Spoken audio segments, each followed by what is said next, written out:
This is the entrance exam for the best academy in the world. To pass it, the professor teleports all students to another world, where they must fight monsters and each other to earn as many points as possible. Among all the students, one boy stands out: Leo. He is so much stronger than the rest that one of the top talents of the academy decides to get rid of him before he can steal her first place, but she fails miserably instead. Leo easily humiliates her, showing everyone who the real number one is. You may ask, why is this boy so different from everyone else?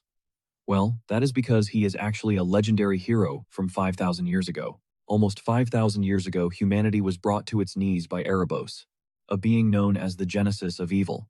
To rid the world of this darkness, 4 great heroes united. In the end, all of them perished in battle, leaving only one man standing: Kyle, the last hero who represented the human side. Thanks to the sacrifices of his friends, Kyle defeated the incarnation of evil and saved humanity. But that was 5,000 years ago. In the present day, history tells a different story, one where Kyle is completely erased from the record. Everyone is taught that it was the sacrifice of Licinius that brought about the defeat of Erebos, the genesis of evil. This has gone unquestioned until now. The real twist comes when Kyle, reborn in this era, learns of the tale of the defeat of Erebos and realizes his name is nowhere to be found. We will follow the story of reborn Kyle, who, after discovering his absence from history, enrolls at Lumine Academy, the Hero Academy, that houses the hero record, determined to reclaim his place in the world. Years have passed since the reincarnation of the hero Kyle, and now the scene is set at the Royal School of Dylan. Inside the classroom, the teacher stands before the students and reminds them of the current era they are going through, which is known as the Age of Heroes. It has been 5,000 years since the hero record first appeared in the world, and the lower world has undergone many changes in that time. For example, the Royal School of Dylan has been chosen to host the Lumine entrance examination. The teacher is filled with excitement, confident that among the students, some have the potential to become heroes. However, not everyone shares the enthusiasm of the teacher. One particular student seated in the last row appears completely uninterested and is instead catching some sleep. This student, of course, is Leo. The teacher is frustrated by his lack of attention. He reasons that if Leo is not paying attention, it must mean he already knows the material and sees no need for instruction. To challenge him, the teacher asks him to explain the ritual from 5,000 years ago that one had to undergo to earn the title of a hero. Leo finally stands up from his seat and responds to the question of the teacher in the most casual way possible. He simply states that if someone made a name for themselves, people would just start worshipping them on their own. By the way, the full name of Leo is Leo Plav, a 15-year-old from the prestigious house of Plav. It goes without saying that the teacher is clearly disappointed by the half-hearted answer of Leo, so he turns to the class and asks if anyone else would like to volunteer a more detailed response. One of the brighter students eagerly raises their hand and offers an explanation. This student explains that, in ancient times, there was no direct way to gain the recognition of the gods. Instead, only holy rituals were used to choose who would be considered a hero. A prime example of such a ritual is the ritual of blood. The teacher is thoroughly impressed by the depth of the answer. He is certain that this student Galvin will become the greatest magical genius in the kingdom. Galvin hails from House Stratton. Anyhow, it seems like Leo is getting pretty tired of the usual nonsense he deals with on a daily basis. From his perspective, meeting the gods was nothing special back in the day, as it was just a part of life. After all, the gods once gifted the lower world with a miracle to celebrate the great heroes who fought against Erebos in the hero record. But for some reason, Leo can't understand why he's the only one who's been completely erased from history. No one seems to acknowledge his role, and it's starting to get to him. Later, the students gather around the windows, all eager to catch a glimpse of the Zerdinger clan as they march through the corridor. At the front of the group, there's a lady, Celia Zerdinger, a name that piques everyone's interest and curiosity. An announcement rings out requesting all students to gather in the auditorium for a mandatory assembly as the Zerdinger clan is visiting the school. As Leo begins to leave the classroom, Galvin calls out to him. He asks if Leo plans to try and get noticed by the Zerdingers, but Leo, uninterested, simply shrugs it off. He has no desire to get involved in whatever spectacle this is. He just wants to go home. This nonchalance only fires up Galvin. He can't believe how casually Leo is walking away from such an opportunity. In order to look just as cool as our boy, Galvin explains that he himself does not care about the Zerdingers either, but he's definitely going to check out Celia, especially since he considers her a fellow rival. Well, we can tell that this is just a lie, as he is definitely looking forward to being recognized by the Zerdingers. Later, we find Leo in the dojo, visibly worn out after tirelessly swinging his practice stick. He eventually grabs his sword and heads for the exit.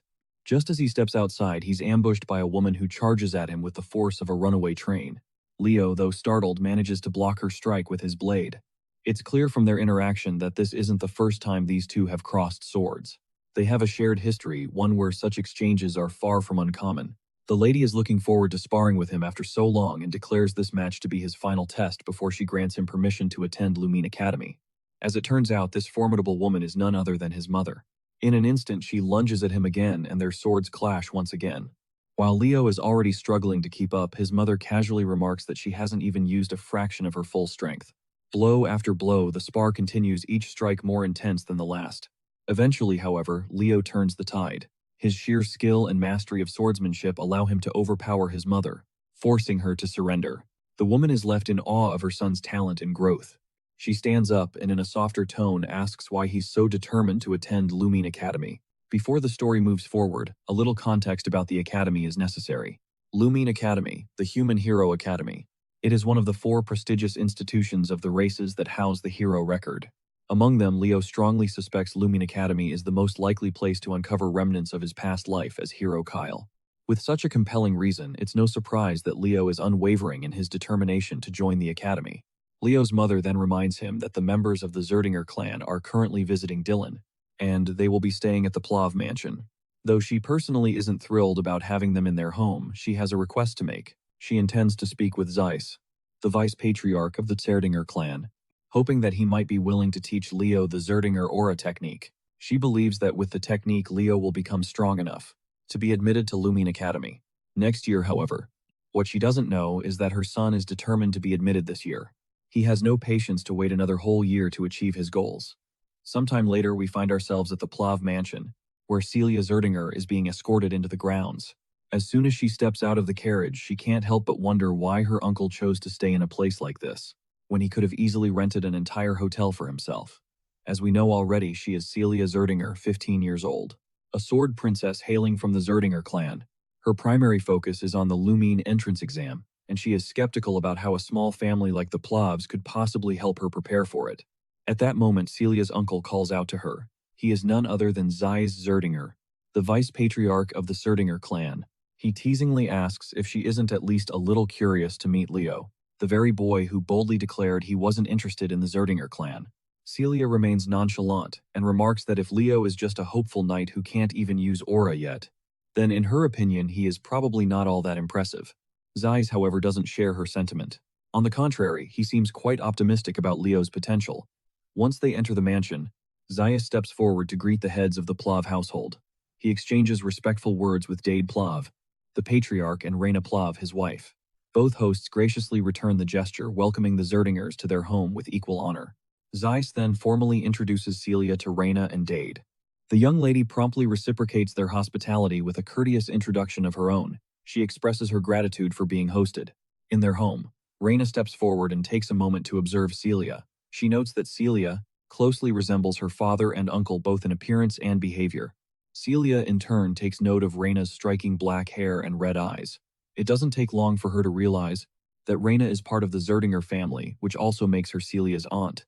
Later, Zeiss and Reina, who share the bond of being brother and sister, sit back and begin catching up. During their conversation, Zeiss mentions their recent visit to the Royal School of Dylan, where they had hoped to catch a glimpse of Leo. However, they were disappointed to find that he had already left the school, as he was uninterested in meeting anyone. Reina apologizes on behalf of her son, acknowledging that his behavior may have seemed disrespectful. Zeiss then curiously questions his sister about Leo, asking what kind of person he is. Reina speaks highly of him, claiming that Leo is unbelievably talented. Her response prompts Zeiss to question whether Leo is truly worthy to inherit the Zerdinger flames. Reina's praise of her son continues, but she makes it clear that she is not simply speaking as a proud mother. Leo genuinely has the talent and potential to be worthy of the Zerdinger legacy. Zeiss is quite intrigued to hear this. While he trusts her judgment, he feels compelled to test Leo himself, before forming a final opinion. Later we meet Leo sitting quietly trying to concentrate. After finishing his little ritual, he declares to himself that he has finally achieved a vessel capable of holding everything he needs. Leo reflects on why he hadn't yet learned aura until now. The truth lies in the unique nature of his body. Accepting aura too early would cause it to naturally adapt and specialize in alignment with the aura. This would limit his ability to accumulate mana and soul energy, two essential components of his long-term plan. In his past life, he had witnessed the danger of uncontrolled power. If he had fully harnessed the abilities and essence of his fallen comrades, he wouldn't have left behind a seedling of disaster. To avoid repeating history, Leo is determined to achieve perfect control in this life. So the first step in his journey is mastering aura, but he intends to do so on his own terms. Before he can delve further into his thoughts, a familiar voice calls out to him, pulling his attention away. As he turns over, he spots Celia Zerdinger. With a confident smirk, she comments on how he finally seems to have grasped the basics of training. While her words carry a hint of sarcasm, she goes on to offer him guidance in swordsmanship if he is up for the challenge. Meanwhile, our boy has no idea who the hell she is. So, she introduces herself as Celia Zerdinger, the world-class. With the introductions out of the way, Leo gets straight to the point. Although he is feeling quite honored that she thought about him, he declines. He has no intention of receiving any guidance from someone he considers less skilled than himself. Needless to say, the girl is annoyed to hear this because his remark comes off like he is trying to suggest that he is stronger than her. To which Leo clarifies that in a death match, she is probably stronger since he cannot use aura himself. However, sparring with only swordsmanship is a whole different game, and he is certain he can handle her like it is no big deal. Celia feels challenged by his statement, so she looks around and grabs one of the swords from the plethora available. She wants to prove that what he has is nothing more than misplaced confidence. And she plans to do that by defeating him in a duel. In her mind, even if Leo learns aura, there is no way he could possibly defeat her. She just wants to teach him a harsh lesson in reality, claiming that if she wins during her week-long stay here, he will become her servant. Leo is not fazed at all by the term she has thrown at him, and in response, he asks, what if he wins? To make things fair, she throws back that if he wins, she will become his servant instead. Now that the bet is set, Leo grabs a practice sword. He dives right into the sparring session. He tries to strike her with his unexpectedly impressive speed, but she easily outmaneuvers him. She cannot help but notice that his speed is actually quite concerningly good. However, Celia is sure that this will not be enough for him to win. As they both charge at each other again, Leo lands a brutally heavy strike. The sheer strength behind it overwhelms her, so she quickly steps back as the force becomes too much to handle. When Leo's sword collides with the ground, it shatters instantly, but he does not stop there. He charges at her once more.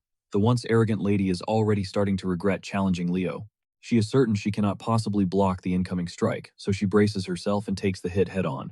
But to everyone's surprise, she did not take any damage because she had used an aura armor in the last moments. She did this even though it was not part of the spar. Because this spar was purely meant to be about swordsmanship, this arrogant piece of work does not own up to the fact that she could not dodge his attack. Instead, she makes an excuse, claiming it was just a reflex. But Leo declares that he has already won, and it does not matter. Of course, this leaves her in disbelief. She is not ready to hand him the victory that easily. Leo had expected this, so he throws off the magic weight bracelets. He was wearing these to hold off his physical strength. In the next hit, he literally shatters her barrier. This leaves the girl completely boggled. Meanwhile, Leo shows her no mercy and gives her a taste of his full strength. Later in the courtyard, as Leo walks around, he stumbles across his mother, who promptly introduces him to his uncle Zeiss.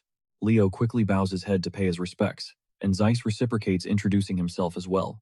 The two gentlemen then shake hands. His mother then asks if he has met Celia yet, to which Leo recalls how she had fainted after their battle due to fear. Before Leo can explain to her what happened, a knight approaches Zeiss with a report regarding the lady. Zeiss is fascinated to learn that Leo defeated Celia with a body that hasn't even learned aura yet. He personally expresses his admiration for Leo, saying it's nothing short of, but Leo claims that she just underestimated him. Zeiss then questions what Celia lost in the bet, to which Leo happily responds that the loser was supposed to become the servant of the winner. So basically, Celia is his maid for the next week. As much as Zeiss dislikes this idea, he understands the importance of keeping one's word. Still, he makes it clear that Celia is from the Zerdinger house, so he can't possibly order her around to do maid's work. He hopes Leo will rescind the promise. And, in exchange, he offers to personally reward our boy with something far more valuable, but Leo refuses the offer. Right away, he lets his uncle know that this was a wager between Celia and him, and as long as she retains the Zerdinger name, she needs to take responsibility.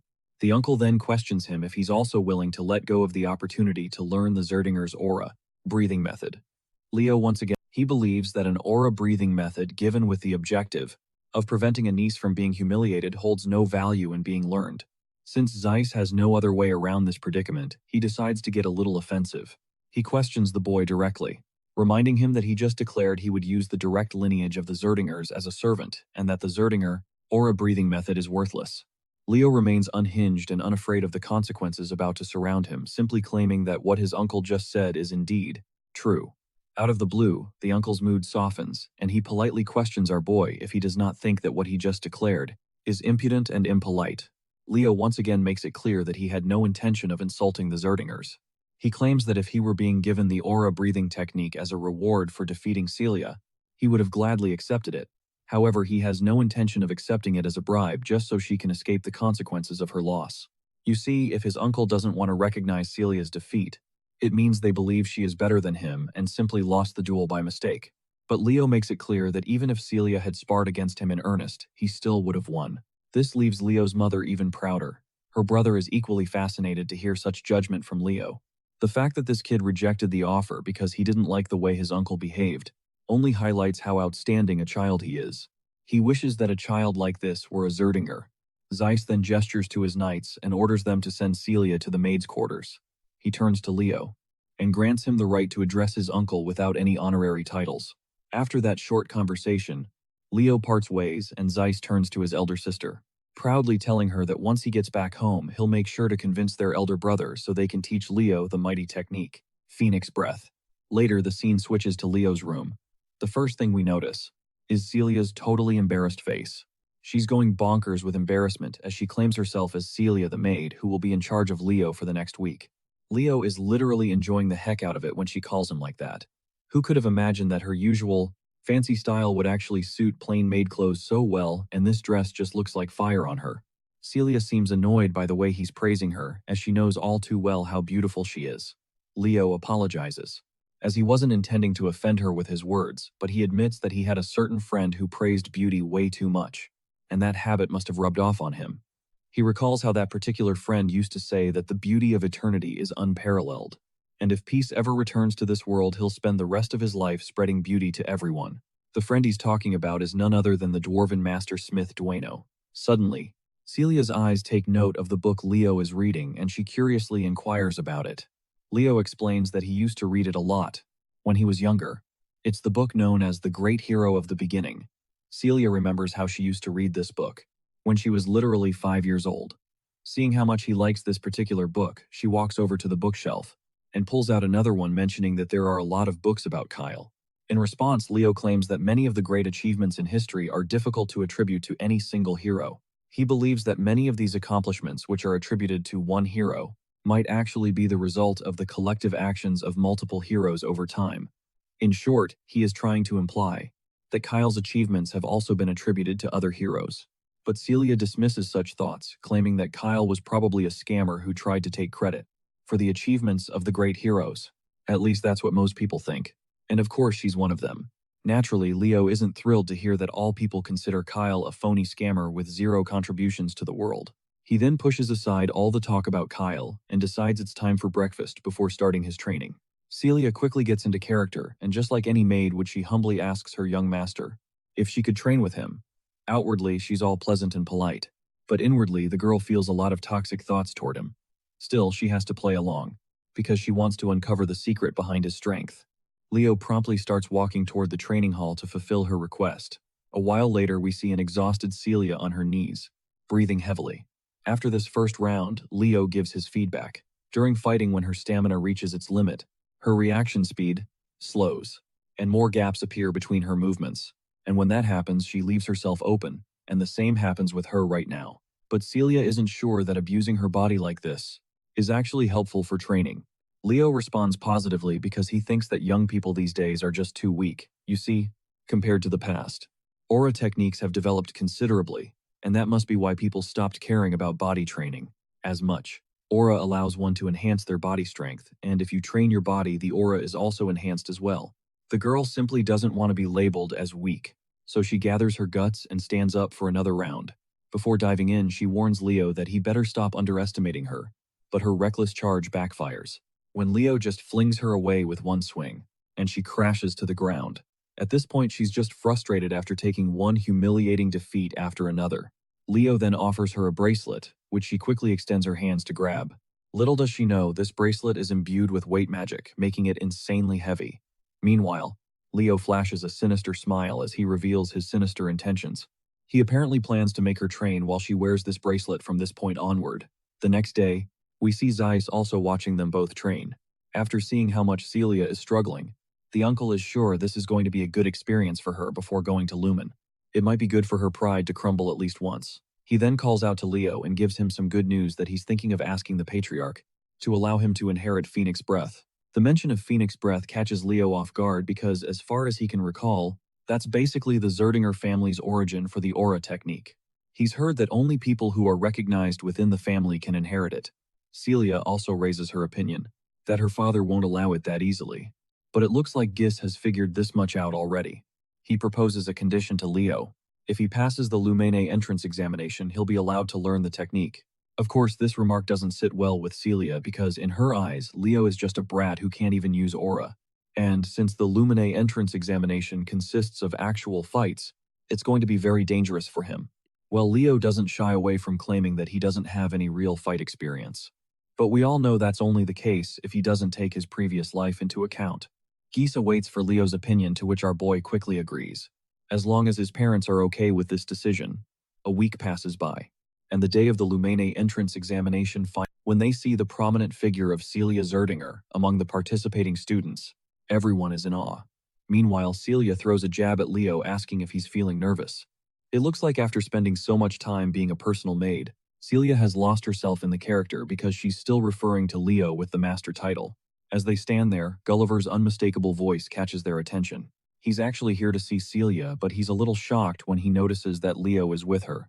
This piece of work throws shade at Leo since he believes that our boy does not belong here, since he doesn't even know how to use aura.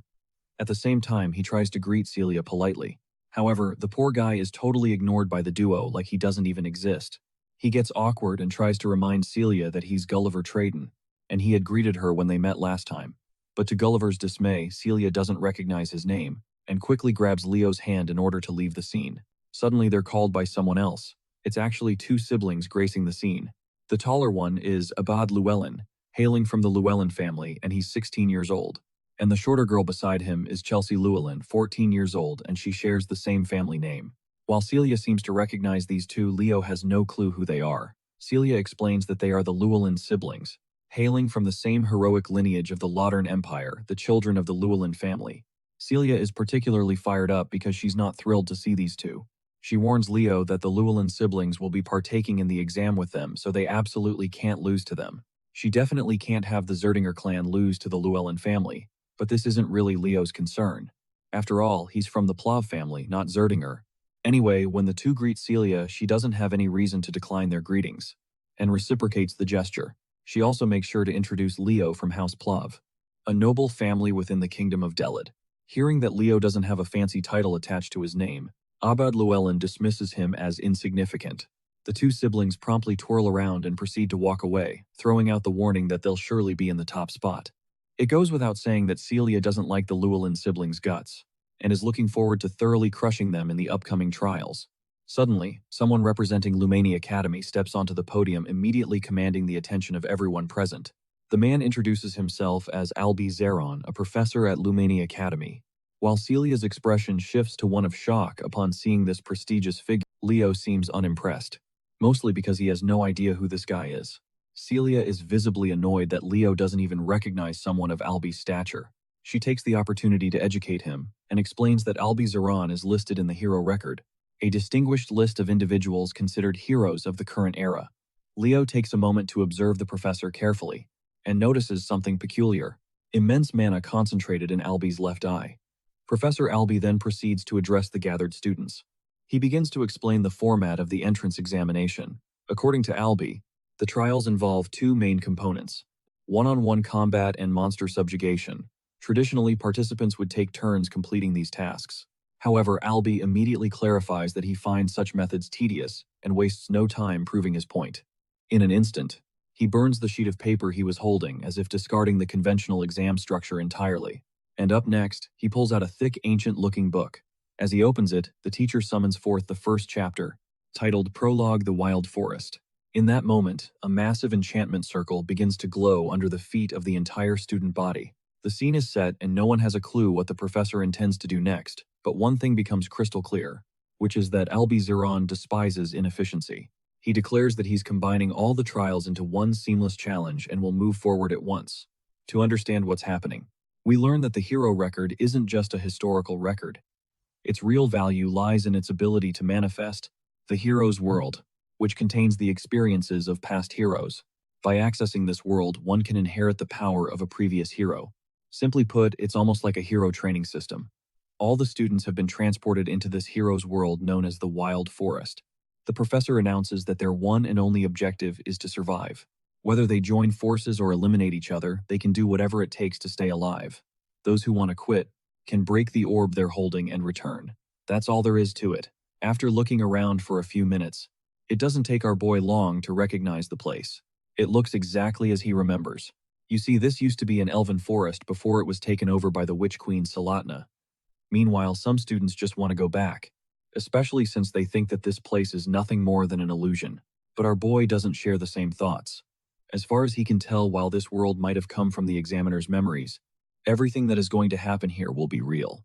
The deadly hazards here could seriously kill someone if they're not careful enough. With the mention of danger, Leo notices someone's presence and is soon attacked by an arrow that literally shatters the ground beneath him upon impact. Thankfully, he's safe, but when he looks in the direction of the arrow's source, he sees it's the girl from the Lulan family, Chelsea. It looks like she has mistaken him for a member of the Zerdinger family, and because of that, she's determined to eliminate him. But Leo quickly makes it clear that he's a member of the Plav family. Chelsea, however, becomes more aggressive, thinking he's lying since she had seen him with Celia earlier. Without hesitation, she casts her magic wind sickle. Leo seems impressed as he watches her chant a spell that didn't exist in his past life, but he also notices that the basics of this spell are not much different. Meanwhile, Chelsea is frustrated by how calm and composed he is while facing her. To shake him up, she unleashes her impressive ability at him, but Leo just effortlessly blocks it with a single swing of his sword, and the mana blade she sent at him simply falls away. This leaves Chelsea unsettled. From what she can tell, he didn't even use aura, so how has he blocked her attack so easily? Our boy just rubs salt in her bruised ego by casually claiming that her attack was too simple. He invites her to form an alliance as it will be beneficial for her. He reminds her that the one who survives the longest earns the most points, so as a sorceress, she should at least try to pass one test before getting eliminated. I don't even have to tell you what her response is. She quickly fires back and boasts that she is not your typical sorcerer. She is a battle mage. She is offended by his comment where he called her attacks simple. Feeling the sting of his words, she channels all her power to crush him on the spot, just so she can prove she is not the weakling he thinks she is. But all of her attacks end up being pointless, as Leo isn't even standing in the direction where the blades are heading. What is worse is that she can't feel a trace of mana anywhere, so she can't even spot him where he is. But her eyes soon meet Leo, who is right in front of her, with his fist balled up. We don't get to see if that punch lands on her terrified face or not, but one thing is clear. Her knees lose the strength to hold her up, which is a clear sign of victory for our boy. Leo, however, once again reminds her that the offer to join forces is still on the table if she changes her mind. Before we can hear her response, the scene cuts to the faculty of Lumen Academy, who are watching the show through a digital window. They are thrilled to see that the battle is finally heating up. Back to Chelsea, it looks like she is getting no mercy. Leo has tied her to a tree trunk, and the look on his face clearly shows he is not exactly having good intentions for this poor girl. He also makes sure to start a small bonfire since the night is settling in. The fire intensifies and flames begin to crawl toward the damsel in distress tied to the log. Seeing the flames causes her to panic, but she could avoid this fate if she agrees to cooperate with Leo. But while this lady is as stubborn as they come and refuses outright, she makes it clear she needs no one to ally with her except for her brother. She tries to use some wind magic, but her efforts prove futile, because Leo has already placed a skill that restricts magic. Though inwardly, he reveals to us that he doesn't have enough mana to maintain this skill, so it won't last much longer. The lady finally relents, thinking she doesn't need magic to get herself out of this mess. But that is exactly why Leo is here. He is more than ready to keep a close watch to make sure she is not trying anything tricky. Without hesitation, he cranks up the intensity of the fire, and soon the flames begin to catch on her. Even her clothes start to burn. Well, that is the last straw. The girl finally concedes and agrees to form an alliance with him. But of course, a few words aren't enough to convince Leo. He tells her to swear on her family's name. The girl quickly fulfills his demand, swearing on the Llewellyn family name that she will cooperate. Finally, Leo releases the ropes that were holding her. But before she can fall into the scorching flames, he cradles her in his arms. The scene transitions back to the teachers, who are diligently watching the students perform. So far, Albizeron has not seen a student who can live up to his standards. To think that most of the students chose to compete and fight each other seems utterly foolish and ridiculous. The only ones showing real strength to the point where it is noticeable are Celia Zerdinger and Abad Llewellyn, who are working closely together. At least this gives him some reassurance that there is still hope for the students.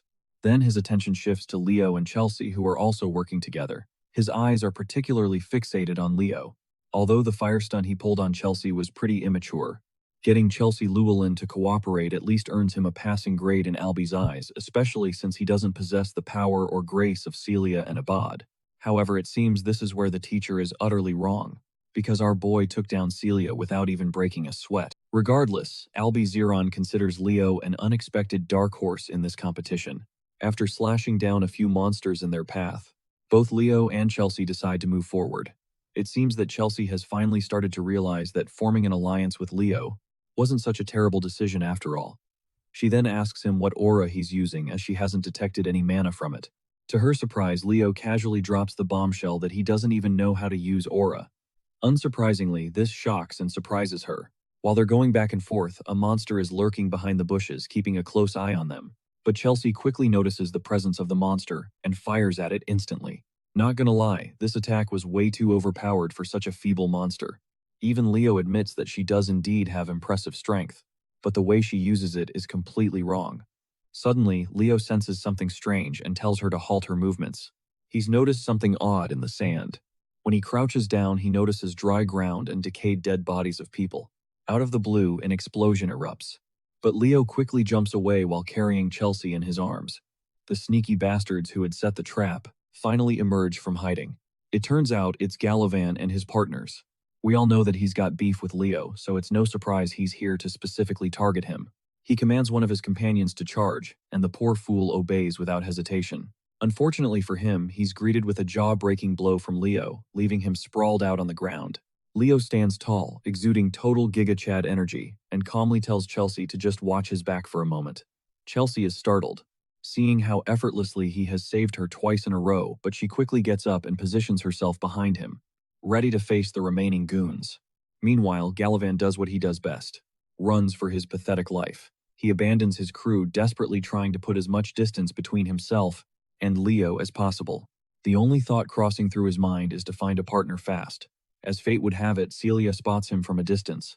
Instead of chasing him, she calmly walks into the direction he's running from. When they finally arrive at the scene, what they see is jaw-dropping. The area is littered with monster corpses and the bodies of students who had tried and failed to take them on. Naturally, Chelsea lights up at finally being reunited with her brother. Meanwhile, Celia throws shade at Leo, demanding to know what in the world he's doing with Chelsea. Leo proudly claims that it was his decision to form an alliance with her. Celia, however, finds it hard to believe. She would rather believe him if he had claimed to see a cockroach doing backflips than believe he managed to convince Chelsea, the stubborn goat, to form an alliance. To this, Leo casually and sinisterly claims that he simply convinced her. His wicked grin unsettles even Celia, who begins to wonder what exactly he might have done to convince her. Anyhow, our boy moves to help the students he just knocked out back to their feet. Seeing this, Abad questions why Leo is helping their opponents. Our boy quickly clears the air that there's no need to fight among themselves. Instead, sticking together to defeat the challenges of this world is a much better idea than fighting selfishly. Since Abad and the others seem clueless about what challenge he is talking about, Leo draws their attention to the nearby decayed corpses, hinting at a bigger issue. Seeing the corpses on the ground, one of the students comments that it looks like their moisture has been drained. Leo clarifies that this isn't the only odd thing here. He points out how this place out of nowhere seems completely devoid of any monster presence. It's as if the monsters are afraid of something, like a high-tier monster has appeared and scared off the others in the forest. As the pieces start falling into place, Abad finally understands what's going on. As far as his understanding goes, Hero Albie's first feat was defeating a high-tier monster. Just then, they all hear a massive roar in the distance. It is the sound of something close and ominous stirring deep in the forest. The roar fills the air with tension, a clear sign that the monster has finally decided to reveal itself. Meanwhile, Galvin stumbles through the forest alone, holding a torch in his hand. He looks terrified, and despite being deep in trouble, his feeble mind is more focused on getting revenge from our boy than on survival. Suddenly, he notices a corpse at his feet, and there is also something behind this veil of darkness that causes him to trip and fall. The thing he saw in the dark is a giant monster, The monster looks like a giant spider, and it seems to be quite hungry. By now it's clear that Galvin is as good as dead. Let's explore what's happening with Professor Albee and the students. It turns out that a staggering 500 students all failed the exam. The real problem is the fact that the selection process requires the selection of at least 100 students. But there are only 50 of them still left in the test. Instead of forcing himself to pick, the professor believes that he's only going to select suitable candidates. These candidates must meet his expectations. After all, he did this knowing that he would pick the cream of the crop. Albee is a believer in discovering heroes. In the time of great difficulty, he has gained an interest over Leo Plov. Leo is a dark horse with unexpected talent. The question is, will this dark horse be able to overcome the harsh exam? Going back to the scene of the students in the exam, they're fast on their feet and have trouble navigating. This is because of the dark atmosphere. Celia illuminates her blade and claims that she's seen something up ahead. Her sword's red shimmer reveals the face of the terrifying spider who is currently devouring its prey. It strikes fear into their hearts as Abad rushes to use a mage spell to take down the threat. However, Leo is quick to stop him and advises Galvin to break the crystal. Of course, Galvin is out here becoming breakfast between the spider's teeth, so he can hardly move.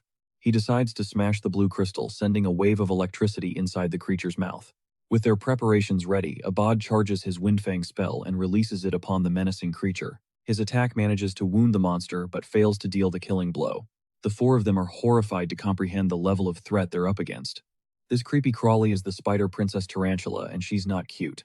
One student foolishly lunges in with the hopes of a melee attack. He's humbled too soon with a single strike to his body, sending him crashing to the ground.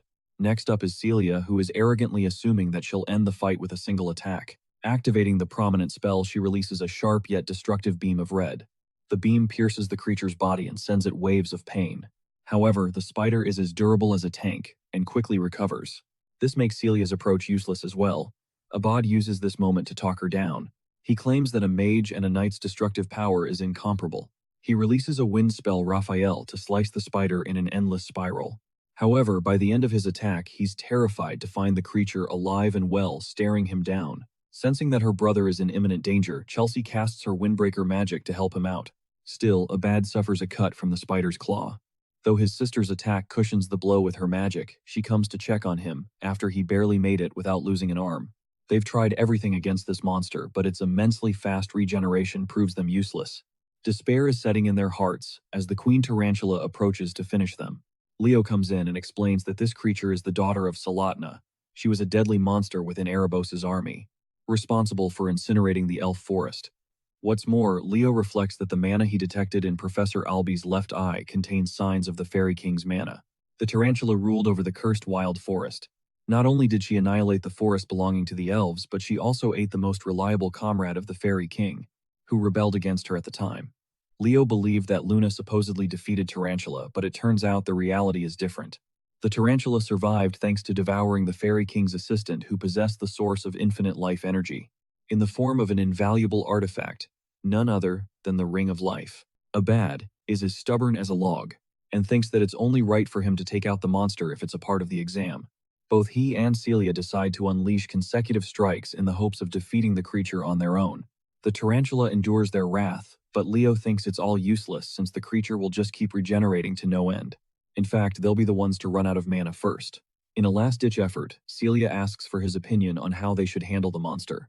Leo explains that it requires the teamwork of two, but his suggestion is immediately met with disagreement by Abad, who is selfishly hoping to overcome the monster on his own. The same goes for Celia too, with both of them acting like children. Our boy comes and gives them a clear reality check, that if they don't work together to defeat the monster, they will all fail. His words finally get through. Abad muses the possibility of them working together, and thinks that it will still consume some time to initiate a joint strike that kills the creature in one go. The thing is, since no one apart from them can stall the monster, it's going to be hard. Deciding to step up and contribute in their struggle, Leo expresses that he can buy some time for them. Celia thinks he's become a nutcase, and reminds our boy that he can't even use aura yet. Leo confirms that he can hold out no longer than 5 minutes for them in his state. The magician Abad is afraid that their coordinated attack might still fail by then. However, Leo is absolutely certain that it will work, and picks up a weapon from the ground. He adds that both fire and wind elements share a great affinity with each other, so it will be sufficient despite their differences. The Sword Princess and the Great Magician become allies. While Leo looks up to the ugly spider as a good challenge and a reminder of his past life, the fight begins with our boy, impressively slicing off the creature's limb with a sharp swing, shocking the other two students. He goes on to annihilate the creature's face and finds himself satisfied to fight the monster of Tartaros. Exploring a flashback of the past, we see an elven child running in frightened tears. Unfortunately, the monster Tartaros captures him with its webbing. With the boy completely immobilized in the creature's net, there's just no chance of escaping anymore. The spider quickly arrives, ready to consume him whole. The boy begs for his mother's help and awaits impending doom, until one radiant being appears as a savior, a being of light that stops the creature from hurting the child. Luna felt infuriated with the creature wreaking havoc on her homeland, and going as far as to devour the contractor responsible for being the right-hand man of the elven forest. Luna releases a light attack aimed at the toothy creature. Her magic attack enveloped Tartaros, caging the creature before sending down a column of thunder. Luna wasn't expecting Erebos' army to have come and conquered the elven forest as well at the time. Leo, in his original life, became responsible for freeing the kid, helping him escape the webbing net. Let's explore the current scene. He is standing with an axe in hand, ready to buy time for his teammates. Still, he can't do much without his aura, requesting Chelsea for help. Leo instructs her to use elemental magic, targeting him with her weapons. He evasively dodges a strike because of his immense speed. Chelsea is concerned that he might get caught up in the attack at this rate. However, Leo emphasizes that he's going to be just fine so long as she hurries up. Chelsea activates her magic, ready to mold any kind of weapon for him. Leo is fine with anything as long as it works. She manifests a weapon for him, while he guesses that she's preparing a scimitar and a bastard sword. With both weapons in hand, Leo unleashes his fury of slashes, cutting down on the spider. With each weapon breaking, Chelsea sends another one in his direction. He catches a dagger and a battle axe. Leo's shocking and overwhelming physical capabilities have shocked Chelsea to the core, so much so that she thinks he's an expert in martial arts. Even Abad can't help but think of him as strong. Still, it's not like he's invincible, as a sharp cut grazes his face. Leo thinks that if he can't even stop a stupid spider here and now, then his friends will never stop mocking him in the afterlife. He ramps up the intensity and cuts down the spider, requesting for another weapon. Unfortunately, Chelsea is all out of weapons at her disposal, which comes as a shock to him. Thankfully, however, Celia has already finished preparing. She unleashes a roaring spiral of fire, incinerating the creature and defeating it at once. The ring of life drops is cleared from its body, and the monster is subjugated at last. Celia drops to the ground, thankful that everything is over now. Still, she can't help but focus on Leo's inhuman performance. He managed to hold back Tartaros for 5 minutes. Celia tries to praise him, but Chelsea is even faster with her words. She's become his #1 fan, and thinks that his performance just now was comparable to the heroes of the legends. Leo doesn't think much of it, but this chick is going crazy for him as she wants to become a battle mage specialist. She pleads to learn from him. Funnily enough, Celia is hoping for Chelsea to receive exclusive training from him to get a taste of what suffering truly looks like. Anyway, our boy proceeds to grab the Ring of Life, which manifests Prince Silid as a fairy. He rekindles the prince's memory by saying his name. Hearing that, he goes back into the ring, accepting Silid as the Fairy King. This is all thanks to Professor Albie stumbling upon the Eye of Mana. The countdown for the testing ground is starting. Clearing the test stage has earned them the reward of the Fairy King's pledge. Before they're transferred, Leo recognizes someone from his past life. Fast forward to Kalian Badian, the principal of the academy, who is reviewing the exam report of the Western Territory. His assistant wonders how many students Albie ended up passing because of his strict requirements. The headmaster is rather surprised to see 40 students coming clean from the exam, which still isn't a high number. The headmaster isn't too disappointed because this dude thought he'd only see 10 students passing at most. This is still a great achievement. Celia and Abad seem to be the top candidates in his expectations. The headmaster heard that there was someone who was recommended as the representative for the year. It's shocking enough that Albie, of all people, recommended a student. They're almost certain it has to be either the Zerdinger or Llewellyn candidate. But as it turns out, this candidate is someone that no one's heard about before, a name that exceeds both Celia and Abad in performance. We come to Professor Albie's side of things, who is sharply assessing the boy's abilities. He recommended the student Leo Plov as the representative of the Night Division. The headmaster expresses shock for the professor to speak highly of this brilliant student. He specifically described this candidate to boast the talent of a hero. Now that the examination is all done and settled with, our boy is enjoying a hot sauna all to himself. He relishes in its warmth. The reward for clearing the exam is the Fairy King's pledge. Now, when it comes to clearing a hero's living world, there isn't supposed to be a typical reward, but strangely, he was given one as the exception. Leo doesn't understand why and sees his mother standing in front of him. She confronts the boy, questioning if he knows why she was expelled from the house of Zerdinger. In an effort to rescue an ally, she ended up losing control and unleashed the flames of Zerdinger. But she hasn't come to regret her decision, not even now. Fixating her attention on her only son, she wants the boy's incredible talent to be steered in the right direction. Also, she's most delighted to congratulate him on being accepted into the academy. Stepping foot in the glorious Lumeria city, the students are requested to collect their belongings before stepping foot outside the gate. Lumeria is the centerpiece of the world, and its most prized institution is the Lumen Academy. With Leo finally having arrived, his uncle comes to greet the boy and shares his congratulations for passing. Leo wonders what he's doing here, and learns that the House of Zerdinger is currently busy resolving an unending debate, which has been going on for at least a month's time. He quizzes the boy, asking if he knows the reason for the conflict. Leo wonders if it has anything to do with the inheritance of the Phoenix Breath. His uncle confirms that it's exactly the case. And while his older sister isn't a part of the Zerdinger clan, Leo is inevitably her son. Then there's the fact that the elders of the clan are highly impressed by the boy's clearance of the written exam, which is notorious for being extremely difficult. Leo is handed a special subspace key, which he decides to use at once by chanting a command. It unlocks access to a special book. His uncle then instructs him to stain the pages of the book with his blood. Leo follows his instructions, biting his thumb and releasing the splattering drops on the page. Now that he's shared his blood, he has access to the information inside the book, which no one else will be able to know.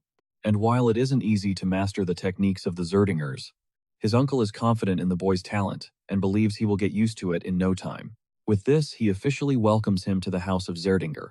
After their meeting, Celia requests to meet Leo in an unknown location. Suddenly, a girl randomly bumps into him, causing the both of them to crash. The glasses girl over here quickly gathers her books, apologizing for her careless rushing. She goes away when Leo notices her card. He picks it up and learns about Chloe Muller, who is a freshman at the academy. Leo opens the door to find an annoyed Celia, who reminds him that they've got a lot of things to shop for, and he's already late. He apologizes as he unexpectedly ran into his uncle before coming here beaming with joy. Celia curiously asks what happened. To answer her burning question, the boy commands the flames of the Zerdinger family, questioning if he's doing things the right way. Seeing this, she's in utter disbelief. The confident Leo managed to master the secret technique in less than a month.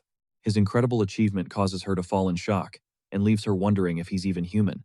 Later that day, the Sword Princess and the Forgotten Hero spot a ship docking nearby. Professor Ain Elandio introduces himself as the instructor of the night class. He wants the students to board the ship immediately, as they will be leaving for Lumen soon. The journey begins with the students leisurely enjoying their time. Leo and Celia look like a couple, which causes a confident young fellow to release a comment that gets on Celia's nerves. This is an alchemist from the kingdom of Moira, and he's a merchant with everything to sell. He attempts to do business with the couple in case they need supplies at the school. Leo introduces himself by his student identity and explains that he belongs to the kingdom of Delren. Thomas is noticeably surprised to hear this, because that kingdom took the difficult Western exam. Leo wants to address the elephant in the room, as he's finding the whole setting a little too strange. It seems too peaceful, even though Celia thinks that this is the standard treatment the freshmen should receive. After clearing the exam, the boy turns his attention to their while Thomas agrees with Celia's understanding of the situation. All of a sudden, the ship shakes as a gigantic tentacle rises from the ocean. It nearly crushes Thomas, while the rest of the students are begging for their instructor to intervene. Casually sipping his wine, their teacher mocks them for ever even asking for help.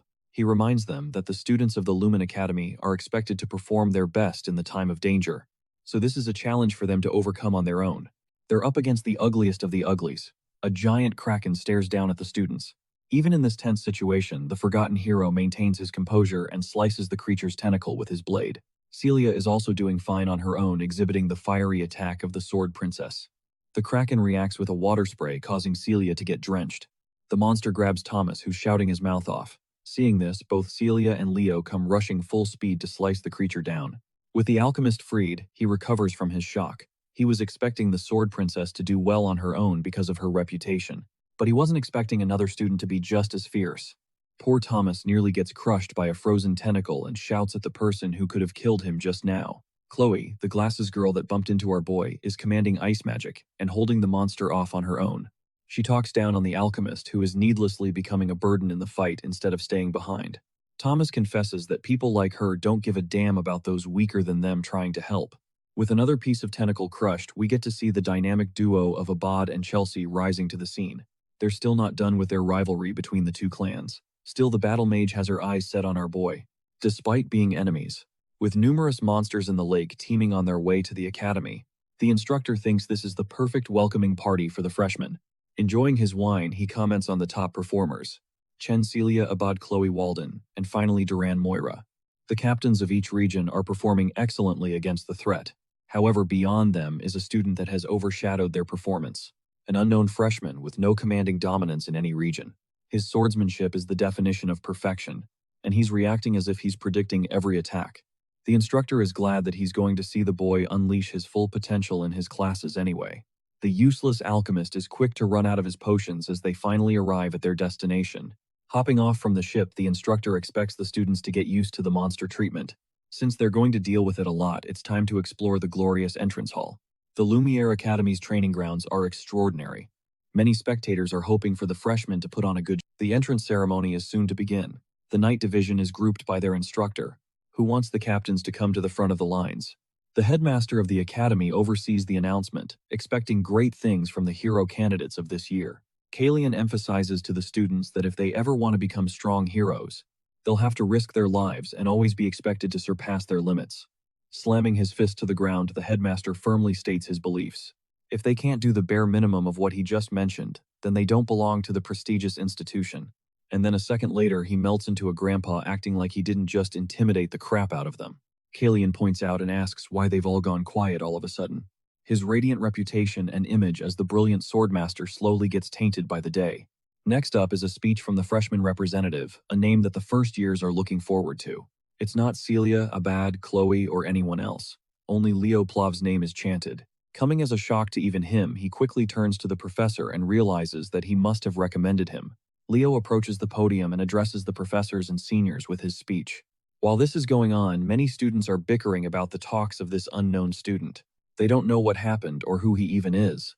The speech comes to an exhausting end. As Leo Plav is inquired about his goals as the representative of the year, he realizes that their goal is to intentionally provoke the freshmen behind him. Leo offers his words in a very polite and professional manner, drawing attention from the other instructors. They think it's going to be a very reserved ceremony, until our boy goes crazy and openly declares that he's ready to accept any of them challenging him for the position. This hostile and bold announcement provokes the top rankers, but Leo doesn't really care about who he has to go up against. With the announcement settled, the students go to their dormitories. From tomorrow, exploratory classes will last for 1 week. This is a special grace period for the students to take any class, which will later help them decide 3 subjects to major in. The students are promptly advised to rest up, so they aren't late for their first day of class. Leo's room is designated right next to Thomas, who is excited for his first class tomorrow. They exchange a goodnight greeting, and Leo collapses on his bed. His mind is busy wondering what he's supposed to accomplish. Seizing his place in the best institution, he desperately hopes to find his long-lost hero record. The next day at the cafeteria, Thomas wants to share a seat with our boy. Leo doesn't really care and approves the request. Leo receives an annoyed visitor, someone he isn't familiar with. This guy is Duran from the Central region. He's here to confirm if the challenge he stated in the announcement carries any weight. Leo understands that his speech was provocative in its fullest. After all, it invited a stranger to take him on in an... Duran thinks he's some hotshot of the Central region, but Leo simply doesn't give a flying flip and continues drinking his fruit juice. Pissed for being taken lightly, Duran lashes out by releasing a thunderous kick, sending the table flying. However, Leo's inhuman speed helps him rearrange the ingredients and reform his perfect cheeseburger. This man is the definition of class, as he made a meal out of the occasion. Leo provokes him, stating that he just couldn't ignore free food to waste away like that. Duran, on the other hand, is in the mood to kill this guy with his every word. He thinks the freshman representative is much weaker than he is, which his ego can't stand. Intervening the fight, their instructor casually rests both his arms around the 2 students. He politely mentions their ranks as the representative as well as the captain of the region. The instructor is hoping they're prepared to receive due punishment for engaging in a fight on the first day. You can just see both their faces crying for help. Let's jump ahead and visit the first exploratory class of the night department for some reason. Celia is concerned why Leo isn't around. He emerges at last, completely exhausted for breath. His condition invites Celia's attention because she thinks he fought with someone. Leo decides not to say anything for the time being. Class is about to start. Ain introduces himself. As the instructor of the first-year night, Thomas notices that Duran is on bad terms with Leo already, while their teacher Ain talks about the 3 main powers derived from mana. The first being magic energy, the second is soul energy, And finally, we have aura. Of the three, aura is deemed the most difficult to handle. Celia adds that it's because aura requires losing mana fluidity during the conversion process. Her answer is spot on, as magic and soul energy tend to use mana in its natural state. But aura, on the other hand, absorbs the mana and converts it to suit the body. He demonstrates what an aura looks like, and wonders if any of them knows how to use the processed aura from their bodies. Collecting her thoughts, Celia fails to come up with a reasonable answer. The freshman representative breaks his silence and explains that utilizing an aura's power requires the burning of mana. He's reached the right conclusion as pointed out by the instructor, which then makes him ask about the most crucial aspect of the process of burning mana. Leo quickly responds, stating that it is stamina.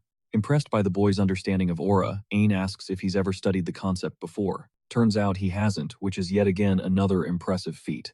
A person who hasn't even studied aura somehow extensively managed to grasp its true essence.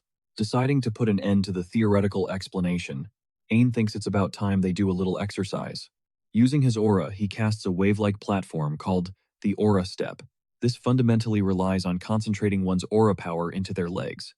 Ain descends to the ground and excitedly mentions that the applications of aura are practically endless. Some of the other students experiment and spar with each other while Celia teases our boy. She's ready to teach him how Aura Step works so long as he calls her sister. Leo doesn't feel the critical need for her help, as he's fine with knowing the principles of aura. Noticing Duran on the side, the instructor thinks it's a good time to address the commotion seen in the cafeteria. Some students like Chelsea don't know what happened, and Thomas stokes her curiosity even more with his commentary. Both Leo and Duran are called to the front by the instructor. First, Ain confronts Duran and asks what ticked him off so much. After hearing Duran's dismissive reply, the instructor decides to offer the perfect suggestion. He wants the Central Region captain to square off against the freshman representative in a running competition, all to decide the student fit to lead the class. Ain outlines that both students are openly allowed to use their aura, without any restriction stopping them, which seems like the perfect advantage to Duran. The day of the competition is here. Thomas, being the expert businessman, is busy hosting a betting system. The first contestant is the genius of the House of Moira and the master of the lightning aura, Duran. Facing him is the dark horse without a special background, a man who leaped ahead even the captains of the regions, and became the freshman representative Leo Plov. The students are expecting great things from the freshman representative. After all, they're extremely underwhelmed to find that he can't even use a simple move like Aura Step. They all think his position is unwarranted, and someone like the captain of the Central Region is more fitting for the role of a representative. Realizing that it's the perfect moment to start, Ain lays out the rules. The first to hit and their opponent will have to accept the results of the outcome. Without fail, the race is about to begin. Even Celia thinks this competition is a stretch for Leo to win. Duran specializes in speed, not to mention his blazing, fast lightning aura. Even against those odds, Celia is hoping for Leo to subvert everyone's expectations by pulling the impossible. The race begins with Duran accelerating, and in the lead. As soon as the professor yelled go, the racers blasted off. Duran Moira cloaked himself with a lightning aura, confident that his speed would leave Leo in the dust. With impeccable running form, our boy was unfazed by the weak trash talk near the starting line. As the crowd expected, it looks like the cool representative of the Central Region is going to make quick work of the track. On the other hand, the freshman representative is lagging behind. Leo started infusing a bit of aura into his feet. The audience quickly labeled him a bastard who scammed his way into getting the representative role. In the midst of the crowd, which unanimously opposed him, a lone flower is cheering on Leo. Chelsea Llewellyn's passionate shout of support stood out. Focused on crushing the opposition, Duran continuously lived up to his family's signature attribute. He really is lightning fast.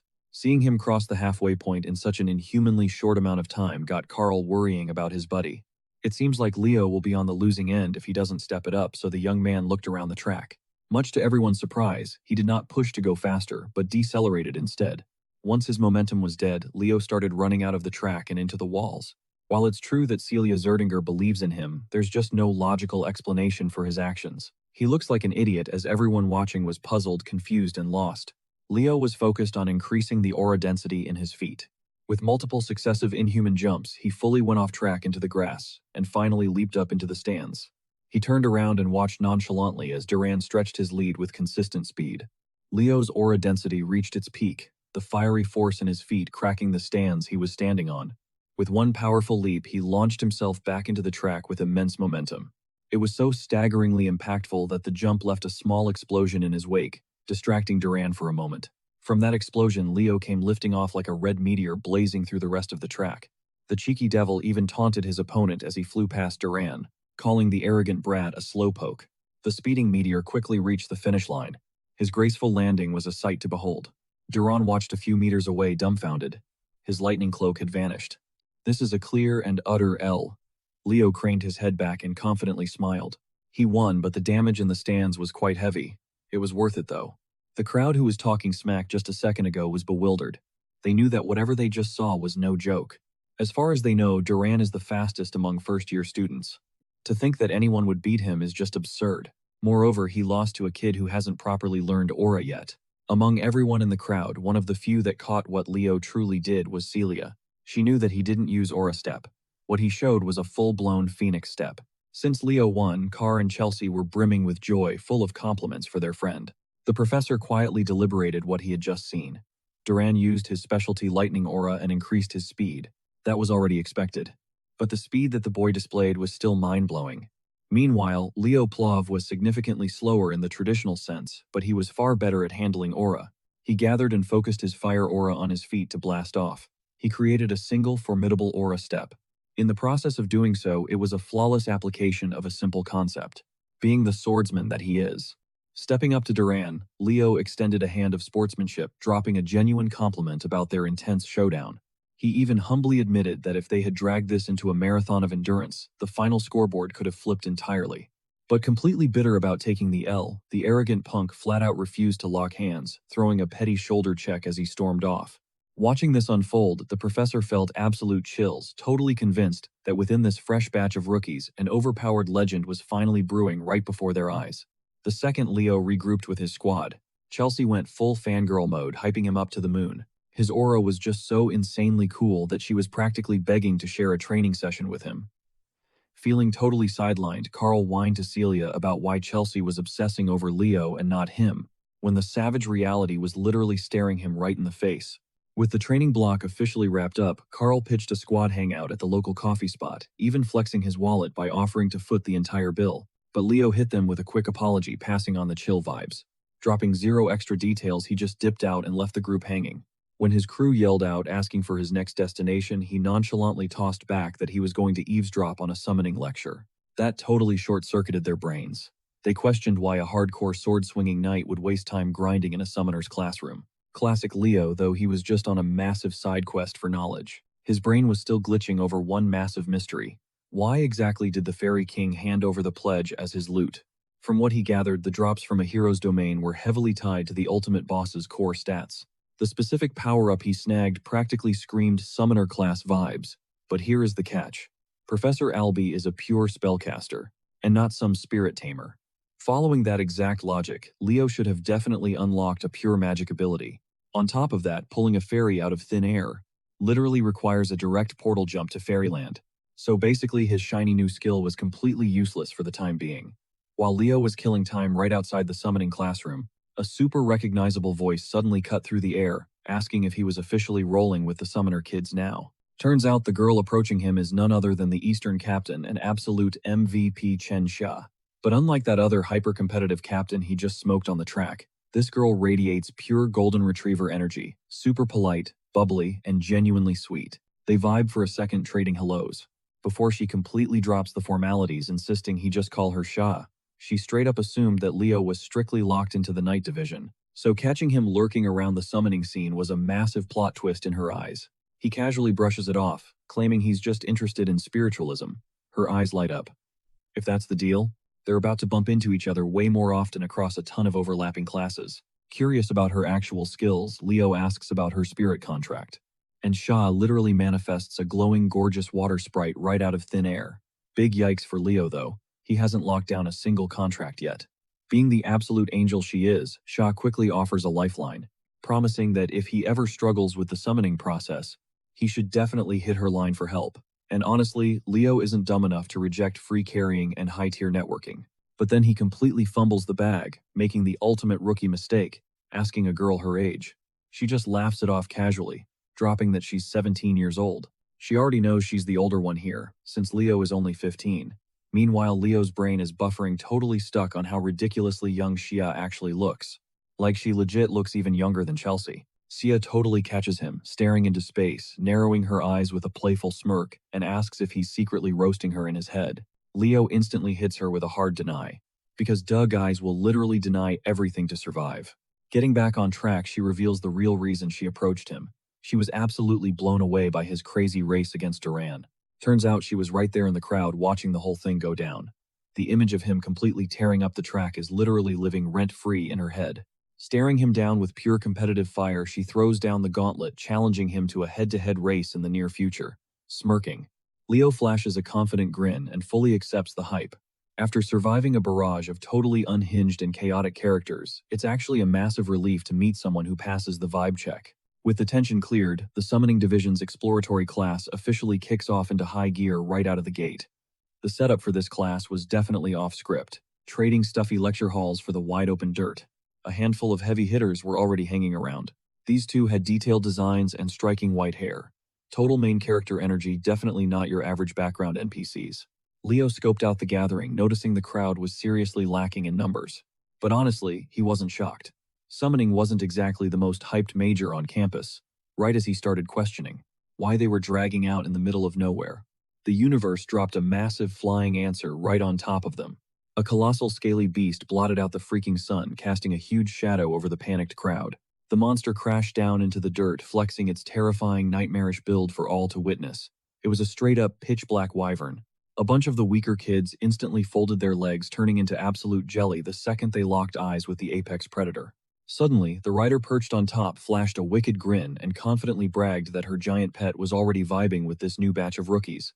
She casually vaulted off the beast, dropping her name Yura Marin, the head honcho of the summoning department who'd be running the show for these first years all season long. Miss Yura was an absolute 10 rocking, flowing white locks, a killer physique, and dangerously sharp looks. Every hormonal dude in the vicinity was down bad, practically begging to be put on a leash, watching the chaos. Leo figured if his degenerate buddy Dueno was witnessing this, the guy would have completely short-circuited drooling over an absolute baddie, who hit completely different from sweethearts like Luna or Lucina. Bro would definitely be cooking up some highly questionable spicy fan art. Skipping the boring icebreakers, Miss Yura called out to her fresh meat. Claiming a spot in this elite course obviously meant they weren't completely useless at magic. The rookies barked back with hyped-up cheers. Loving their bold energy, she ordered the squad to hit the training grounds right away. She signaled Carlo, the first-year summoning class associate professor, to unleash the griffins. Miss Yura broke it down for the class they'd be flying tandem, pairing up. The academy had plenty of these winged beasts to get every single one of them airborne. The catch. This was literally everyone's first time handling a beast this temperamental.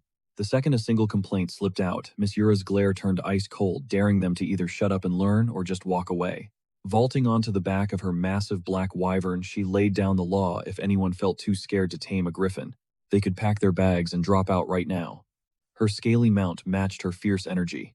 It let out a deafening roar, whipping its massive wings, and launching into the sky to assert absolute dominance.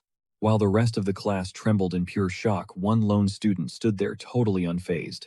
Associate Professor Carlo smoothly stepped in, nudging the rookies to hurry up and trail their fierce instructor. Once the squad pushed past their initial panic, most of the students realized these feathered giants were actually way more chill than expected. Sure, a few of these four-legged predators were acting up and throwing serious attitude. It completely boiled down to the luck of the draw. Leo and Shia teamed up for the test run. She politely called dibs on the reins, and Leo happily handed over control. Just like that, the trainees launched off the dirt 2 by 2. The ones who caught on quick easily matched the professor's blazing speed, soaring high over the ocean waves. Nobody expected to get the green light for something as wild as a griffin joyride on literally day 1.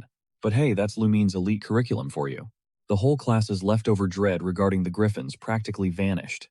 Some duos were even playfully squabbling over who got the steering privileges. Meanwhile, Shia and Leo were smoothly cruising through the clouds. Playing pilot definitely kept Shia slightly on edge, but thankfully their majestic ride was a total softie. But honestly, keeping your guard up is always the smart play.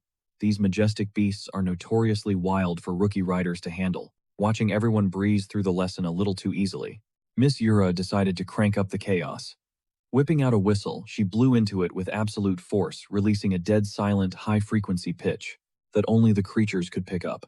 The exact second that silent frequency hit the winged beasts, some deep primal instinct absolutely snapped awake inside their brains. Razor-sharp talons instantly popped out, and the entire flock totally lost their minds, thrashing wildly in the air. The low-tier panicking students desperately looked back at their instructor for a lifeline, completely clueless that she was the actual mastermind, triggering this massive airborne meltdown. In Miss Yura's savage opinion, anyone who couldn't survive a raging out-of-pocket monster had zero right to flex the title of a Lumiere Academy elite. Even Zia, a low-key skilled summoner with solid experience, was fighting for her life trying to tame her ride. While she yanked desperately on the leather straps to wrestle the creature, Leo smoothly wrapped an arm around her waist and grabbed her hand, locking her firmly into the saddle. He whispered a quick reality check. Griffins have absolutely massive egos. Trying to blindly outmuscle them is just going to piss them off and make them crash out even harder. His grip was surprisingly smooth. Leo flawlessly finessed her hand movements with tiny expert adjustments, perfectly forcing the berserk mount back into total submission. Fully hijacking the reins from behind, he hit the gas and launched the griffin forward at insane speeds. They were slicing through the wind so fast and flawlessly that they actually zoomed right past the stunned professor and her right-hand assistant. Miss Yura couldn't help but hype up his god-tier handling skills. She snapped her gaze over to Carlo and double-checked if this overpowered freshman rep was actually gunning for the elite knight major. Based on the academy files that totally checked out, his flying was so insanely smooth it left her questioning if the kid had a VIP griffin parked in his backyard back home. But flipping through Carlo's background check, Leo was basically broke. Zero ties to a wealthy, noble bloodline that could ever fund a beast like that. Which means this guy is just built different, running purely on raw, unfiltered talent. And the crazy part, the class has barely even started. But Miss Yura remained completely hyped, convinced she had just stumbled upon a literal diamond in the rough, following that absolute nightmare in the clouds. The entire freshman squad finally touched down on Summoner's Isle, the ultimate training arena for every beast-taming major. Dozens of teens were literally puking their guts out on the shoreline, completely wrecked by that stomach-churning roller coaster ride. Meanwhile, Leo casually strolled across the blindingly white dunes, hunting down the absolute perfect snack. The second he spotted his prize, a gorgeously plump and juicy-looking treat, he reached up to snatch it from the branches, only to freeze at the sight of a completely scorched feather. His brain instantly went into overdrive, connecting the crazy dots. Still, he decided to keep his lips zipped for the moment, snagging the mouth-watering harvest. He tossed it straight to their majestic griffin as a massive thank you for getting their crew to the checkpoint in one piece. Once the whole roster was checked off, Miss Yura hollered at the squad to huddle up tight. She dropped the bomb. A hardcore field test starts right freaking now. Yeah, you heard that right, on literally day one. A bunch of these rookies only tagged along to vibe with the chill intro sessions. But boom, suddenly they're staring down a brutal pop quiz. The professor broke it down straight, explaining how, compared to the other two departments, the grind for Beastmasters is insanely steeper and way more demanding. Honestly, they should have known what they signed up for. When it comes to contracting beasts, just flexing some basic magic energy won't even cut it. To forge an unbreakable soul bond with a top-tier magical entity, you desperately need an off-the-charts elemental connection. And to actually boss around your monstrous companions, having god-level taming skills is absolutely mandatory. It is a totally grueling and crazy complex lifestyle, which is exactly why the headcount of legendary tamer champions is dramatically smaller compared to the mainstream classic combat paths. But plot twist, when stacked against normal warriors, the tamers who actually claw their way to the top tier literally blow the competition out of the water with their insane achievements. The most iconic Beastmasters have permanently burned their legacies into the history books. That right there is the undeniable magnetic pull of being a summoner. Every single rookie at this academy is practically dying to level up and carve out their own god-tier legacy. Stepping into the spotlight is Eliza Hergen, the prodigy from the legendary Northern powerhouse, the Hergen clan. She steps right up to the plate, directly questioning the professor about the exact gauntlet they are about to run. Miss Yura breaks it down, explaining that true to its title, this entire island is absolutely crawling with untamed mythical beasts and wild elemental spirits. Because a contracted beast acts as the ultimate living weapon in any summoner's arsenal, this trial is a brutal test of pure dominance and taming skills. The actual mission objective, surprisingly straightforward. The rookies simply need to dominate a creature out in the wild woods and drag it all the way back to the shoreline. The best part, once they seal that magical contract, it is basically finders keepers for their new powerhouse companions. The entire class totally loses their minds, exploding in massive cheers. Because, let us be real, it is super rare to score a free pass to bag a top-tier monster of their own. While the rest of the mob absolutely sprints into the thick brush, practically drooling over the thought of scoring a sick new pet, Leo just casually strolls into the shadows, completely unfazed. In a twist, Eliza actually stalks right behind him from the starting line. The crazy hype surrounding his massive beatdown on Duran has blown up across campus. Catching him chilling in the tamer course, she literally cannot resist sliding over to strike up a conversation. Naturally, the other heavy hitters in the freshman lineup immediately clock this high-profile little meetup. But Leo just coldly brushes her off, effortlessly shrugging, and claiming that he was merely putting in some basic effort.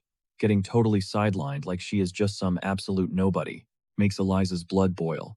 Watching all this drama unfold from a distance, the sharp-eyed Miss Yura is already pinpointing the alpha players dominating this year's batch. Fast forward a handful of minutes and a huge chunk of the rookies are already locked in dead heat struggles trying to assert dominance over their targeted monsters.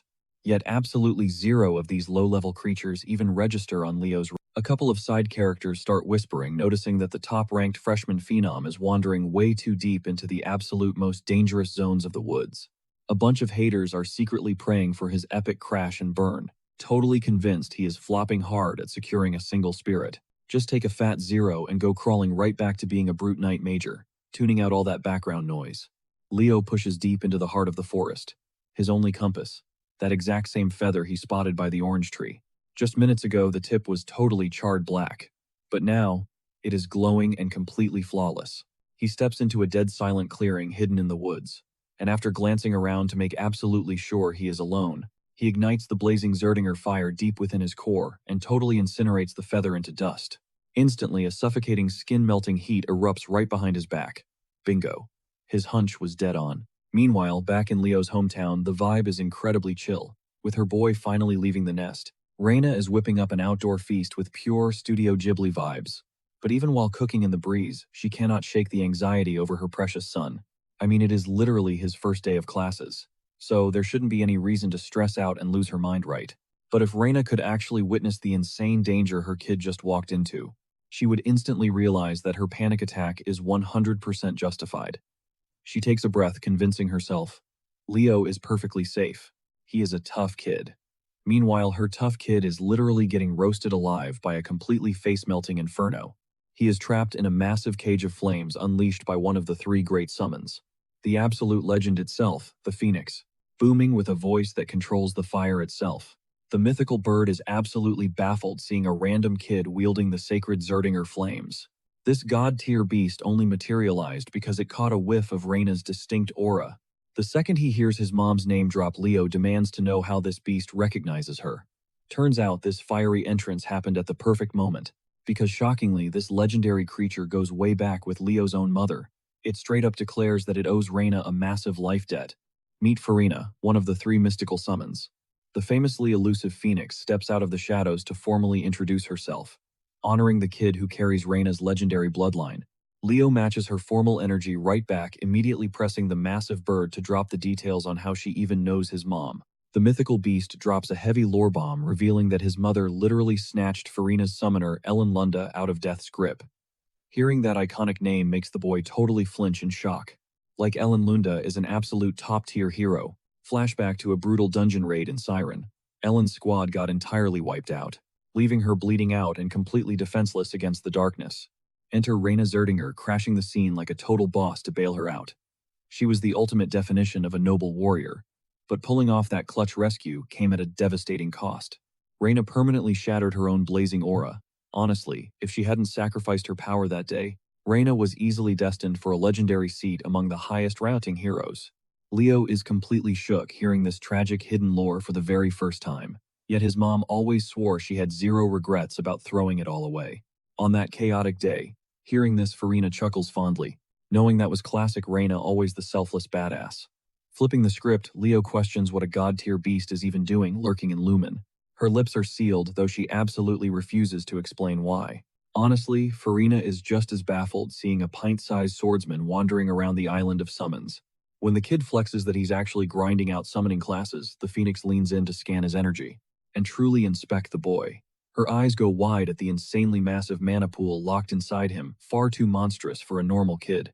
Farina erupts into booming laughter, totally claiming this random encounter. This is her absolute best chance to settle the massive life debt she owes his heroic mother. She orders Leo to stick out his hand and catch her scorching fire. The searing flames swirl wildly over his palm, eventually morphing into a solid glowing egg. Boom, a literal baby phoenix is chilling inside. Farina banks on the absolute fact that one day, once he levels up into an elite summoner, Leo will forge a soul-binding contract with her hatchling. Honestly, it's such a tragic shame. Turns out the summoner was actually supposed to inherit this exact egg. But Farina, she's completely biased toward Leo, and when our guy casually asked if he could literally just crack it open and tame the beast on the spot, the phoenix practically face-planted in absolute shock. But before she could even scream to shut down the ritual, a blinding crimson glow erupted, completely engulfing the kid's entire body. Farina scrambled to warn him, yelling that he was rushing way too fast into this. One wrong move and he'd literally be scorched out of existence. But with absolute laser-focused resolve, Leo crossed the ultimate point of no return. Farina had no choice but to step back and realize that his insane drive to stare down the impossible without even blinking an eye was a hardcore trait he inherited straight from his mom. Now all she could do was pray for a miracle as he threw himself into the chaotic hatching process. The whole room faded away, making it feel like only he and the violently pulsing ember inside the shell existed in this world. Leo slowly extended his hand, totally hypnotized by the gorgeous swirling inferno. But the split second his skin brushed that tiny spark, it violently exploded into an uncontrollable raging firestorm. Leo freaked out instantly, yanking his arm back. The suffocating heat immediately vacuumed the oxygen straight out of his lungs. That is the terrifying reality of a true phoenix flame. This brutal trial wasn't just a test. It forced him to feel the exact same agony this mythical beast suffers through daily. Because in order to unleash that legendary hellfire and weaponize their own bodies, a phoenix has to stomach soul-crushing torture every single day. They literally spend eternity with their own flesh incinerating, while their healing factor works overtime at a terrifying speed. Catching just a tiny glimpse of that nightmare, Leo finally got it. So instead of fighting the agony, he completely surrendered to the flames. The inferno devoured him, entirely connecting his spirit directly to the bird's eternal suffering. The fiery storm hit absolute critical mass, ripping wildly across every inch of his skin. Then, out of nowhere, the ancient shell in his palms violently splintered and shattered. Leo snapped his eyes open.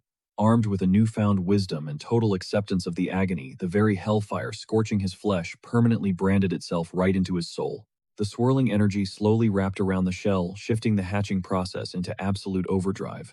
Farina leaned in, asking if he actually pulled it off, and Leo flashed a confident smirk. Nailed it. Her eyes lit up, calling him an absolute prodigy for executing such a wild, high-stakes maneuver. Look, when a literal phoenix drops the spoiler that you are destined to be the ultimate summoner, you take that straight to the bank. Even before the shell could fully crack open, Farina was already hyping our boy up, celebrating his flawless soul contract. The shell suddenly burst into shimmering ash, leaving behind a ridiculously cute tiny baby bird named Fiore. Catching all the feels, Farina was so hyped that she shapeshifted right into her gorgeous human form, formally trusting Leo with her precious little one. To the untrained eye, Fiore looks like your basic, everyday red chick. But honestly, the cuteness level is off the charts. Fast forward to high noon, and the bulk of the class had already dragged themselves back to the sandy shore, mostly flexing zero-threat basic beginner pets that they snagged right at the edge of the safe zone. Instructor Yura threw a side-eye to her assistant Carlo, demanding to know exactly how many minutes the stragglers had left on the clock. Anyone still out there, Carlo announced, has exactly 5 minutes before the buzzer. Just as Yura predicted, the only ones still missing were the 4 heavy hitters she had her eye on. Suddenly, a massive, booming rumble echoed from the deep forest. A colossal absolute unit of a bear blasted through the tree line, straight up flattening heavy timber like toothpicks, and chilling on the back of this deadly apex predator, none other than the rough-and-tumble Chenxia. She somehow dominated a rare aqua bear cub. For a future night, that is a massive flex. But her epic entrance got instantly muted by a giant eclipse casting pitch-black darkness over her new pet. The silent edgelord of the class bagged a legendary shadow crow and is now harvesting infinite cool points by casually surfing on its giant talon right onto the sand. Like even top-tier legacy summoner clans would sweat bullets trying to tame one of those. He barely managed to wrangle a single beast and hasn't even locked down a blood pact yet. Still, he easily cleared Miss Yura's insanely high bar. Honestly, the guy totally crushed it. 60 seconds later, the entire freshman class completely lost their minds when an absolutely pristine, massive white serpent slithered out of the ocean and crashed onto the sand with Eliza casually perched right on its head. Looking down her nose at everyone, she bragged that she went ahead and casually soulbound this deadly Gorgon snake, literally just because her elite family didn't have one in the vault yet. She was straight up completing her Pokedex in real life. Carlo suddenly blew the whistle, officially wrapping up this insane survival test. Thank God the very last straggler managed to drag himself onto the shoreline right before the buzzer. But compared to the massive earth-shattering flexes dropped by the top 3 prodigies, Leo literally just dragged his feet across the sand, with a tiny, fluffy yellow chick chilling in his messy hair, while the other elites radiated pure, terrifying boss energy. This dude's entire vibe was just straight up adorable. His clueless, low-tier classmates immediately started wheezing and pointing fingers at him. They genuinely thought he caught a random piece of poultry because his magic skills were just that pathetic. But while the peanut gallery was busy dying of laughter, pure, unadulterated terror violently spiked through Miss Yura's veins. She literally had to bite back a scream, thinking, this absolute madman just dragged a literal world-ending phoenix into a beginner's exam. Fast forward to golden hour, the chaotic summoning trials were finally in the books and the exhausted rookies were shuttled safely back to campus. But while the rest of the school was clocking out, Leo still had some major loose ends to tie up. He smoothed down his collar and tapped gently on the heavy oak door. A soft melodic voice instantly invited him in, stepping into the dimly lit room. His eyes immediately locked onto Professor Yura, rocking a stunningly casual off-duty fit, bathed in the warm cinematic glow of the setting sun. She pushed her paperwork away without a second thought and gestured for the overpowered rookie to pull up a chair. Leaning forward, Miss Yura quietly confessed that today. Her jaw practically dropped. She had never laid eyes on a literal baby phoenix before. Honestly, she did not even have a clue that a mythic beast like this was just chilling on Summoner Island. A first-year bagging a god-tier contract that is absolute. We are talking about a straight-up legendary flex that shatters every single record in the Academy's entire history. Professor Yura completely cornered our guy, pinning him against the chair with this intense, piercing glare. And then she drops a massive bomb. She knows exactly what he is. Leo gulped hard. Panic set in. Maybe he had flexed a little too hard and totally blew his cover, but that anxiety instantly vanished the second she yanked him into a massive bear hug and hyped him up as a summoning prodigy the likes of which had never been seen, even though she desperately wanted to brag and shout his insane milestone from the rooftops. The professor decided it was way safer to keep his bond with the Firebird strictly under wraps for the moment. If gossip this massive ever leaked out, the whole campus would absolutely lose their minds. For the time being, she aggressively demanded that he lock in summoning as his primary major, the absolute second those intro classes wrap up. She could clearly see that this dude packed enough raw firepower to evolve into an absolute legend, a hero the world would not ever forget. Hold up. I know exactly what you guys are plotting. But let us be real for a second, and accept there is zero chance you are becoming her personal pet. Fast forward to the next day.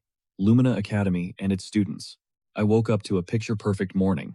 Chloe dragged her feet down the corridors, practically sleepwalking and yawning her soul out from a lack of sleep. Carl caught her struggling to keep her eyes open, and totally roasted her, joking that her jaw would snap off if she kept it up. The poor girl was completely running on empty after pulling a hardcore all-nighter grinding through spell tomes. Spotting the exact same girl he literally crashed into earlier this week, Leo whipped Chloe Miller's ID card out of his pocket and tossed it right back to its rightful owner. She sighed in relief and thanked the top rookie for saving her from the absolute nightmare of ordering a new one. But what really threw her off was the simple fact that he did not even demand a single favor in return. Leo figured he'd crash the magic lectures as well. His logic was pretty straightforward. Since they were still in the whole trial phase, he might as well max out his schedule and sample everything. Chloe, on the flip side, she was completely obsessed with the arcane, so she strictly attended courses related to the subject. Carl leaned over and muttered to his bro that this Chloe girl, the literal ice queen, was totally gunning for the #1 spot in the department. But here's the kicker. Carl has literally zero volume control, so Chloe Muller caught every single word. Carl instantly felt the room freeze over. The second, her deadly glare locked onto him. Right as he tried to backpedal out of the danger zone and escape to the back row, a massive glacial spike slammed down right in his path. The flawless, jagged crystal basically came an inch from trapping him inside a mini glacier. Completely cornered, Chloe yanked him straight to the front row, forcing him to sit down, shut up, and actually focus. A beat later, more recognizable students strolled into the auditorium. A heavy-hitting duo, actually. No shocker here, Abad and Chelsea Llewellyn, the heirs to the legendary sorcerer bloodline, had also pulled up for the seminar. Out of nowhere, the heavy doors blasted open, and the entire vibe of the room flipped instantly. The moment this guy stepped inside, he completely stole the spotlight without even trying. While he strolled right up to the main stage, half the girls in the room were immediately turning red and whispering about how insanely gorgeous their new instructor looked, rocking perfectly styled hair, a sharp tie, and an absolutely flawless fit. Len Horace announced himself as the head honcho for the freshman magic track. He slammed a massive pile of documents down, but before kicking off the intro session, he decided to pull a totally unhinged stunt. Just by snapping his fingers, that mountain of paper erupted from the desk and scattered perfectly across the entire auditorium. The thick stacks of exam papers magically slapped down, landing dead center on every single desk in the room. Welcome to day 1, your icebreaker. A brutal theory test. The entire classroom instantly froze in pure panic, because getting slammed with a massive pop quiz before the professor even taught a single lesson. Totally unhinged. But the strict Professor Len Horace didn't care at all. He flat out warned them that anyone who bombs this initial assessment will be permanently kicked out of his classroom. If you made it into the elite Lumene Academy, crushing a basic test should be absolute light work. Once they wrap up their agonizing papers, they just need to drop them off with his assistant Anna.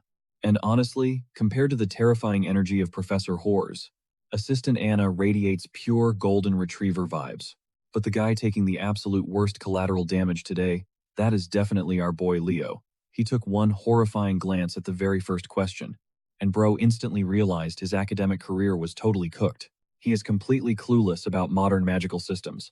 These insanely complicated next-level formulas staring back at him, they might as well be written in an alien language, while the clock mercilessly ticked down the rest of the class sweat bullets. They squeezed every single drop of their brain juice, desperately trying to crack these mind-bending puzzles. With every single grain of sand dropping in the hourglass, the suffocating tension in the room spiked. Their entire future as legendary heroes literally rides on this grade. The second time was called. Whispers erupted across the room. People were actually bragging about how ridiculously easy it was, but even the most elite big-brain geniuses in the class totally blanked out on the final impossible question. Meanwhile, Leo was absolutely spiraling in despair.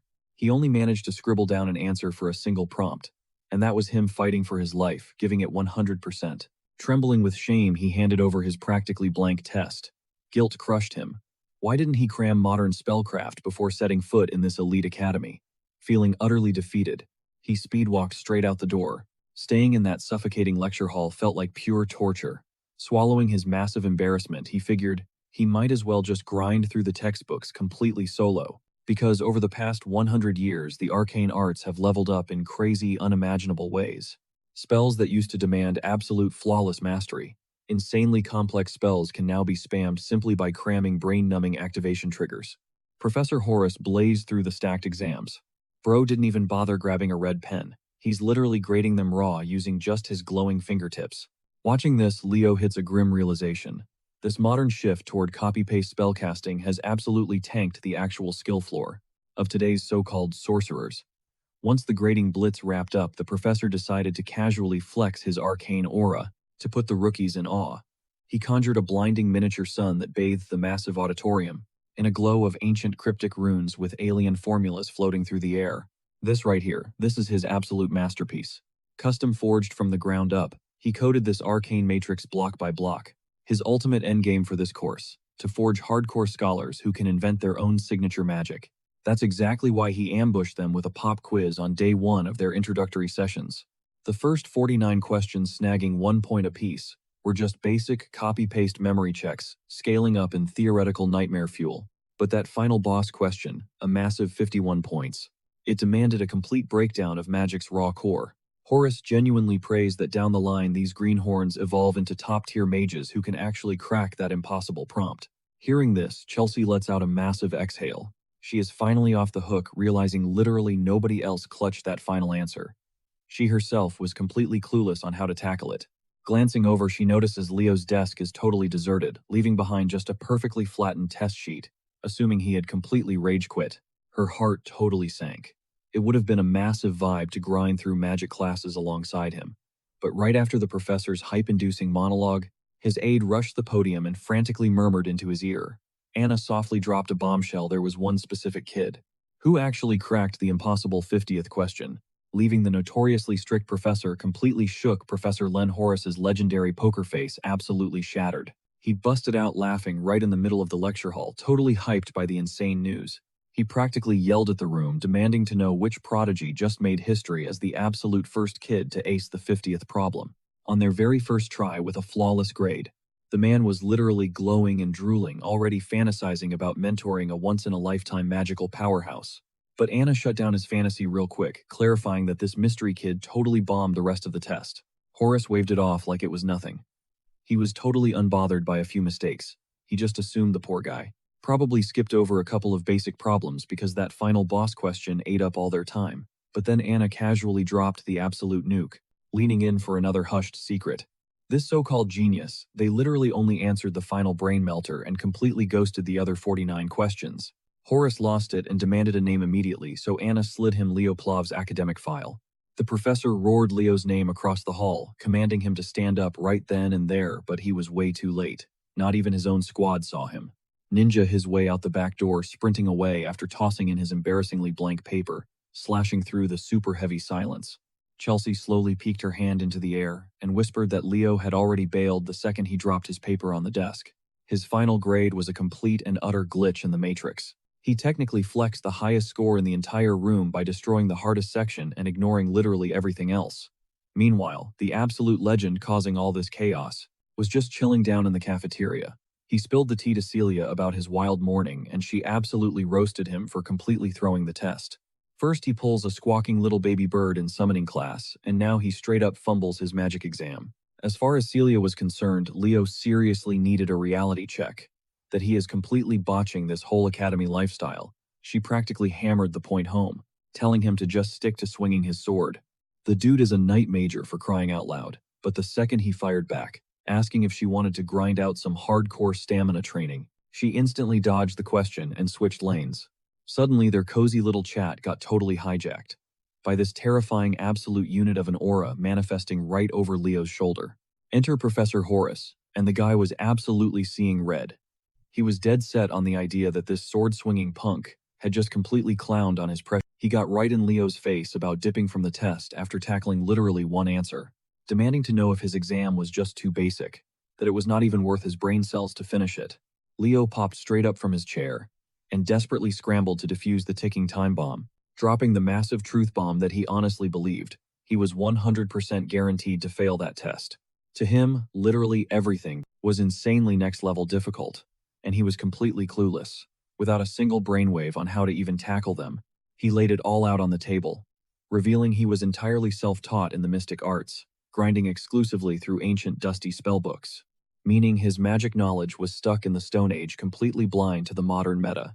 You could practically see the gears violently spinning. Out of nowhere, Horace literally hoisted the kid up into the air, dangling him by the scruff like some stray kitten, dropping him back down onto his feet, leaving Leo glitching out in absolute mind-numbing confusion.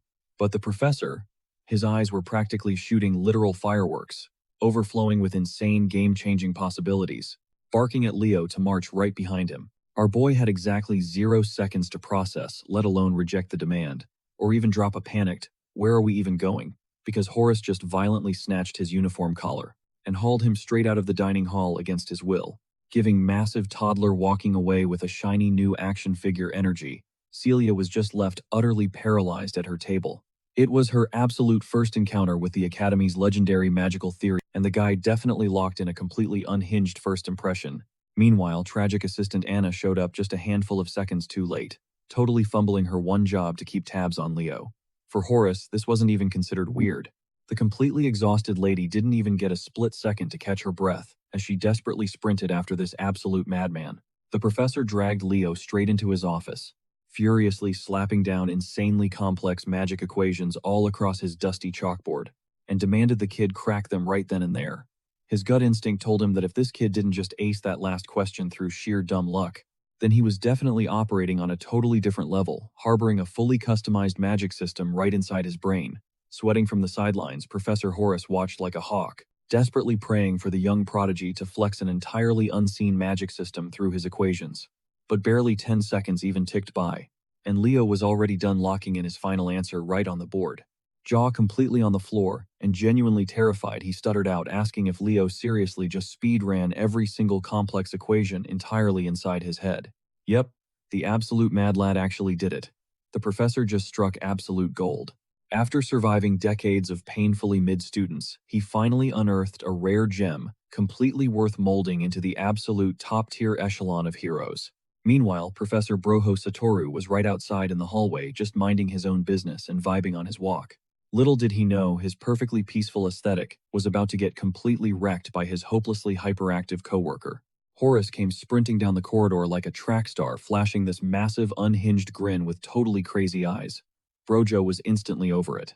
He already knew that whatever triggered that psychotic smile was basically a guaranteed death sentence for his peace and quiet, so he hit a flawless 180-degree spin and booked it straight back where he came from. But Horace literally dived for his ankles, spamming thank yous at the top of his lungs like an aggressively overstimulated golden retriever. Professor Albie literally had to blast magic just to peel him off. Look, this wasn't exactly the first time he's caught Horace tweaking out in public, but the dude is straight up doing the most today. Professor Horace could not care less, even while violently dangling in midair. He was way too busy shouting his praises to the heavens for striking absolute gold with the magical prodigy Leo Plov. Albie stood there, utterly baffled. Why on earth would this magic-obsessed maniac crown a rookie knight, the next god-tier sorcerer? Just hearing the words knighthood and Leo shoved into the same sentence sent Horace into an absolute meltdown. He desperately screeched that the boy had to join the magic track no matter what.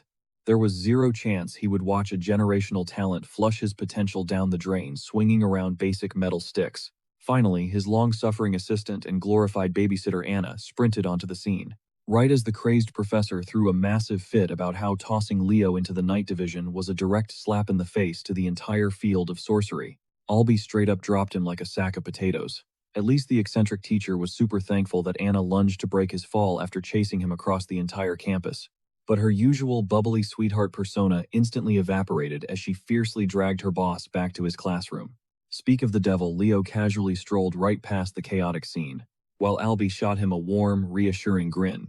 The stoic teen just sighed to himself, realizing that spellcasters genuinely have not evolved one bit over the centuries. Even now, they are all completely unhinged. Fast forward 1 week past that magic theory dumpster fire, and the trial classes officially wrapped up. Leo was kicking back on the academy rooftop nose-deep in a history book, actively dodging the loud, over-the-top high school drama below. Like clockwork, he dug deep into the lore of his past life. In this modern era, Kyle, the legendary hero who kickstarted everything, was universally trash-talked as a total scam artist.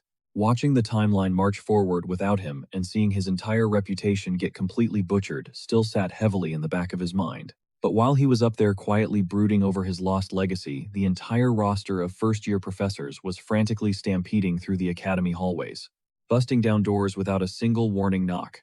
The professors practically kicked down the principal's door, fuming with complaints.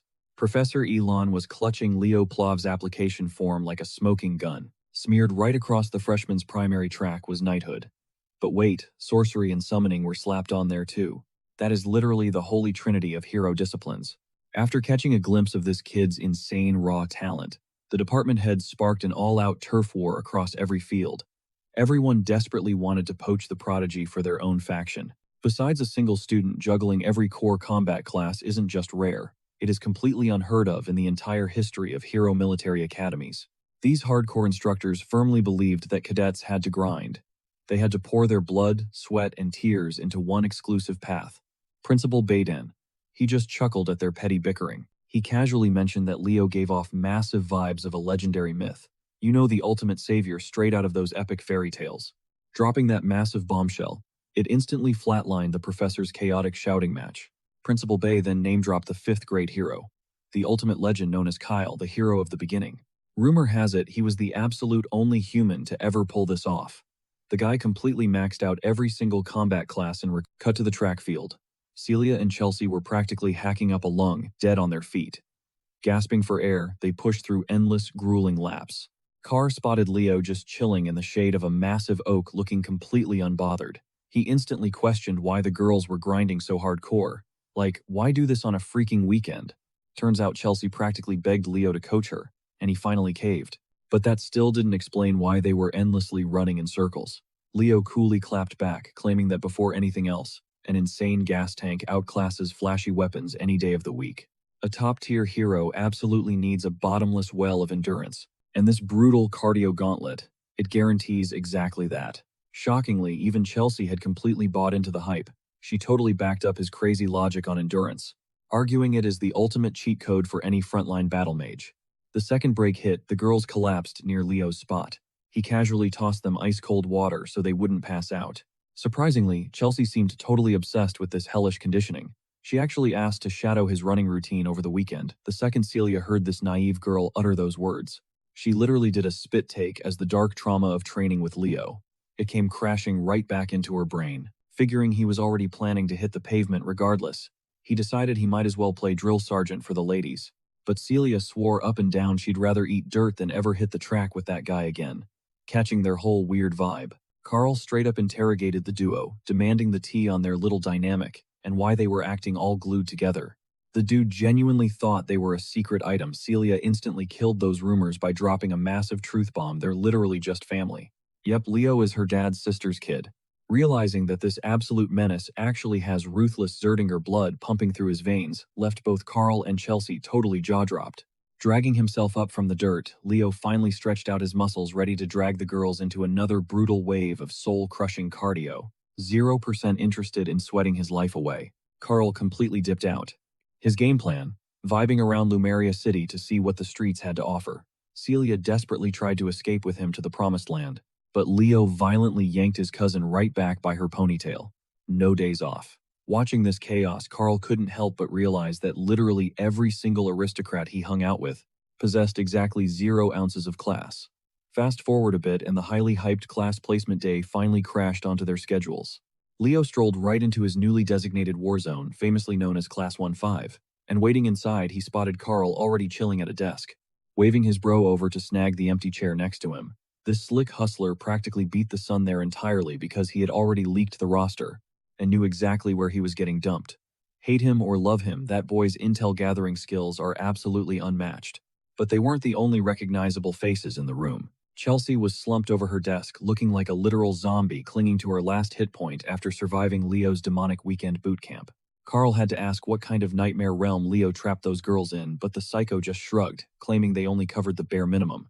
Out of nowhere, a couple of absolute nobodies peered into Class 5, an infamous dumping ground known as the Room of Sheer Agony, laughing it up as they threw massive shade, placing bets on how many of these pathetic rookies would actually survive past semester number 1. A deadpan drawl suddenly sliced right through their toxic trash talk.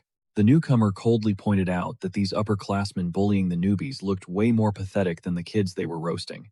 Those two random nobodies whipped around, and pure terror instantly paralyzed them on the spot. A menacing guy rocking messy black hair and a rough wild beard towered right in front of them. His killer aura literally choked the oxygen right out of the room. Meet Harry Edmund, the absolute menace teaching Class 1-5, famously feared across campus as the Wailing Wall. This absolute savage commanded the bullies to literally get on their hands and knees to act as his personal furniture, and they instantly obeyed out of sheer panic. Chilling on his living throne, he casually greeted his new students by calling them useless dead weight. Class 1-5 is essentially the reject bin, packed with the absolute worst scorers in the entire freshman lineup. Professor Edmund bet serious money that these hopeless kids had already heard the terrifying gossip about him. He threw a brutal question at the room, asking if anyone actually knew why he volunteered to babysit this literal dumpster fire of a class. Carl nervously shot his hand up, guessing that the legendary Wailing Wall obviously stepped up to the plate to carry them through and boost their terrible stats. But the professor already had Carl Thomas totally figured out.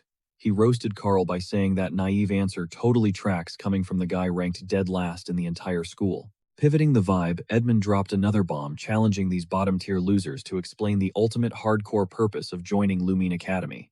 Chelsea boldly waved her hand, stating with absolute confidence that their main mission is to completely conquer the hero's dimension by grinding through relentless field ops. Nailed it. Spot on.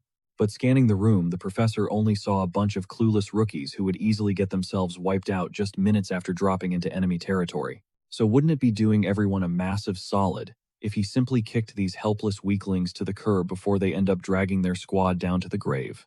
That ruthless purging is exactly why he claimed Class 5. And that dark reality is exactly why everybody knows him as the infamous Wailing Wall. While this ruthless instructor absolutely paralyzed his students with fear, Leo didn't even flinch, standing completely unbothered. The veteran teacher silently sized him up, realizing this absolute unit would totally survive even if he got dumped straight into a high-stakes hero dimension right now. Barking his next command, he forced the entire squad to ditch their uniforms, throw on their sweaty gym gear, and drag themselves out to the punishing training fields. It was literally day 1 of the semester, but they were already diving headfirst into hardcore combat prep. Class 5 scrambled to obey his harsh orders, lining up nervously on the dusty track. But while the rookies roasted alive under the blazing sun, this absolute menace pitched a massive beach umbrella, kicked back in a comfy lawn chair, and sipped an iced beverage like he was on a tropical vacation. It was time to shatter the delusional soft mentality these spoiled brats had completely normalized since stepping foot inside this elite academy. He threw out a brutal reality check. He demanded to know what would actually keep them breathing in the wild when things inevitably hit the fan and their fragile lives were on the line. Nella Carvin, a totally anxious knight, major packing an ultra-rare healing aura, stuttered out a shaky response claiming her loyal squadmates would always have her back. Dead wrong. Professor Edmund instantly crushed that fantasy, declaring that pure, raw, individual power was their only true lifeline.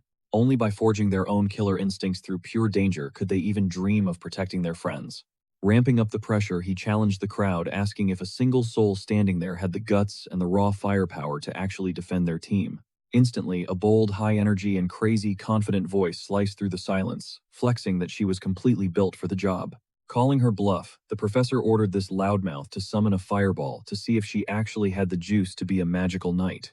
This fiery volunteer was none other than the fiercely upbeat Eliana Layden, a wildly talented, dual-class magical knight.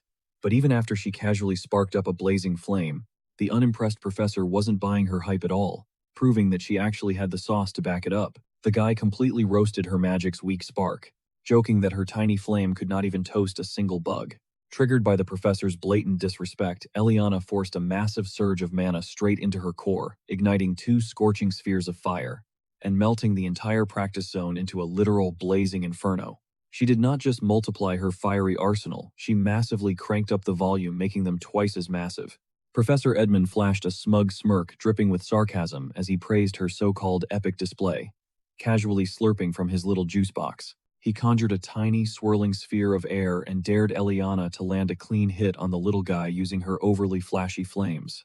In a flash, that swirling breeze morphed into a literal wind spirit, zipping through the sky with a totally mind of its own. The cheeky little creature swooped right up to Eliana's face, giggling like a menace at her roaring flames before playfully tapping her right on the nose. Obviously, our hot-headed girl absolutely lost her mind. She started blasting scorched earth in every single direction, sweating buckets just trying to fry the pesky flying troll, after she dumped all her precious energy into clumsy strikes that punched nothing but thin air. The professor finally stepped up to drop some harsh truth. He asked what the actual point was of juicing up the sheer scale and flashy numbers of a strike if you cannot even land a single scratch on your target. This entire brutal drill was designed to expose their most glaring, embarrassing weakness: the total inability to actually apply their raw power in a real fight. They need to grind hard and shatter their own pathetic ceilings. That is the true hero grind set. The Wailing Wall flashed a wicked grin, declaring that nobody was going anywhere until somebody actually managed to snatch up his slippery spirit sylph. Leo just chilled in the back, soaking it all in. The teacher's reality check sounded savage. But Leo knew deep down that the old man was spitting pure facts. Guess it would not hurt to actually lock in for once and take a real shot at bagging that elusive sylph. But while the rest of the squad was busy sweating laps on the field, Professor Edmund kept his piercing gaze deadlocked onto Leo Plav. After hearing all the crazy hype surrounding this rookie, he was dead set on exposing if the kid was truly legit or just capping. Channeling heavy main character energy just like the legendary hero Kyle. But reality check. Even with the entire squad jumping into this massive hunt, this little wind spirit is totally styling on them, effortlessly running circles around the group from afar. Leo flared up his raw aura, funneling all that pure energy straight down into his boots. With a single explosive sprint, he blasted off like a blazing scarlet meteor, shattering the ground behind him into absolute dust. His velocity maxed out, pushing way past normal limits. His tunnel vision is unreal. Honestly, he might actually be the absolute first true all-class hero ever born. Carl and Chelsea were already gasping for air, completely gassed out from chasing that ridiculously broken wind elemental. Enter our boy Leo, dripping in a violently glowing aura from head to toe. Spamming an overpowered variation of the aura step, he straight up walked on the air, hitting the one ultimate blind spot that pesky Sylph never saw coming. Weaponizing pure gravity and raw momentum, he dive-bombed out of the sky like a heat-seeking missile, giving that floating spirit 0 absolute frames to dodge, or even think about slipping away. He whiffs the initial strike by an actual millisecond. At first glance, it totally looks like he fumbled the bag. But that wicked smirk on his face screams absolute trap. Out of nowhere, he twisted the leftover aura, wrapping his fingers, weaving it into a razor-thin lasso that instantly snapped right onto the sylph's tiny ankle. This gigabrain move locked the tricky wind spirit totally in place, serving it up on a silver platter. But of course, none of his Class 5 homies actually reached the paralyzed spirit in time. Instead, it gets instantly yoinked by that insanely fast Punk Duran. I mean, we all knew the kid's agility stats were off the charts. But let us be real, he only scored that catch because Leo's sick aura thread nerfed the spirit's mobility to 0. Still, seeing that incredibly punchable smirk on Duran's face is enough to make anyone's blood boil. Right on cue, another dude struts straight onto the battlefield, slow clapping like he owns the whole freaking place. This arrogant-looking snob is Sejun, the main professor heading up Class 1-1. Currently, this guy is sitting pretty at number 2 in the graduation voting ranks. He seized the perfect moment to show off his squad's insane potential, even throwing shade by offering to school Class 5 on how it is really done. On the flip side, Professor Edmund completely ignores the training ground. He is totally glued to his recliner, aggressively slurping down his tiny juice boxes. He casually pawns off his duties, begging his coworker to babysit his students for the rest of the afternoon, even though the hard-working Professor Sejun always lands exactly at second place in the graduating class. Voting this absolute slacker constantly snatches the crown for number 1. Year after year, the entire student body, but mostly, Carl gets absolutely pumped to witness the epic showdown between the two massive legends of Lumine Academy. These twin titans of teaching have dominated the campus for over 20 long years. Even elite instructors like Ainura and Len used to be their rookies. Catching wind of his endless rambling, the super cute Nella Carvin grills Carl on how he became such a walking encyclopedia of campus gossip. Sadly, our guy possesses literally 0 riz and somehow ends up creeping out every girl he talks to. Professor Sejun busts out a booming laugh. He has absolutely 0 clue what wild master plan his rival is cooking up by commanding the absolute lowest tier of rookies. But Sejun is dying to uncover the truth, so he straight up challenges Class 5 to a brutal face-off against Class 1. For the main event, they are throwing down in Lumine's legendary chaotic ball game known as Bastara. Hearing this, Professor Edmund surprisingly leaps from his seat and hypes up Sejun as an absolute mastermind. He aggressively shakes his rival's hand, preaching that diving headfirst into real combat is the ultimate learning hack. But right after locking in the duel, he instantly collapses back into his cozy throne and dumps all the annoying refereeing duties straight onto Sejun's lap. Poor Sejun is left utterly baffled, violently questioning how he keeps getting completely crushed in the senior popularity polls by this absolute couch potato, while his own squad stares at him with pure, unfiltered pity. At least the legendary Wailing Wall turns to address his underdogs one final time. He declares that surviving this Bastara bloodbath against Class 1 is the ultimate chance to grind out their raw abilities. Oh, and one tiny detail, he drops a chilling warning that if they actually manage to lose, every single student in this room is getting expelled. That massive bombshell leaves the entire class absolutely stunned. I mean, this is literally their day 1 lesson with the guy, and to make things worse, they are matched up against the absolute monsters of Class 1A, a squad stacked with 3 elite captains. But he is not hearing any of their whining. He coldly tells them to step up and grind harder. Besides, he smirks. They really should not be sweating it. Not when they have the ultimate prodigy, the freshman representative, right there sitting in their very own classroom. He commands Leo to step up and draft 6 players for the upcoming showdown. Processing his teacher's insane demand, Leo immediately realizes this is some kind of twisted loyalty test. Harry is not throwing them to the wolves out of spite. The reality is, the kids in Class 5 are completely totally broken, and we are barely 1 single week into the semester. Seeing their crushed morale, Leo connects the dots. Harold is deliberately using him as the ultimate spark, a beacon to pull these defeated underdogs out of the trenches. Because right now, their vibe is completely in the gutter. Across the field, the teacher of Class 1 unleashes a massive wave of magic to sculpt the battle arena. Meanwhile, Leo's brain is working in overdrive, desperately searching for a loophole to absolutely dominate this buster competition, a solid strat to drag his squad out from their rock-bottom despair. Lumen Academy's absolute heavyweights are staring down Class 5. Even Chelsea is literally trembling, sweat dripping down her face. She stammers out the mechanics of the buster match, since Leo is completely clueless about how it works. Turns out this is a brutal combat sport, a hardcore tradition that has been played at the academy for ages. But hearing her break it down, Leo thinks it just sounds like an overhyped game of dodgeball. Thomas quickly steps in, warning him that it is never that simple. In reality, the stakes are way more lethal than some friendly backyard scrimmage. Right on cue, the Sword Princess Celia starts trash-talking Chelsea, mocking her for looking like a terrified ghost before the whistle even blows. But that petty taunt flips a switch inside Chelsea, causing her to completely snap. She aggressively claps back, refusing to go down without a fight. And as for Leo, our guy stays completely unfazed, telling his squad to just take a breather, because taking a fat L is definitely not on their itinerary today. Celia, on the flip side, is absolutely fuming, ready to flex the insane grind she put in during training. And as for Chloe, she is completely locked in and thirsty for payback, desperate to completely wipe the floor with the freshman rep, hoping to rewrite that embarrassing trash tier ending from their last showdown. Professor Sejun barks at the competitors to step up to the battleground. Leo glances at his crew, silently asking who is crazy enough to jump in. Chelsea and Eliana lock eyes and bravely step up to the plate. The stakes are sky high here, since catching a loss means getting instantly expelled, so you already know they are ready to go absolute goblin mode, just to clutch up this epic dub. Thomas and the rest of the gang quickly fall into formation, giving Leo the green light to nod at the professor, proving Class 5 is fully locked and loaded. Sejun whips out the sphere and launches it high into the sky. Every single player on that field tracks that orb like a hawk, locking onto its prey. The whistle blows, and it is game on. Duran and Leo instantly blast off the ground, lunging for the sphere, but Lightning Boy lives up to his hype, zooming just a split second and brutally snatching the rock right out of the air, stealing the momentum right off the bat. The match literally just kicked off a second ago. And this absolute madman, Leo, decides that right now is the perfect moment to figure out how to actually play. Turns out all you gotta do is pump the sphere full of raw aura and blast it into the net without physically touching it. First squad to hit 11 points secures the epic victory. Meanwhile, Duran is already going full demon mode. He fires off the orb at blinding supersonic speeds, forcing Leo to weave out of the way at the very last millisecond. Poor Thomas literally did not even process the blur before it ripped right past his face and smashed straight into the goal. First blood easily goes to Duran from Class 1, sending a massive shockwave of pure, unadulterated panic straight through the hearts of the Class 5 underdogs.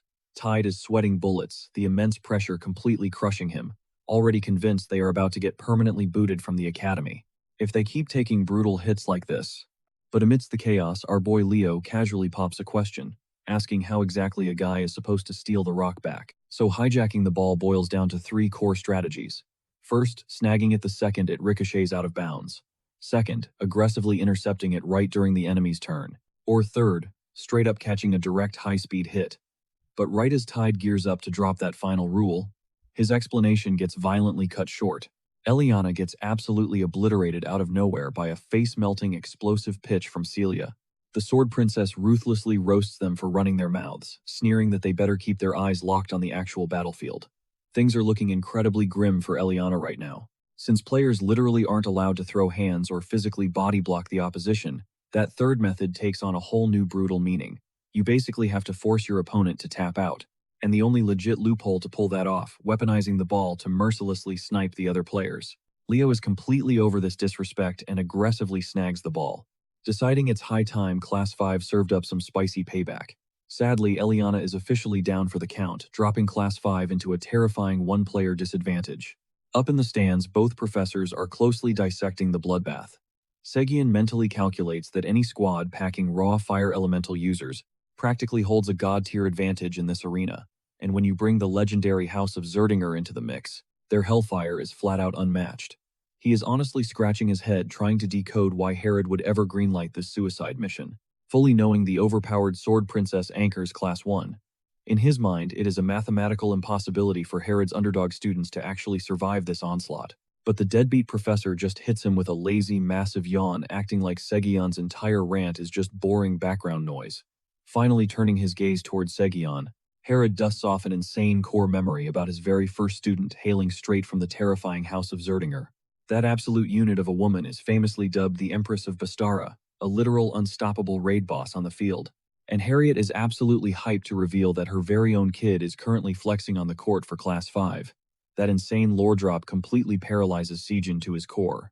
Snapping back to the arena, Class 5 is having a massive meltdown, totally doom-scrolling through their own insecurities and heavily questioning why they ever enrolled in this hellish academy. But through the chaos, Celia locks eyes with Leo, just as he ignites his blistering flames. It finally clicks, bro is done playing games. He conjures up an absolute nuke of a blazing fireball. He yeets that glowing orb with straight-up demonic velocity, forcing Chloe to drop her massive glacier peak just to tank the heat. She pops off with that incredibly smug attitude, completely convinced she just shut down his ultimate attack. But out of nowhere, Leo basically teleports right beside her, having read her next move like a cheap comic book. With zero hesitation, he vows to crush her defenses anyway. He catches massive air and delivers a savage right hook that punches the absolute life out of the ball, shredding her heavy-duty ice shield like warm butter. Even Segion is left totally speechless by the kid's insane battle IQ. Class 5 absolutely loses their minds, screaming their lungs out for the rookie superstar. The elite squad's professor suddenly gets it, realizing this insane bloodbath is just getting started. What follows is a chaotic montage of rapid-fire strikes, pushing the scoreboard to a sweat-inducing 9-10. Half the arena gets straight-up body-bagged in the crossfire. Eventually, the speed demon Duran unleashes a lethal pitch, aiming to finish this crazy war once and for all, but Thomas dives headfirst right into the line of fire, risking his own life to completely block that fatal blow. He somehow manages to snatch the glowing projectile despite his energy tank hitting dead zero. The massive impact forces Thomas to just black out, leaving both factions completely deadlocked in a brutal tie. But the underdogs are down to their very last man, just Leo. Meanwhile, the elite still have their big three monsters fully charged. It feels like an absolute game over for our guy, purely based on that insane 3-to-1 ratio. The Frost Queen Chloe is heavily thirsting for payback, still super salty about getting totally humiliated in the last trial. She spawns an entire army of icy clones, building an unbreachable fortress around her squad. Leo preps his legs for one last desperate push against the terrifying duo of Celia and Duran. He digs his sneakers deep into the dirt, then he absolutely explodes forward, like a literal missile, leaving the big three utterly mind-blown as he straight-up vanishes. Leo flash steps at such a terrifying pace that he totally ghosts past Celia before she can even blink. He isn't wasting his breath clashing with these bosses directly. Nah, bro's eyes are locked purely on securing the ultimate win. That dumps the entire defense squarely onto Chloe's shoulders. She's frantically scanning the chaos to pinpoint the actual Leo buried deep inside a massive swarm of his own clones. Just trying to process that insane level of magic leaves her completely gasping for air. Leo blitzes right past her in a total blur, sending Chloe crumbling to the dirt in sheer defeat. Her mind is totally spinning, wondering how an ordinary human could possibly wield the sacred top-tier magic of the elves. Ultimately, not even the powerhouse trio of captains could slam the brakes on his momentum, locking in Class 5 as the undeniable absolute champions of the match. The whole arena instantly erupts, chanting Leo's name, while the students of Class 5 totally lose their minds in absolute hype. They were literally inches away from getting kicked out of the academy for good. Sejun is genuinely mind-blown when he finds out that Harold intentionally dragged them straight through literal hell purely to snatch that victory. Meanwhile, the elite trio of captains are sitting there completely shattered by the massive L they just took. Sejun knows he has to step up and do some major damage control, so he walks straight up to Chloe, gently asking if she's feeling crushed by the brutal loss. He drops some wisdom, reminding her that even when taking an L, they still gotta honor tradition and show massive respect to their opponents. He instantly validates the insane grind they put in, fighting tooth and nail to secure Class 1's victory. Sejun is incredibly proud of the kids who completely gave it their all, and even the ones screaming their lungs out to hype up their team. His warm, intensely inspiring speech instantly melts everyone's hearts. Harold, on the flip side, is absolutely not bringing that same soft, poetic energy. He flat out roasts them as total losers, heavily ticking everyone off in the process. Both squads honestly left absolutely everything on the battlefield today. Class 1 definitely got to flex their top-tier raw talent, while Class 5 brought that unmatched, relentless dog mentality, violently grinding it out until the very last second. Sejun heavily highlights the fact that their insane, stubborn drive to shatter their own limits was the ultimate game-changer that secured the win. He really hopes that both of these fierce rival squads can feed off each other's energy and level up together as true equals. Handshakes go down. Celia immediately starts throwing petty shade at Chelsea, who quickly claps back with her own dose of brutal venom. Meanwhile, Thomas over there is aggressively pumping Duran's hand with way too much golden retriever hype, while Duran just stares back looking like a totally traumatized pale zombie. Chloe is literally on the verge of breaking down in tears, completely drowning in. Leo reaches out a hand, genuinely hyping up her insane battlefield skills. He honestly believes that, with just a drop of grinding and real-world combat, She is literally destined to evolve into an absolute powerhouse. At first, she thinks he is totally trolling her, but catching that dead serious look in his eyes, her defensive vibe instantly melts away. Swearing to totally eclipse him one day, Chloe seals the rivalry with a firm handshake. Flash forward one entire month. Our main trio is just chilling in the cafeteria, when Thomas starts digging into what clubs they are going to draft into. But instead of signing up for some random group, Leo casually drops that he is founding his own making. Thomas absolutely loses his freaking mind. Chelsea, acting as the ultimate ride-or-die bestie, does not even hesitate to lock in her membership.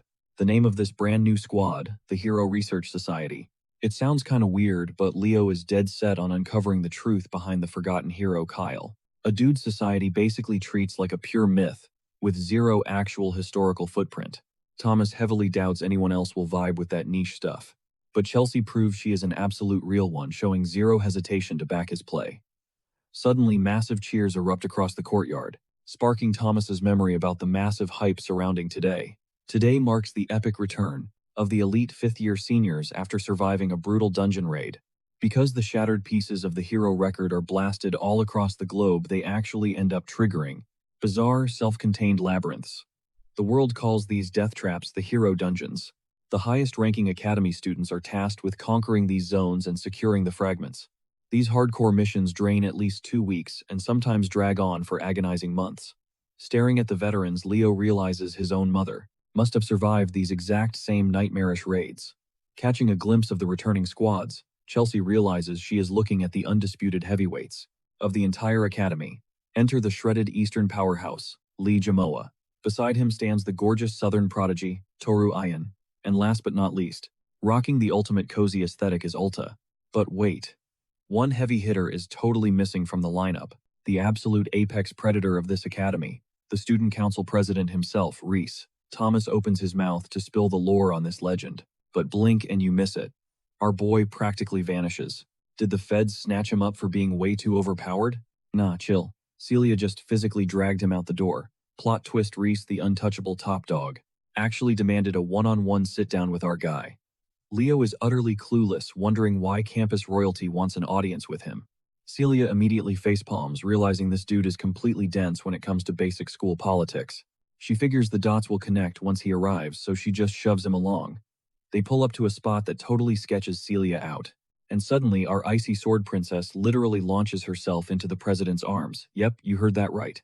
The campus god is actually her older bro, and he is hyped to finally meet Leo, the crazy rookie gunning for the all-class rank.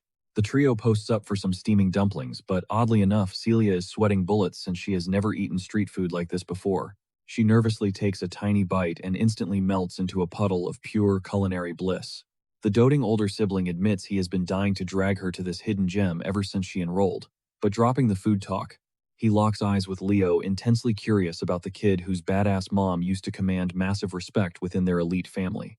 Reese chuckles, recalling how Leo's mother was practically a campus celebrity back in her glory days. She was that one chaotic student who took things way too far and cemented herself as an absolute myth. Like that one time she straight up roasted the absolute garbage cafeteria desserts with zero hesitation. Oh, and she literally rallied a massive student mob to storm the principal's office like an actual raid boss. Celia drops her jaw, completely blown away that his mom was the mastermind behind that infamous academy lockdown. The royal siblings just laugh it off, purely vibing in the moment. Leo is absolutely mind-blown by Reese, totally convinced this dude deserves the title of the academy's absolute apex predator. It is practically written in the stars that this guy will reach hero status. Reese decides it is time to treat themselves to a sweet dessert run. He waves the crew ahead so he can cover the tab. But as he is heading out the door, Reese suddenly feels a totally alien object shoved inside his blazer pocket, completely clueless as to how it even got there. Smash cut to Harold's classroom, where Eliana is practically bursting at the seams to ask a question. But this absolute menace shuts her down, calling her curiosity pathetic before a single word even leaves her mouth. Zero chill whatsoever. Eliana pushes through, demanding to know why they are the only ones lacking a class rep for Class 5, considering every other section has already locked theirs in. Harold just shrugs off the whole ordeal, shamelessly admitting the thought totally slipped his mind. Being the ultimate lazy slacker, he just points a finger directly at Leo and drafts him for the job on the spot. Eliana and Tide immediately pipe up, forced to remind this absolute clown that a democratic voting process actually exists. But spoiler alert, they instantly realize why keeping their mouths shut would have been the ultimate power move. Harold drops the bomb that the chosen class rep will be drowning in all his paperwork, completely freeing him from any actual effort. Suddenly, the intercom blares, ordering the entire student body to mobilize for the Hero Studies joint session. Every single freshman is summoned to rush the main auditorium immediately. Leo checks if they should ditch the room right now, and their deadbeat instructor gives them the green light.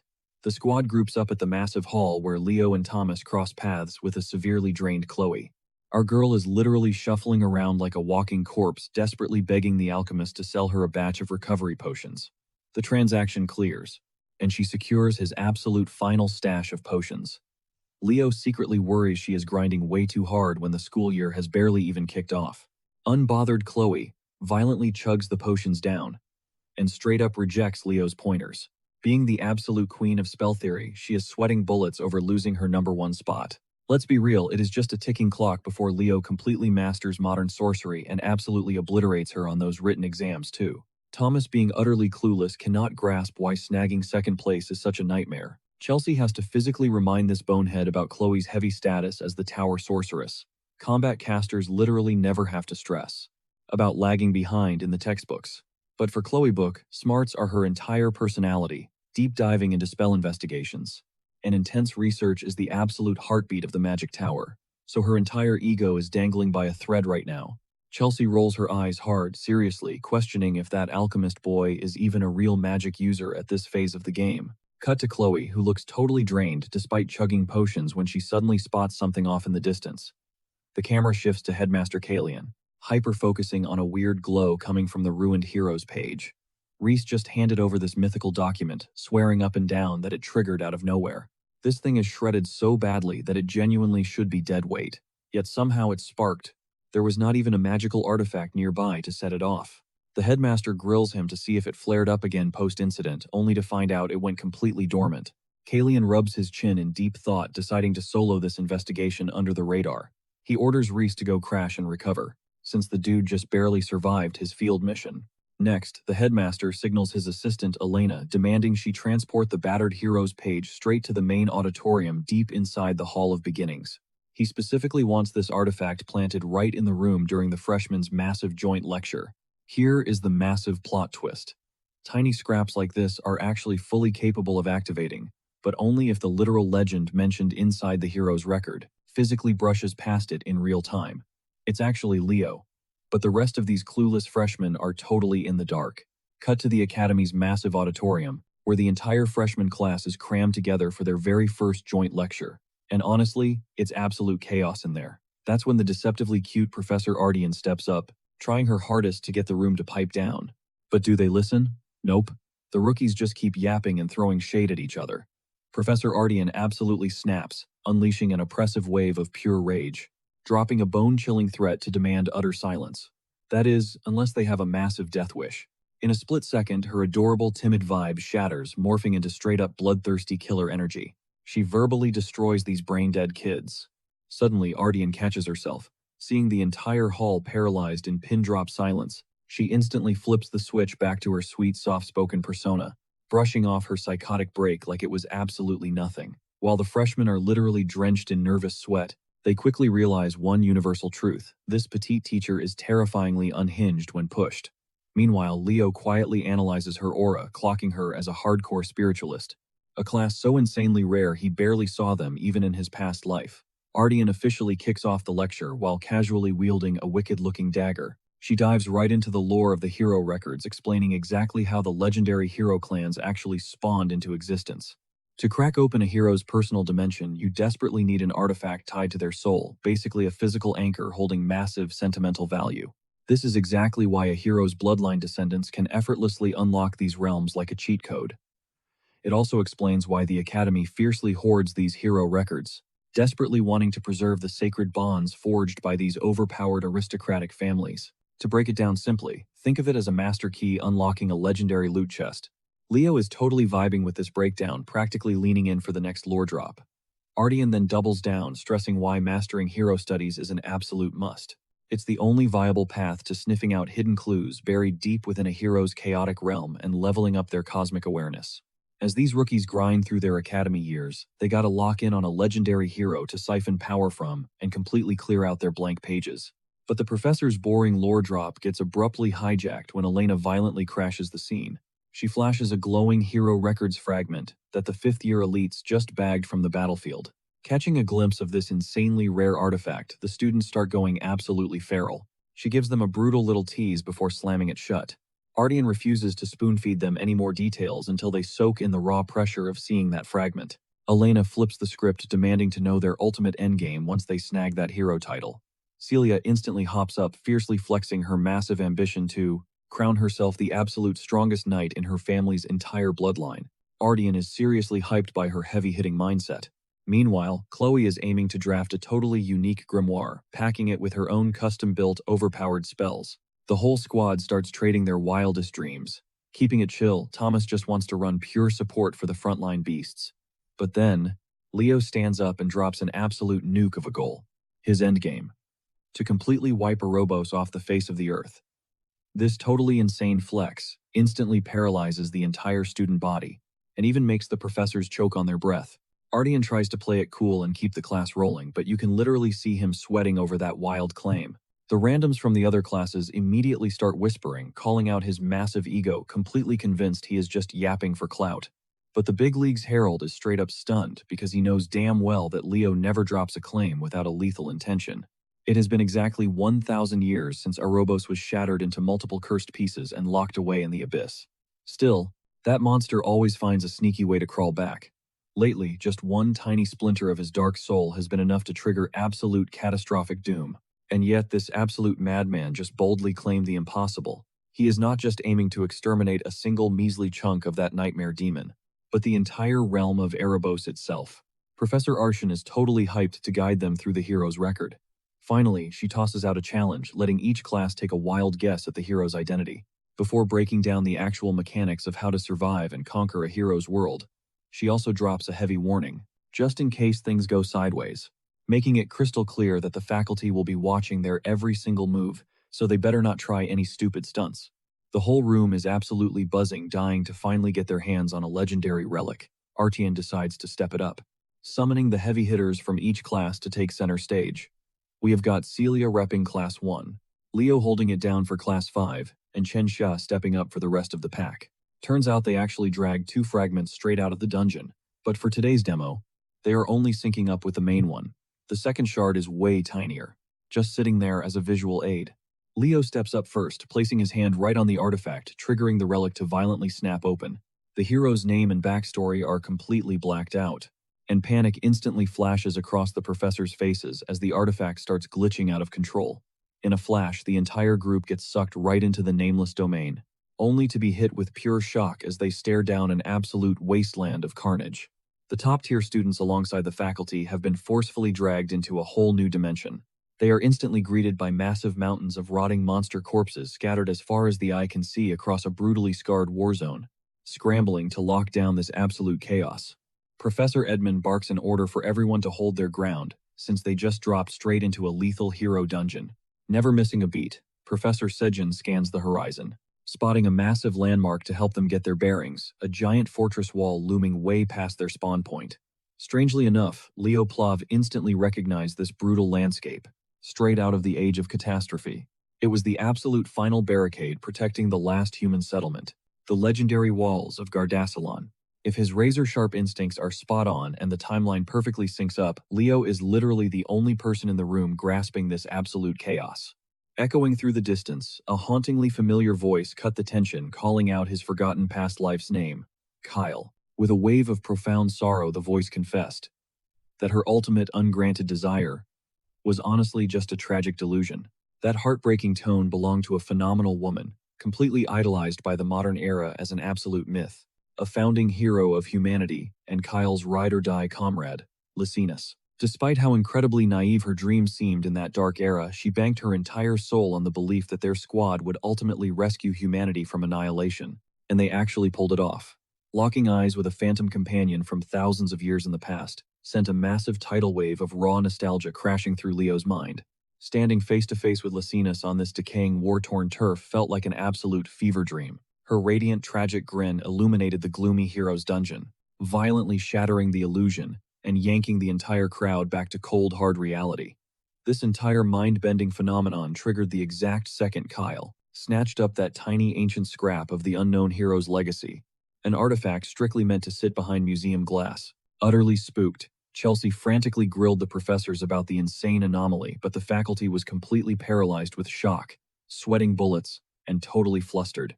Professor Edmund desperately shouted out that all remaining lectures were instantly cancelled. He practically begged the terrified students to keep their cool and evacuate the massive auditorium without starting a stampede. While the panicked crowd frantically scrambled for the exit doors, Leo remained frozen at the central podium. His fingers tightly clutched that minuscule scrap of torn parchment. Spiraling deep into his own thoughts, a chilling realization hit him. This delicate artifact was actually ripped straight from his own history. Clutching Kyle's personal page is the ultimate game-changer for his current quest, a literal physical fragment of his own forgotten record. Watching Leo get totally lost in his own head absolutely captivated Professor Edmund. After the chaotic chatter finally faded, the squad split up to hunt down empty rooms to just vibe in, considering the rest of the day's lectures were officially cancelled. Chilling inside one of the study halls, Leo dropped the bomb that they just caught a glimpse of the mythical Lycinus, the absolute king of wisdom. Realizing the Academy might have actually dug up Lycinus's hero record, Chelsea's eyes practically lit up like fireworks, knowing they were witnessing literal history in the making. Eliana clenched her fists, totally seething, kicking herself for not fighting way harder for that class president title. If she had just snagged that spot, she wouldn't be missing out on this insane flex. Carl just hit her with this deadpan side-eye, silently judging her delusional confidence. Instantly catching his sarcastic vibe, Eliana absolutely unleashed a barrage of punches on the poor guy, catching wind of their chaotic brawl. Professor Edmund busted through the door, ready to chew them out for causing a massive scene. He handed them a brutal ultimatum. Shut up and study, or get kicked out. Knowing how unhinged this dude actually is, nobody could tell if he was bluffing or dead serious. The second the professor stepped out, the crew froze, refusing to make even a single peep, deciding to play it safe. Meanwhile, Leo was spiraling, frantically questioning why his own hero record had been trashed into absolute garbage. While the other artifacts were flawless, his was so insanely butchered he barely even recognized the world it originally belonged to. The intro screen completely censored the world's name along with its specific chapter details. It seriously felt like someone maliciously corrupted his record, desperately trying to wipe his entire legacy off the map. Because these records are literal and ancient relics designed to pass down legendary, overpowered abilities, tampering with them proves that someone out there is terrified of a new hero rising up. There is literally only one mastermind holding both the savage grudge and the raw firepower to pull this off, and that is the absolute menace himself. Sure, his physical body might be violently blasted into a million jagged shards, but his god-tier strength is straight up limitless. That whole mess just flipped a massive switch inside Leo. He was dead set on figuring out exactly why his legendary hero record got absolutely gutted. Following that massive fiasco, exactly one entire month dragged on with absolute crickets around campus. Now let us pan the camera over to the magic department. Up at the podium, a professor absolutely decked out in immaculate drip, Horace is dropping the heavy details for their upcoming practical midterms. The mission: every single freshman has to craft their own entirely original spell. Just dropping the phrase unique magic instantly sent pure terror rippling through the rookie mages. You see, custom magic is the ultimate flex. It puts a sorcerer's raw identity, insane creativity, and sheer firepower on full display. But in the current meta, where basic activation tech is just the standard default, barely anybody breaks a sweat trying to forge something new. Yet locking down a custom spell basically gives you a hidden ace up your sleeve. The perfect ultimate move to unleash when things completely hit the fan. This whole concept actually roots all the way back to the legendary star magic taught to every single elf. Truth be told, that famous star magic is literally just a watered-down clone of true original magic. In all of recorded history, only a single individual ever managed to harness the maxed-out, unadulterated potential of the stars. We are talking about the absolute mastermind who invented it, the architect behind Nebula and a legendary founding hero, Luna. Watching the professor hype up the sheer gravity of these midterms triggered Chloe to absolutely lock in, but chilling right next to her, Leo instantly caught a glimpse of a wildly bizarre tome resting on her desk. Just sitting in its general radius was feeding him some incredibly cursed vibes. The thing was literally leaking a sinister yet crazy nostalgic aura. Catching Leo staring at her stash, Chloe panicked and shoved the item deep into her bag. But if his radar was right, that was straight up a forbidden grimoire. Right on schedule, Horace wrapped up the lecture, throwing up a peace sign and wishing them Godspeed on brewing their custom hexes. While the freshmen filtered out into the halls, Leo dashed straight after Chloe and boldly snatched her wrist. Caught completely off guard, she blasted him with a lethal death glare. Flashing a smooth grin, Leo casually asked her out for lunch. Obviously, the boy was running a massive hidden agenda here. He clocked exactly how incredibly suspicious she was acting while burying that dark manuscript, and he needed the inside scoop. Violently smacking his hand away, Chloe shot his offer down cold, barking that she literally had zero time for his childish side quests.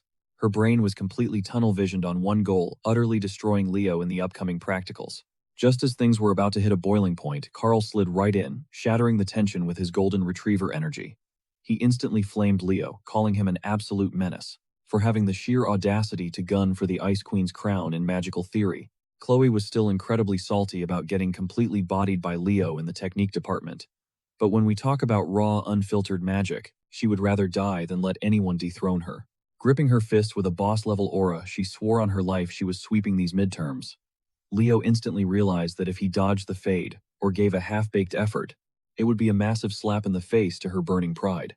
So playing the absolute gentleman, Leo extended a hand and smoothly locked in his acceptance of her war declaration. Promising to bring the heat, Chloe gripped his hand back, her eyes completely devoid of warmth. Honestly, I have never seen a human being more violently locked in than the literal Ice Queen. Meanwhile, our boy Carl was just chilling on the sidelines, completely mind-blown by his bro's supreme god-tier finesse to trick a girl into holding hands. Way before the sun even dipped, Leo rocked up to the monolithic Tower of Heroes, an absolute unit of a building. Rumor had it that buried deep inside this colossal maze was Lumine Academy's highly classified forbidden library. If he could just crack into that vault, he might actually unearth the missing puzzle pieces behind his wiped-out hero legacy. While he scaled the grand staircase, a bunch of upperclassmen were already totally swooning over his main character energy. Right around the halfway mark to the roof, a voice suddenly barked out his full legal name. Turning around, he spotted a senior rocking flawless glowing skin, wild curly hair, and oversized circular frames. And let us just be real here, an absolute top-tier baddie. Popping a giant bubble with her gum, she casually dropped that Professor Len Horace had been hyping up the freshman prodigy non-stop. Meet Torua, a Year 5 veteran heavy hitter ruling Lumine's magic department. Not wanting any static, Leo gave a respectful nod and smoothly introduced himself. Brushing off the bizarre encounter with the upperclassmen, he moved to climb the steps, but Torua suddenly slammed her long leg straight across his path. Cutting off his route, she grilled him on what possible business a newbie could have at the legendary Tower of Heroes. Unfazed, Leo dropped the cold hard truth he was just dropping by to see the student council president. Catching that zero-sweat energy, Terua's curiosity instantly spiked. She leaned in close, aggressively pitching that if he locked in exclusively with the magic department, he would unlock a massive cheat code for top-tier perks inside this very tower. The girl was coming on way too strong, totally ignoring the— Finally, backing off, Terua dropped her blockade. Leo casually breezed past, tossing out a polite thanks for getting it. But her voice dripped with low-key menace as she threw down one final ultimatum: officially claim magic as his main gig before the semester wraps. The threat was loud and clear, leaving it entirely on the boy to figure out how to play that heavily loaded hand. Leo, he just flashed his signature bulletproof polite smile. Hitting the peak of the staircase, he bumped into a squad of upperclassmen loading into a lift bound for the highest floors. Slipping inside alongside them, he jammed his thumb against the button for floor number 9. But cue the massive cringe, the console stayed totally dead, refusing to light up no matter how aggressively he mashed it. He just kept angrily tapping and jabbing, while the ridiculously buggy elevator seriously stress-tested his last remaining nerve. Our guy would have been completely soft-locked on this floor if a super chill voice hadn't suddenly chimed in. Breaking down the mechanic, the panel only responds to a direct injection of raw mana. That booming deep tone belonged to yet another upperclassman, who instantly clocked Leo's identity. Unlike Terua's intense vibe, this guy radiated pure, respectful, upbeat energy. This absolute unit of a gentle giant was none other than Lee Zamoa, a heavy-hitting fifth-year veteran repping the night department. He shot the famously hyped freshman class rep a massive, blinding smile. Falling right back on good manners, Leo dipped into a respectful bow and smoothly tossed the greeting right back. Echoing Terua's exact interrogation, Lee asked what kind of wild quest brought a rookie straight to the Tower of Heroes. When Leo casually dropped that he was rolling up to talk business with the student council prez, a fiercely fascinated grin spread across Lee's face. It is insanely rare to spot a freshie in this whole academy who isn't shaking in their boots around the guy. let alone an absolute mad lad willing to solo raid the president's personal office. Totally blown away by Leo's ironclad mental stats, Lee fiercely pitched that the boy should absolutely lock in the night department as his ultimate home base. Utterly exhausted by this exact same tug of war, Leo just let out a flat, soul-drained chuckle. Finally, after surviving a gauntlet of random side quests that completely zapped his social battery to zero, Leo finally planted his boots right at his actual destination. Rapping his knuckles against the heavy oak, he formally dropped his name and requested permission to step inside. Almost instantly, a super inviting, velvet-smooth voice echoed through the panels, granting him totally frictionless access. Stepping inside, it's painfully obvious President Reese is drowning in a literal ocean of paperwork despite the sun already setting. Yet he still pauses the grind to greet his guest with a genuinely warm smile. Knowing the guy's time is money, Leo skipped the filler and sliced straight to the core issue. He boldly requested VIP clearance to the Academy's highly restricted Forbidden Library. Boom, the room's vibe instantly flipped as Reese shifted into dead serious mode. Recognizing this freshman wasn't just chasing clout, the president took a deep breath, ready to lay out the massive weight of what he was actually asking for.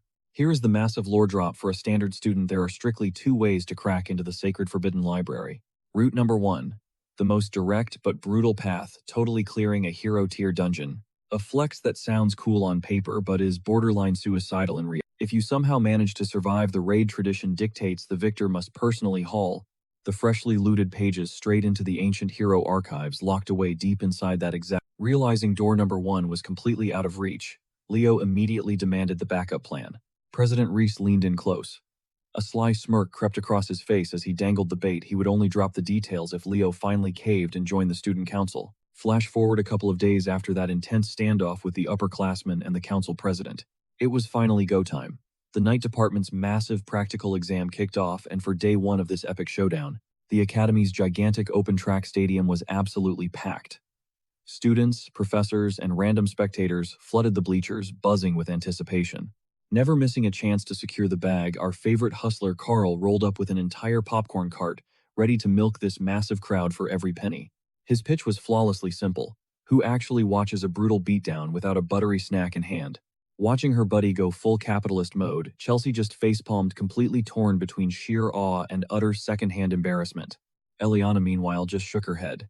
She knew exactly what was up. If Carl wasn't stuck in Lumani, he would already be a billionaire. Down on the turf, Leo stood shoulder to shoulder with the other night department freshmen. His eyes swept across the roaring crowd, but yep, Chloe was a total no-show.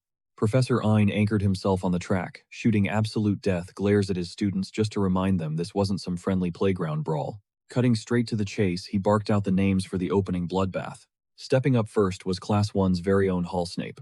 This dude practically oozed snake energy, flashing a toxic grin that absolutely screamed villain. And facing him down, none other than our main guy, Class 5's absolute menace, Leo Plav. The second they stepped onto the turf, the entire stadium erupted.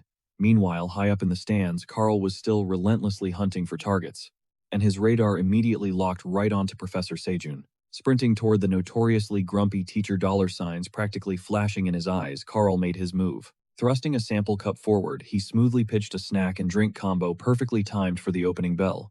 But Sejun, pure snob energy. He scoffed out loud, acting like munching on popcorn was a total peasant activity. In his stuck-up mind, only absolute uncultured savages like Professor Edmund Harlan would ever touch the stuff. Realizing this tough nut wasn't going to crack with just a basic pitch, Carl swiftly shifted his gaze toward Class 1, silently signaling for an assist. Thank God Celia was on standby. They locked eyes, and she instantly understood the assignment. Unleashing her ultimate weapon, she cranked the adorable charm to the max, innocently asking if their amazing professor was treating the entire class to snacks. The trap was perfectly laid. All Carl had to do was hype up the rest of Class 1, getting them to loudly praise their teacher's incredible generosity. Hearing his students chant his name like he was some kind of hero, Sejun's icy walls instantly melted. Sure, he was a massive snob, but deep down he was just a hardworking teacher, absolutely desperate for his students' validation. The mighty professor finally surrendered, ordering Carl to hook his kids up with the ultimate combo, though he fiercely capped it at strictly 1 per person. While Carl was busy stacking fat stacks of cash, the fighters down in the arena locked into their battle stances. Flashing an insanely cocky, borderline disrespectful smirk, Leo casually congratulated his opponent for being lucky enough to be his very first victim. Hall Snape practically choked on the disrespect. He could instantly tell the freshman rep viewed him as nothing more than a minor speed bump. Boiling with rage, he swore to make Leo eat those words. After all, this slippery snake dude actually carried the heavy legacy of the heroic snake bloodline. But right before the fist started flying, let's get a quick rundown of the rules from our resident snack mogul. So check it out. The Night Department's midterm is basically an all-out battle royale disguised as a series of one-on-one duels. Secure 5 separate victories in the ring and you pass the class. It's that simple. Back in the stands, the tension was thick enough to cut with a knife. Everyone definitely knew Leo held the title of freshman rep, but barely anyone had actually seen the guy throw down in real life. Plus, since our boy was crazily juggling 3 different majors at once, the crowd assumed his skills had to be spread way too thin, especially going up against Hall, the literal 3rd strongest fighter in Class 1. Stepping out from the massive shadows of heavyweights like Celia and Duran, Hall hits the battlefield wielding a lethal polearm. His energy isn't just bright, it oozes a piercing, highly venomous vibe. Twirling his blade with surgical precision, this guy instantly flexes his deadly mastery. To him, Leo is nothing but a cocky clout chaser who constantly glues himself to Celia's side. Professor Ain lays down the ultimate ground rule: beat your opponent until they literally can't swing back and you secure the W. Zero holding back, she demands they treat this practice round like an absolute deathmatch. The exact second the fight kicks off, Leo freezes. A suffocating pitch-black energy spikes his radar, a sinister feeling he hasn't sensed in ages. Plot twist: that overwhelming malice isn't dripping from the spearman charging at him. It's blasting all the way from the heart of Lumine's campus. That slimy, foul wavelength slithers right into his skull, screaming out a terrifying warning of pure doom. What our overpowered MC doesn't realize is that this right where Chloe is currently drowning under massive mountains of heavy spellbooks. She's frantically grinding out prep work for the Magic Department's upcoming midterm exams. Another trash formula gets furiously scribbled down only to be ripped up and tossed into a massive graveyard of failed concepts. The crushing weight of expectations is officially cracking the legendary Ice Queen. No matter how hard she grinds, her current brainpower just isn't enough to forge a top-tier, one-of-a-kind spell. Totally hitting a brick wall, she snaps, violently shoving the messy stacks of literature across her desk. Leo's god-tier potential is living completely rent-free in her head, and that toxic jealousy is literally rotting Chloe from the inside out. Her absolute refusal to take an L to the boy wonder shoves her right over the psychological edge. Glaring at the trash texts littering the floor, a single eerie volume catches her eye, almost like it's whispering her name. It's that exact same shady grimoire she's been secretly lugging around lately. Backed into a total corner, she hyperfixates on the dark tome, fully convinced it's her ultimate cheat code to victory. Her desperate obsession to guard her rank 1 status leaves her mental defenses totally shattered, creating the perfect wide-open window for something sinister to hack into her mind. That mental breakdown mixed with the cursed artifact's radioactive energy pulses so hard that it instantly trips Leo's radar. Cut back to the arena.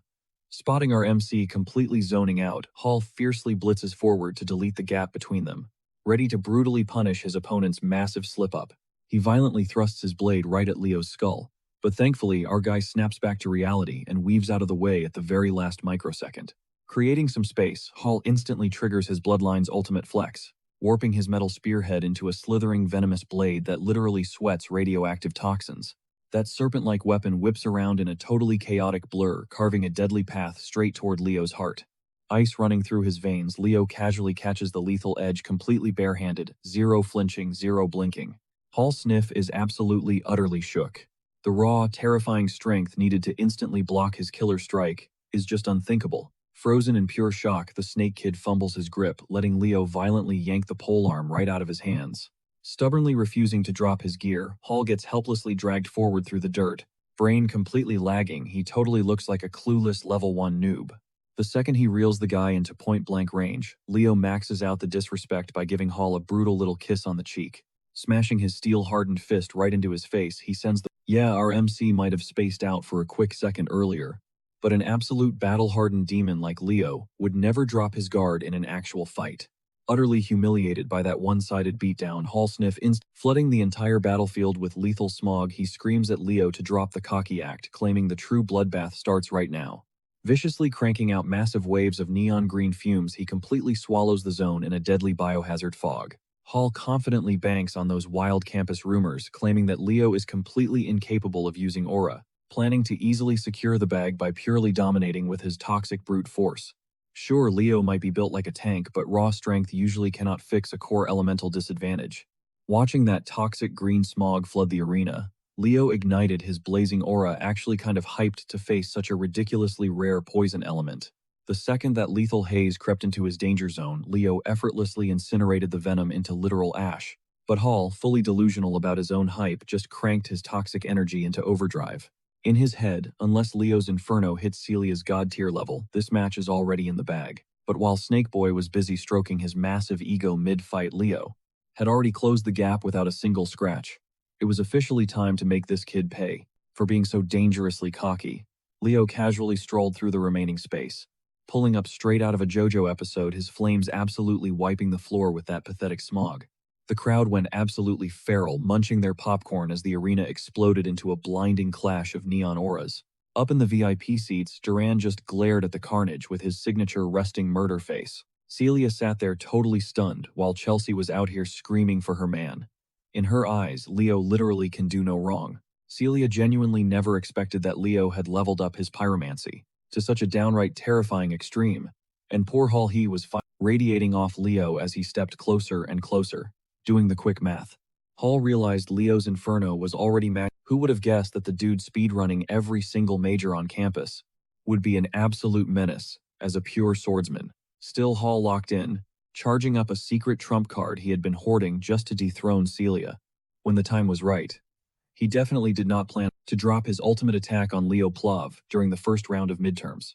He twisted his toxic energy into a massive venomous viper, summoning a crushing serpent prison and hurling it straight at his target. Honestly, just curious about the spell, Leo literally standing dead in his tracks to study the magical beast like it was a science project. Hall actually thought he cooked something crazy, even shooting Celia a flirty glance up in the bleachers with bright red cheeks. The poor dude had grinded his life away on this exact move to rival her firepower, and he was feeling pretty confident about its big debut. Instead of swooning, Celia just let out a heavy sigh and pointed a finger back at the arena. Hall's little ego trip completely blinded him to the fact that Leo was literally boiling his snake trap alive, making the beast violently bubble and melt away in the extreme heat. Flexing his aura one last time, Leo utterly vaporized the pathetic spell, without breaking a sweat. Hall's eyes nearly popped out of his skull as his ultimate masterpiece got swatted away like absolute trash. Boiling with rage, he dropped his magic completely and lunged forward with his physical spear. Keep in mind, this entire time, Leo had not even bothered pulling his sword, but the second it cleared its sheath, he deflected the thrust with so much sheer force that the weapon went flying out of Hall's grip. Pressing cold steel right against the kid's throat, Leo dropped a cold warning to never look away from a fire or you will get burned. As the arrogant brat collapsed to his knees, Professor Ain declared the victor of match number 1, after that absolute masterclass of dominance. Leo Plov secured the flawless victory. His number 1 fangirl, Chelsea, felt her heart skip a beat as she screamed his name, and Carl, loyal as ever, already knew his bro was going to sweep this match effortlessly. Trudging back to his corner, Hall finally admitted that Leo was just built different, especially when throwing actual hands. It totally makes sense why 24/7. But wrapping up his pity party, a familiar voice suddenly praised his spellcraft. Despite the embarrassing beatdown, glancing up, he spotted Celia smiling down from the stands, genuinely hyping up his snake technique. The dude just scored major points with his crush, so honestly the massive defeat stung a little less. He is definitely taking that rare win home for the rest of his days. Moving right along to the next showdown, Professor Ein summoned Class 5's Eliana Layden to the arena. Bounding into the ring, Eliana practically barked out a demand to see her opponent immediately. But the moment Professor Ein called up Class 10's Chenxia, Eliana's skyrocketing vibe completely flatlined. She came utterly hyped to catch some bodies, but homegirl pulled the worst possible RNG, and now she had to scrap with one of the night department's literal top 3. Both fighters locked into their stances, squaring off across the dirt as they waited for the green light. Flashing a soft smile, Chenxia dropped a dead calm bow to wish her luck. Honestly, even her basic manners radiated boss-level aura, but Eliana absolutely refuses to fold, no matter how ridiculously stacked the deck is. She mirrored the greeting with a fiercely stubborn grin. The literal millisecond the starting buzzer echoed, Chenxia swept her hand through the air effortlessly. Crystal-clear waves rippled around her frame like a tranquil sea, clashing completely with that zen aesthetic. Eliana's blazing resolve erupted into literal crackling, her grip choking the hilt of a gleaming rapier. Channeling every ounce of power into her steel, Eliana redlined, lunging forward for a lethal thrust. Unbothered, Chenxia braced for impact by encasing her entire body inside a swirling globe of water. Chilling in the bleachers, Leo immediately clocked that eating a rapier thrust like that would definitely leave a massive mark. But so would sprinting max speed straight into a high-density liquid barricade. Eliana severely jumped the gun. She gambled on a one-shot finish and paid the ultimate price for the greed. Chenxia's hydrosphere wasn't just a tanking ability. It was perfectly designed to completely wash her challengers too. Wrapping up the second bout, her tranquil mastery snatched the dub without breaking a sweat. Eliana peeled herself off the ground, shaking off the sting of getting totally blitzed in a single clash. Even taking a fat L like that, she genuinely convinced herself she put up a decent showing. Leo, meanwhile, had perfectly predicted this exact outcome. From a tactical standpoint, it was a totally cursed matchup from the jump. However, the scrap could have dragged out way longer, and honestly looked a lot less tragic for Eliana if she had actually kept her cool instead of rushing in blind. Rolling right into the third clash of the day, Professor Ein announced the Night Department's absolute apex predator, Class 1 Celia Zerdinger. Shocking the entire arena, this third round was dropping a colossal heavy-hitter bout way earlier than anyone anticipated. Celia was stepping up against literally none other than Duran Moira, the guy perpetually hard-stuck in Class 1's runner-up spot. Celia shot a glance at her aggressively brooding classmate and smirked. She already knew this. Dead opposite to her playful vibe, Duran was treating this sparring match like a life-or-death scenario. Up in the peanut gallery, Carr somehow pulled out a pair of 3D glasses, totally losing his mind over the hype. He aggressively shoved his massive popcorn bucket at Leo to share. The entire crowd was practically glued to the arena floor. It really isn't. Every day you get front row seats to two literal monsters throwing hands. And the atmosphere absolutely delivered. The arena temperature spiked, and the sheer tension felt physically electric. Both of their insanely aggressive auras flared up, practically roaring to life. Gripping unsheathed steel, the brutal war to crown the undisputed top dog of the Night Studies Department was officially kicking off. The perpetually angry Duran blitzed forward with an unimaginably explosive first step. His entire physical form and his blade visually glitched, fusing into one terrifying, crackling bolt of pure lightning. But Celia is a certified prodigy with a blade for a reason. Her twitch reflexes were cracked enough to easily deflect his opening barrage without flinching. For almost all the freshmen, this was their first ever glimpse at what the top rankers' raw combat specs actually looked like. Eyes glued to the absolute bloodbath in the arena, Carl tossed a massive handful of popcorn into his mouth. "Who are you putting your money on?" he mumbled to Leo. Leo did not even blink. He flat out said that if the fight kept dragging on like this, Celia was absolutely cooked. Carl choked on his snack, completely thrown off by that ice-cold response. But Leo was not crossing his cousin off the list just yet. Even all the way up in the bleachers, he caught that chilling focus, flashing inside her blazing eyes. He knew damn well this girl had an ace tucked up her sleeve, just waiting for the perfect split second to come. Duran shifted into high gear, unleashing an absolute hurricane of ruthless strikes. Caught totally lacking, Celia almost caught a blade straight to the throat. Pure muscle memory saved her life, making her twitch just a hair to the left. Smirking like he already secured the win, Duran dove straight into point-blank range to box his ultimate rival. Massive mistake. Celia hoisted her fancy sword, unleashing an inferno that instantly made every other fire look like a cheap matchstick. It roared so violently that the stadium's magic shield physically glitched out, desperately fighting to hold back the sheer aura. The first-year students were literally shook. Nobody had ever Leo just nodded silently, hyping up his cousin's insane patience, dropping her ultimate at the exact perfect millisecond. Absolutely goated. Carl looked completely lost, forcing Leo to break it down. "Listen up. This beginner training ring. It is basically a tiny, cramped box." Celia totally read the room. She knew she could not outrun Duran's raw velocity, so she literally transformed the entire map into her own personal death trap.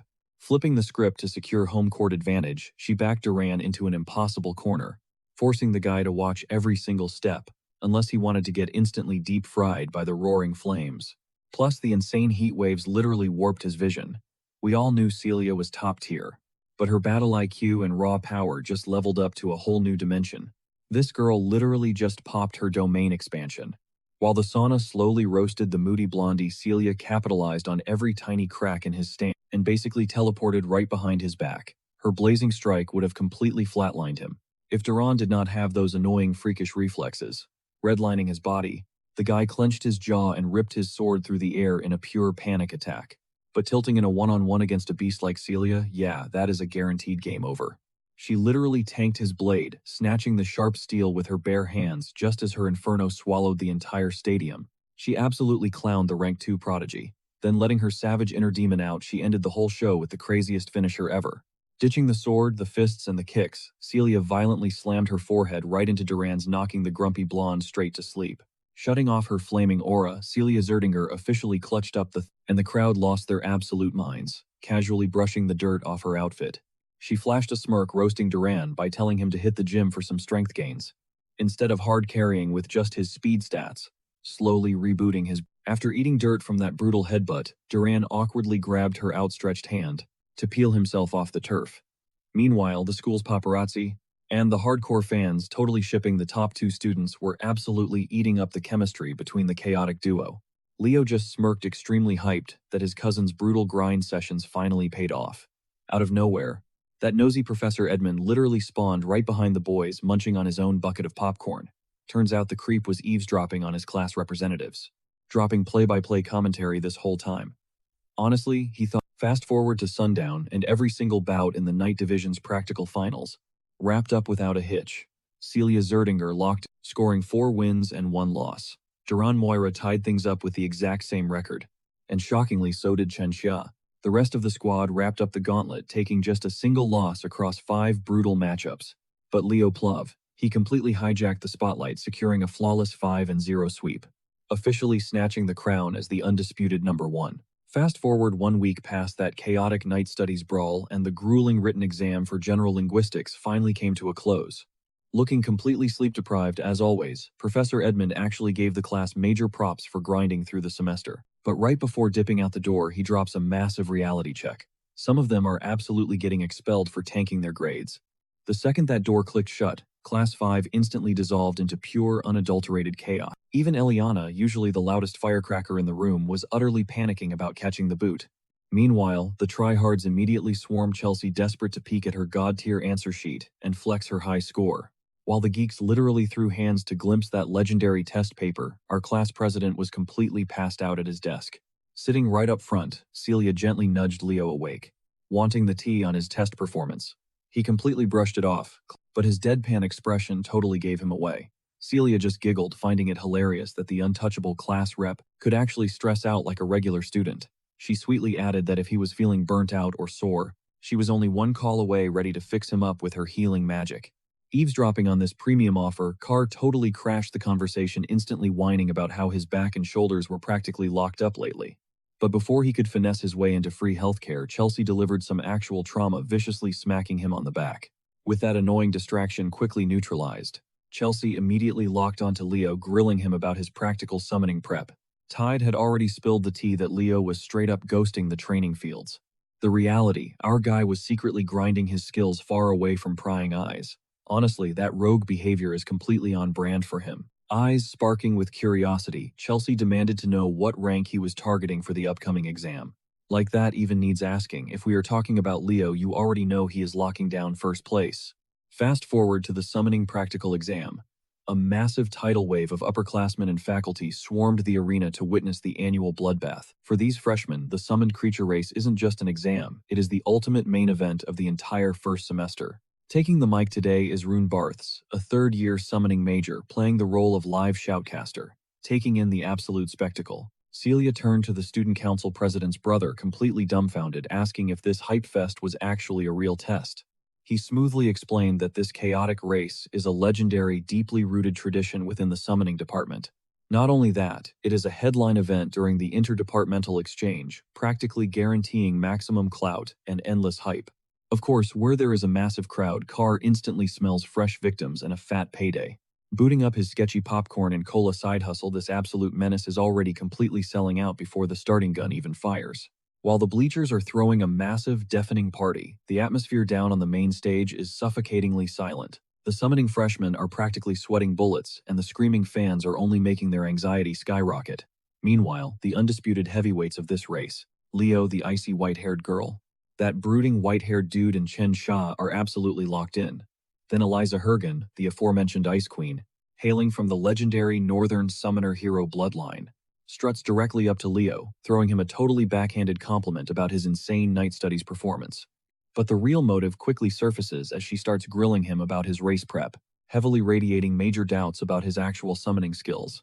Honestly, you can't even blame the girl. For a dude claiming he is ready for war, she hasn't spotted him at a single group training session. Smelling blood in the water, the background extras immediately jump on the hate train, relentlessly mocking his lack of practice. They practically demand he forfeit, if he isn't going to treat the sacred art of summoning with respect. After all, literally no one has ever witnessed him form a proper bond with a single magical beast. Playing the ultimate peacemaker, Tide desperately tries to shut down the random toxicity, begging everyone to chill out. But these absolute clowns just keep yapping, furiously screaming at Tide for defending the golden boy who is supposedly dragging their department's reputation through the mud. And observing it all, Chen Xia. She is literally sweating bullets over the heavy, suffocating tension building up right before the midterm drops. Sen Lu, a rookie summoner repping the eastern continent of Xia, casually slides right up to her. He basically tells her to chill out and stop sweating the summoning exam, seeing as she already absolutely crushed her night studies test. Sick of all the pointless yapping, Walden Titan, the southern continent's undisputed king and the #1 beast in the summoning department, steps up to completely shut the noise down. He straight up barks that if they want to flex about grinding countless practice hours with their they need to take that trash talk somewhere else, far out of his earshot. Triggered by that massive ego trip, but Walden just doubles down, making it brutally clear he is sick to death of hearing absolute rookies glaze themselves just for taking a summon for a joyride, acting like it is some legendary milestone. Completely missing the vibe, Sen Lu claps back, since he conveniently ghosted every single taming session too. Honestly, Walden skipped out because basic tutorial garbage like that is a total waste of his precious time. He is not some absolute scrub who actually needs practice to tame a mirror griffin. Fuming Sen Liu totally loses his cool and winds up to clock Walden. But our absolute Chad Leo steps in to kill the beef. By snatching the hothead's wrist mid-air, he will not just get them a penalty, it will get them instantly expelled. That brutal reality check finally forces the hothead to back down. Titan awkwardly approaches Leo, looking mildly apologetic, hating the incredibly toxic energy choking the freshman. He breaks it down. The summoning department naturally has a massive, unforgiving skill ceiling between the hardcore majors and the casual minors. But since Chen Xia and Leo, who are not even totally dedicated to summoning, are currently dominating the leaderboards, the super salty upperclassmen rolled up to heavily flame the freshmen for letting outsiders steal their spotlight. On top of ghosting practice, the haters look at Leo like he is just some privileged, even though he is totally locked in and ready to give this race 100%. Meanwhile, lurking in the shadows, some serious bad news is keeping a close eye on the drama. A sinister, dark aura drips from a mysterious cloaked figure. This guy is way too obsessed with the upcoming race, specifically hyper-fixated on one single student. That target Sen Lu. The psycho is radiating, and he is totally dead set on weaponizing it to wipe out his rivals and secure the ultimate victory at any cost. Right before the absolute madness kicks off, Run Batas drops the official ground rules for the gauntlet. Rule number 1, freshmen can literally only rely on their summoning abilities to survive this exam. That means dual-class absolute units are completely banned from using aura or magic the second the timer pops. Next up, they have to break and completely tame a randomized griffin straight from the stables. Then they must launch into the sky and navigate through the massive, unforgiving island of summons. Once they survive that nightmare, they must pivot around the Silent Lake before hauling it all the way back to the academy. So who is going to totally steal the spotlight in this insane first semester midterm? Will the Southern captain completely dominate, or will the East take over? Will Eliza finally live up to her legendary bloodline, or will Sen Lu's sketchy hidden buff completely flip the script? Or is our main guy Leo Plav about to drop yet another absolute masterclass of a performance, proving he is the undisputed GOAT once again? Every single racer lines up at the starting grid, holding their breath for the opening bell. Miss Yura hypes up her squad with intense passion, commanding them to shake off the jitters and trust their muscle memory. Because if anyone chokes or panics out there, they are getting left in the dust permanently. Ironically, telling them to stop stressing just makes everyone sweat even harder. With the tension at an all-time high, Miss Yura screams for them to take their marks and brace for chaos. Go! Her voice echoed through the massive stadium, officially sparking the absolute chaos of the yearly Summoned Beast Derby. While the vast majority of the pack scrambled wildly toward the Griffin pens, zero hesitation, zero warning, they straight up unleashed a massive multi-elemental barrage. The target, none other than our boys, Walden and Leo, who caught the full brunt of the blast. Even the hype man on the mic lost his mind, the absolute second the starting buzzer dropped. The summoners are totally jumping the fan favorites. Surrounded by the ambush, Leo screamed at Tide to ditch him. Don't sweat this, just crush the exam, he hollered over the magical explosions. Trusting his bro, Tide gripped his tamed griffin tightly and blasted off, leaving the class rep in the dust. Up in the bleachers, the audience was absolutely losing it. Boos rained down as fans called out the grimy play, furious that the summoning squad would gang up on the absolute heavyweights. Leo already knew these losers had beef with him, but hijacking his entire run right out of the gate, pure hater energy. Up in the VIP box, Runbates just smirked, casually dropping that despite the massive hate, it was honestly a But wait, Walden wasn't having it. In literally 3 seconds flat, he shattered the elemental prison using pure raw, unadulterated muscle. Glowing with leftover magical sparks, he didn't even flinch, strutting over to the griffin stables like a total boss. He locked in a beast with zero sweat, swung onto its back, and threw a glance back at Leo. Need a hand getting out of there, he flexed. Leo just waved him off. A cheap trap like this, barely a speed bump for a guy of his caliber. No more talking needed. Walden ripped his reins and launched into the atmosphere with his ride. He shattered the sound barrier, rocketing past the entire grid in a flash, which left Leo totally stranded. The lone racer up in the stands, Chelsea was stressing hard, her eyes glued to her guy as he stood locked down by swirling magical barriers. Down on the sidelines, Miss Yura narrowed her eyes, completely on edge. The bad blood bubbling between these first years was way more toxic than she ever guessed. To publicly jump the #1 draft pick in broad daylight, wild. Plus, in her mind, Leo's whole kit was built around summoning, not spirit manipulation. Busting out of that elemental lockbox was supposed to be literally impossible for him. Oh, how incredibly wrong she was. Boom! A blinding flash of holy light suddenly hijacked the entire stadium's eyeballs. Eyes shut tight, Leo was spitting an ancient rhythmic verse, literally commanding the elemental spirits to shatter his cage. He needed an exit route right freaking now. And instantly, a massive swarm of multicolored sylphs materialized to back him up. In this era, just mumbling 2 words of the old spirit dialect is a massive flex, but dropping an entire verse with zero stuttering, absolutely insane. The walking cheat code known as Leo Plav simply refuses to stop breaking the meta. Catching the icy focus in the kid's gaze, Miss Yura finally let out a massive breath. She was stressing over literally nothing, but then a massive brainwave hit her. She absolutely had to permanently lock this kid down for the summoning department. Meanwhile, with Leo still shaking off the dust at spawn, the rest of the pack had already cleared insane mileage. The same absolute clowns who jumped Leo and Walden were cackling in the sky, talking mad trash about their targets. They were dead set that the quote-unquote pride of the South was about to eat dead last. When the squad turned to Eliza for validation, she coldly fired back that she could have easily smoked both Leo and Walden on her own. And she would have done it fair and square without relying on their ratty little ambushes. Plus, playing dirty like that was completely tanking the summoning class's public reputation. The henchmen just shrugged, smirking that they only wanted to serve those arrogant prodigies. Rolling her eyes at their absolute brain rot, Eliza cracked the whip and kicked her mount into high gear. Next time, use whatever brain cells you. Senlu caught that toxic holier-than-thou shade, and you could practically see the rage boiling under his skin. But honestly, with the way the current leaderboard was looking, securing that runner-up spot right on Eliza's tail was basically guaranteed. Next to her, he's an absolute monster at commanding airborne beasts. While he was zoning out, a lightning-fast griffin ripped straight through that squad of underlings. Perched right on the saddle, that was Chengxia. Honestly, riding is an understatement. Homegirl was flat-out sky surfing on this thing. And hey, her crazy stunt was definitely paying off. She was absolutely dusting the competition. The wildest part, she didn't even burn a single ounce of soul energy to buff her ride. Feeling the heat from Chengxia's epic flex, Senlu and his posse, the Eastern rep whipped out a blinding light spirit, blasting it straight at Chengxia's face.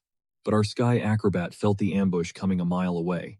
She smoothly shifted her weight forward, balancing her entire frame right on the griffin's massive wing. Right as that glowing strike was about to connect, Chengxia launched herself into the... She pulled off a flawlessly smooth flip.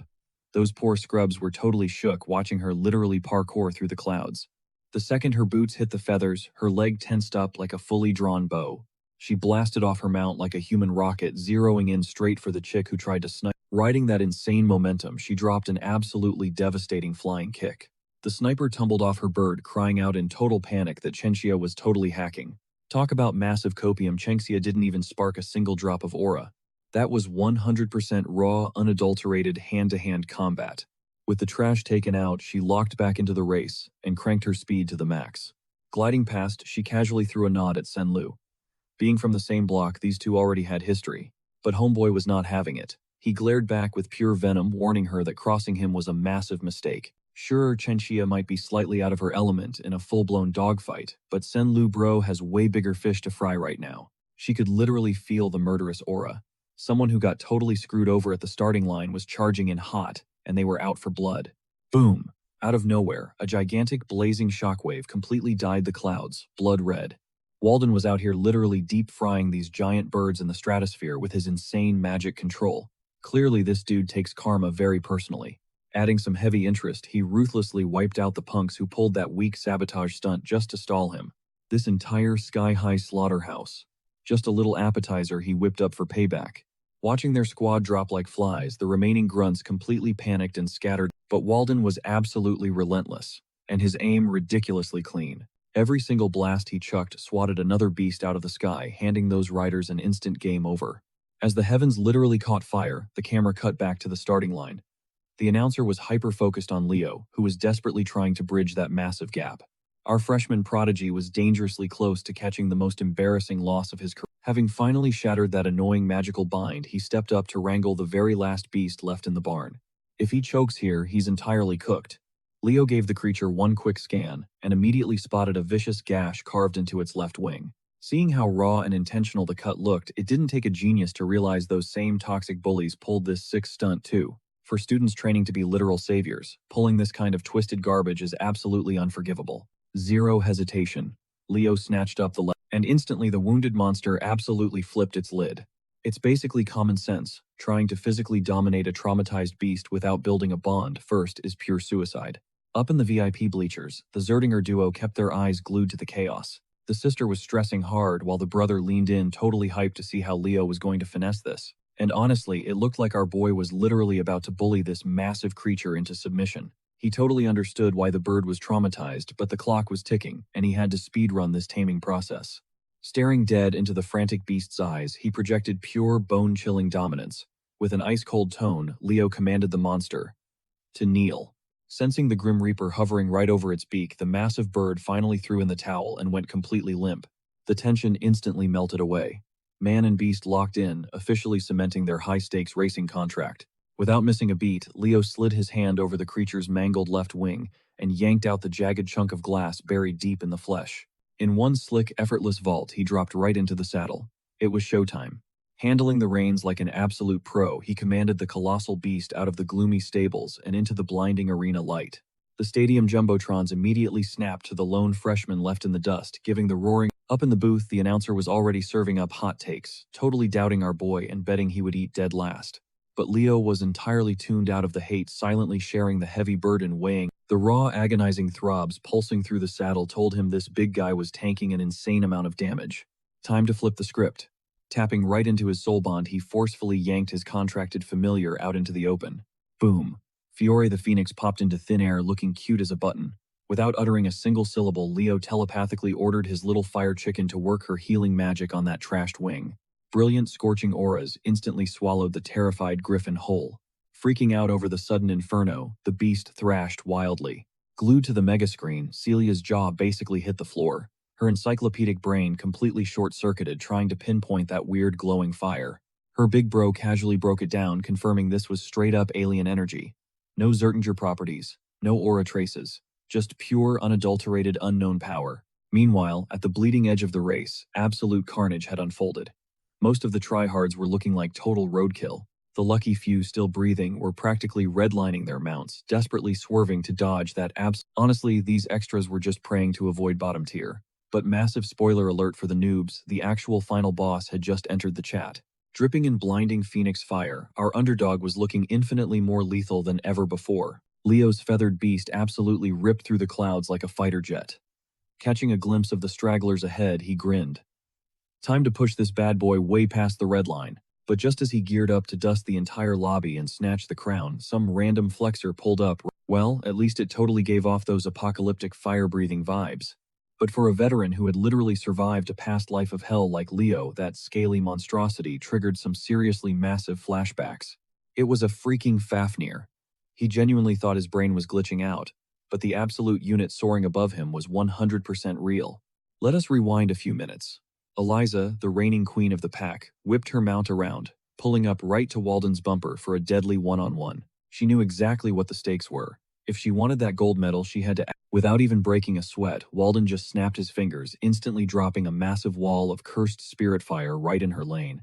The eerie flames instantly detonated, ripping the airspace apart in a totally catastrophic shockwave. But Homegirl did not even flinch. She flawlessly drifted her griffin out of the blast radius, leaving the smoke behind. Plus, her brain was working in overdrive. She instantly clocked his cheat code. The dude was fusing wind and fire elemental spirits to craft airborne nukes. Fusing elements like that, yeah, that is some absolute top-tier, god-level wizardry only a monster like Walden. Even with all her hype, Eliza was genuinely shook by the sheer scale of his. Perched atop his vicious beast, Walden looked like an unbreakable fortress of doom, dead set on steamrolling literally anything that dared breathe in his direction. Still, let us not forget who we are dealing with. Eliza is the untouchable heir to a wildly stacked bloodline of elite summoners. She had plenty of spicy plays locked and loaded. Her logic was simple. A billion damage nuke is absolute trash if it hits empty air. So, her big brain strat was to basically dodge roll everything, relying entirely on her cracked reaction time to thread the needle through his explosive bullet hell. Watching her absolutely style on his attacks, Walden totally dropped the smug act and instantly swapped up his meta. He completely scrapped the wind and fire combo, ripping a whole new element out of the ether to forge absolutely massive lethal ice javelins. These frozen spikes were insanely huge, hyper-lethal, and literally blotting out the sky. Worse, every single one was. Confronted with certain death, Eliza just let out an arrogant scoff, totally unbothered. She forcefully cracked right into her beast's hidden power reserves. Instantly, her griffin began rapidly channeling major competitive Pokemon energy. Her beefed-up mount straight up unhinged its jaw and blasted a massive screen-clearing flamethrower. Playing the Inferno like a grand piano, she perfectly steered the white-hot torch. The searing heat instantly vaporized every last spike, turning the deadly projectiles into harmless steam before they even grazed her personal space. Walden's overpowered assault was completely shut down, totally hard-countered by Eliza's hyper-buffed familiar. Catching this absolutely cinematic boss battle in real time, the announcer was basically losing his mind, hyping up the chaos from his booth. But while the Academy's heavy hitters were busy tearing each other apart, Chenxia totally ghosted the chaos, weaving right through the crossfire to snatch first place. But Eliza definitely wasn't about to let her steal the spotlight for free. Whipping out a glowing purple energy lasso, she snagged Chenxia right by the throat and violently yanked her back. With her movement completely locked down, a blinding spark of fire suddenly erupted out of thin air. Instinct screamed that absolute disaster was about to drop, so she had to bounce immediately. Chenxia and her winged ride practically hit a mid-air barrel roll to dodge the blast. Just as Walden's spirit summons fused to detonate a colossal shockwave, still hanging in the clouds, she absolutely shredded Eliza's magic tether, whistling for her mount with flawless precision. Pulling some seriously slick aerial stunts, Chenxia hijacked the frontrunner spot once again. Instead of sweating bullets, she was low-key hyped, totally buzzing to face the raw firepower of the summoning department's absolute legends. Suddenly, a massive twisted shadow carved through the clouds up ahead. Squinting through the brutal wind, Chenxia's brain totally blue-screened when she locked eyes with what looked like a jet-black wyvern.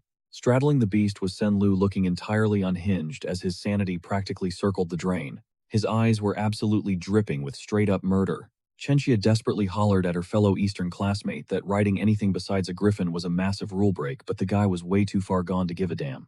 His pure toxic resentment for the gifted snobs chilling at the top of the food chain had officially peaked. Catching on to the super creepy vibes, Eliza and Walden finally blitzed their way onto the scene. Flexing her massive monster nerd brain, Eliza instantly clocked that this terrifying thing was definitely no wyvern, it was a straight-up anomaly.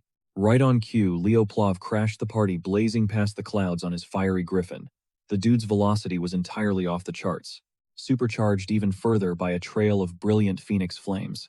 Senlu couldn't care less if 3 or 4 prodigies ganged up on him. His massive ego was utterly convinced he could massacre the whole squad. Slicing through the tension, Leo's voice echoed out with bone-chilling authority. Glaring down from his high-altitude throne, he brutally demanded to know exactly where this absolute clown dug up that overgrown lizard. Senlu just cackled like a total maniac, entirely convinced the golden boy was just dripping with jealousy. He boldly bragged about dominating and chaining the monster using nothing but his own elite taming skills. Leo honestly just stared in pure disbelief at the clueless idiot, who somehow didn't even realize he was joyriding an actual Fafnir. This wasn't some random pet, it was a literal nightmare weapon originally wielded by the dark sorcerers of Tar. And way back during the Age of Despair, Kyle and his legendary crew supposedly wiped these exact monstrosities off the face of the planet. So if they were completely extinct, how on earth was some edgy academy brat casually parading around on a dead demon? Still completely oblivious and calling the ancient horror a mere black wyvern, Senlu shrieked at the beast to attack. An absolutely devastating beam of pure energy ripped through the atmosphere. Leo and Walden barely scrambled out of the kill zone just in time, while Eliza practically had to throw herself into a sketchy aerial tailspin to dodge the heat. But here's the terrifying part, not a single one of them was the actual target. That blinding death ray was deadlocked straight onto Chengxia. Leo desperately screamed out a warning. Panicking, she frantically flared up her aura barrier, praying it would tank the hit. But her reaction time just wasn't fast enough. The apocalyptic beam violently slammed into her half-baked defense. The sheer crushing impact, spider-webbing, massive glowing cracks across the entire magic field. And with a deafening crack, her shield spectacularly exploded into a million pieces. The blast brutally wrecked Chengxia's poor griffin, instantly knocking the massive bird out cold. Stripped of their flight rider and beast, violently plummeted from the heavens, completely helpless in a deadly freefall. Wasting literally zero time, Leo kicked into maximum overdrive. Dive bombing right after her, snatching the plummeting girl out of the sky was basically light work for a speedster like him. In that high-stakes moment, his single blazing priority was rushing the battered student completely out of the drop zone. Taking absolute command, he firmly ordered Walden and Eliza to immediately ground their mounts and brace for impact. Despite their usual massive egos, the elite duo fully trusted his call and aggressively dove toward the earth. Meanwhile, high above the panic, the terrifying Fafnir slowly circled the clouds, staring down at its prey like an absolutely starved ape. A dark, twisted presence was sinking its claws straight into Senlu's headspace. For the first time ever, he was the one looking down on everyone else. And honestly, he was absolutely addicted to the massive power trip. Up in the booth, the announcer was freaking out. The frontrunners had totally ditched the racecourse and vanished right off the camera feeds. The absolute last frame the crowd witnessed before the blackout, Senlu calling forth a massive midnight wyvern and straight up ambushing the top-tier prodigies. Miss Yura wasn't having it. She vaulted into the broadcast box and literally shoved that kid away from the mic. Play-by-play time was officially over. Snatching the headset, Yura barked emergency orders demanding every single summoning professor and teaching assistant to scramble their aerial beasts immediately. The tournament was dead in the water. Right now, it was a full-blown search and rescue operation. Professors Len and Sejun burst into the control room totally clueless, but sensing the massive bad vibes. Yura dropped the bombshell a student had forged a pact with a high-ranking demonic entity and was currently going totally rogue. Just dropping the words demonic beast sent an icy chill right down the veterans' spines. They all knew the horrific truth. That kind of dark energy would eventually shatter the poor kid's sanity into a million pieces. Moments later, Professor Edmonds stormed in, tossing out a terrifying theory. What if a totally different, unseen mastermind was actually pulling the strings behind? Taking the wheel of the operation, the scruffy professor ordered Yura to hunt down Senlu and either subdue or capture him on sight, while the rest of the faculty scattered like wildfire to lock down the perimeter and shield the student body. Sure, Sejun and Edmund normally couldn't stand being in the same room, but when push comes to shove, they know exactly when to squash the beef. When the lives of their precious kids are actively on the line, these two heavyweights would absolutely join forces, morphing into the most savage, unstoppable duo imaginable. Cutting back to the battleground, Leo scoped out a concealed trench. He gently lowered a completely knocked-out Chengxia into the dirt, quickly scanning her body for critical damage. Eliza and Walden touched down right behind him, but their tiny moment to breathe was instantly shattered when Senlu's crazy eyes locked onto their position.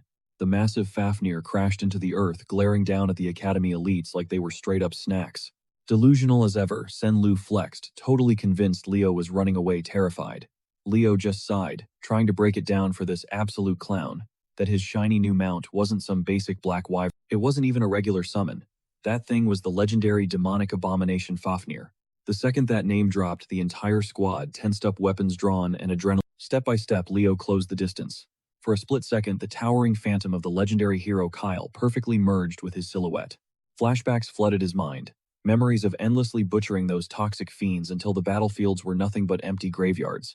Being a reincarnated legend, trying to reclaim his throne, Leo was more than hyped to add another mutated freak to his body count. Talk about a massive blast from the past. He didn't even flinch, marching straight up to the colossal monstrosity, casting a shadow over him. Senlu, playing the total fool, just burst out into maniacal laughter. The guy's brain was completely deep-fried by the dark aura at this point.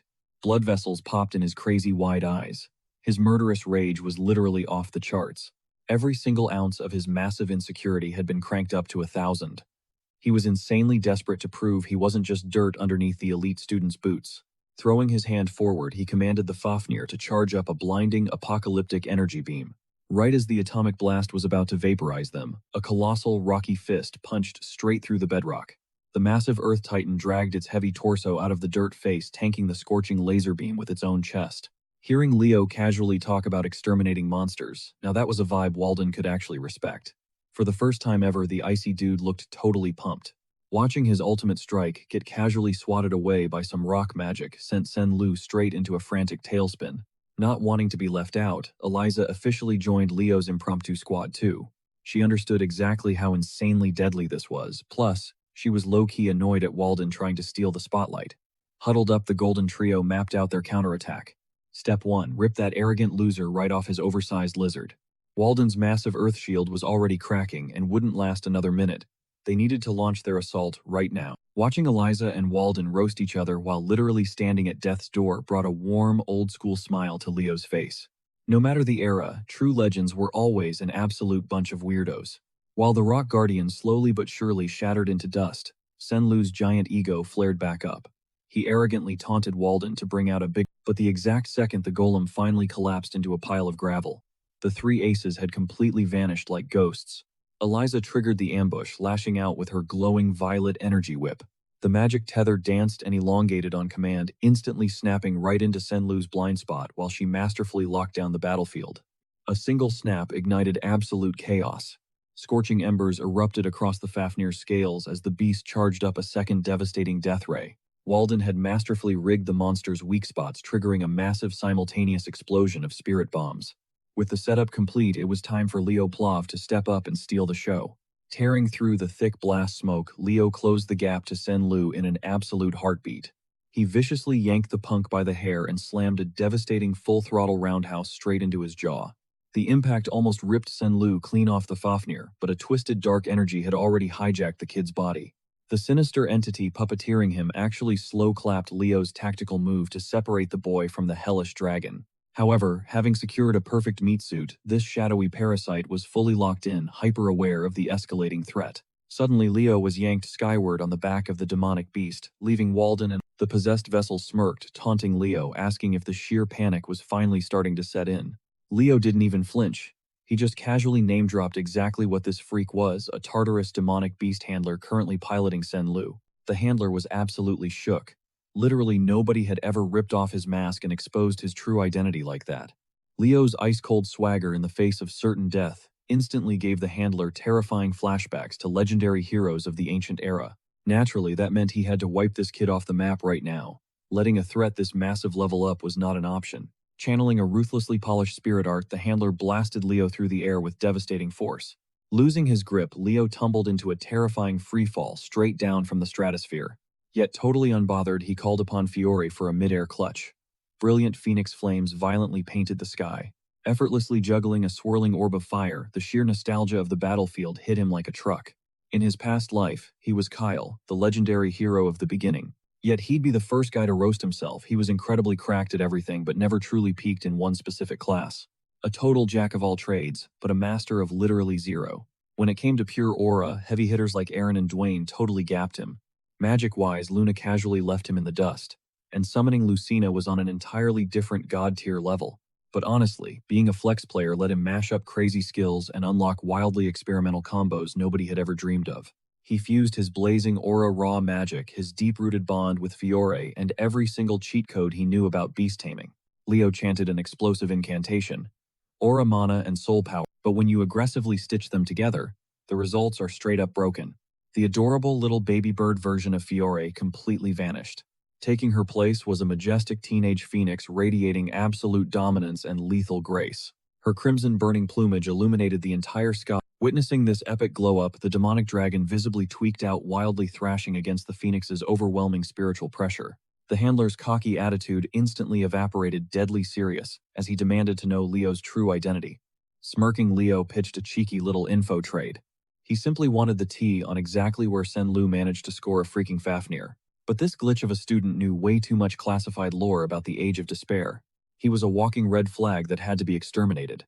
Predicting the Hellbeast's incoming strike, Leo unsheathed his blade. He expertly funneled the blinding phoenix fire, compressing it down to the absolute razor edge of his steel. Huge win for Leo Zerdinger's ultimate secret sword art was literally because of that perfect synergy. His ultimate move prominence transcended into a godly new dimension of power. The Fafnir's apocalyptic energy cannon and Leo's mythological inferno smashed into each other. It was a straight-up anime beam struggle. Leo anchored his feet, refusing to yield a single inch of ground. Meanwhile, Senlu looked completely checked out, his brain absolutely deep-fried from the dark possession. Overwhelmed, the Fafnir violently staggered midair, screeching in agony and totally throwing the handler off balance. Just for a split second, sensing the monster's soul energy fading, Leo didn't hesitate to go completely on the offensive. Letting out a fierce battle cry, he dumped absolutely every ounce of his stockpiled aura to totally crush his opponent. The beast tamer could only spit venomous curses at the kid, absolutely helpless. Crimson Phoenix flames surged straight into Fafnir's core. The inferno utterly trashed the monster from the inside out, spewing blistering fire from every single opening. Leo snatched the epic win in the most brutally explosive way imaginable. Gasping heavily for breath, he gave massive props to Fiora for coming in perfectly clutch. He figured it was time to head back, but his phoenix form instantly hit its time limit. Leo suddenly realized he had totally botched the math. Now he was plummeting straight toward a fatal impact, screaming his lungs out while dropping thousands of feet from the... Meanwhile, deep in the forest shadows, the actual body of the Tartaros Beastmaster kept up his dark meditation. Right as he geared up to launch another dirty sneak attack, a blinding holy light completely swallowed the woods. A suffocating wave of pressure slammed down immediately after forcing the villain violently to his knees. Professor Sajin had finally touched down flawlessly, locking the criminal right in his tracks. Backing him up was Professor Edmund, radiating a pure, terrifying aura of pitch-black darkness. The tamer instantly recognized the two legendary pillars of the Lumen Academy. Realizing he absolutely wanted zero part of that smoke, the villain ripped open a spatial tear and completely bailed. It was a massive bummer that his mission flopped, but he knew he'd just have to hold off until his next chance to stir up some serious mayhem.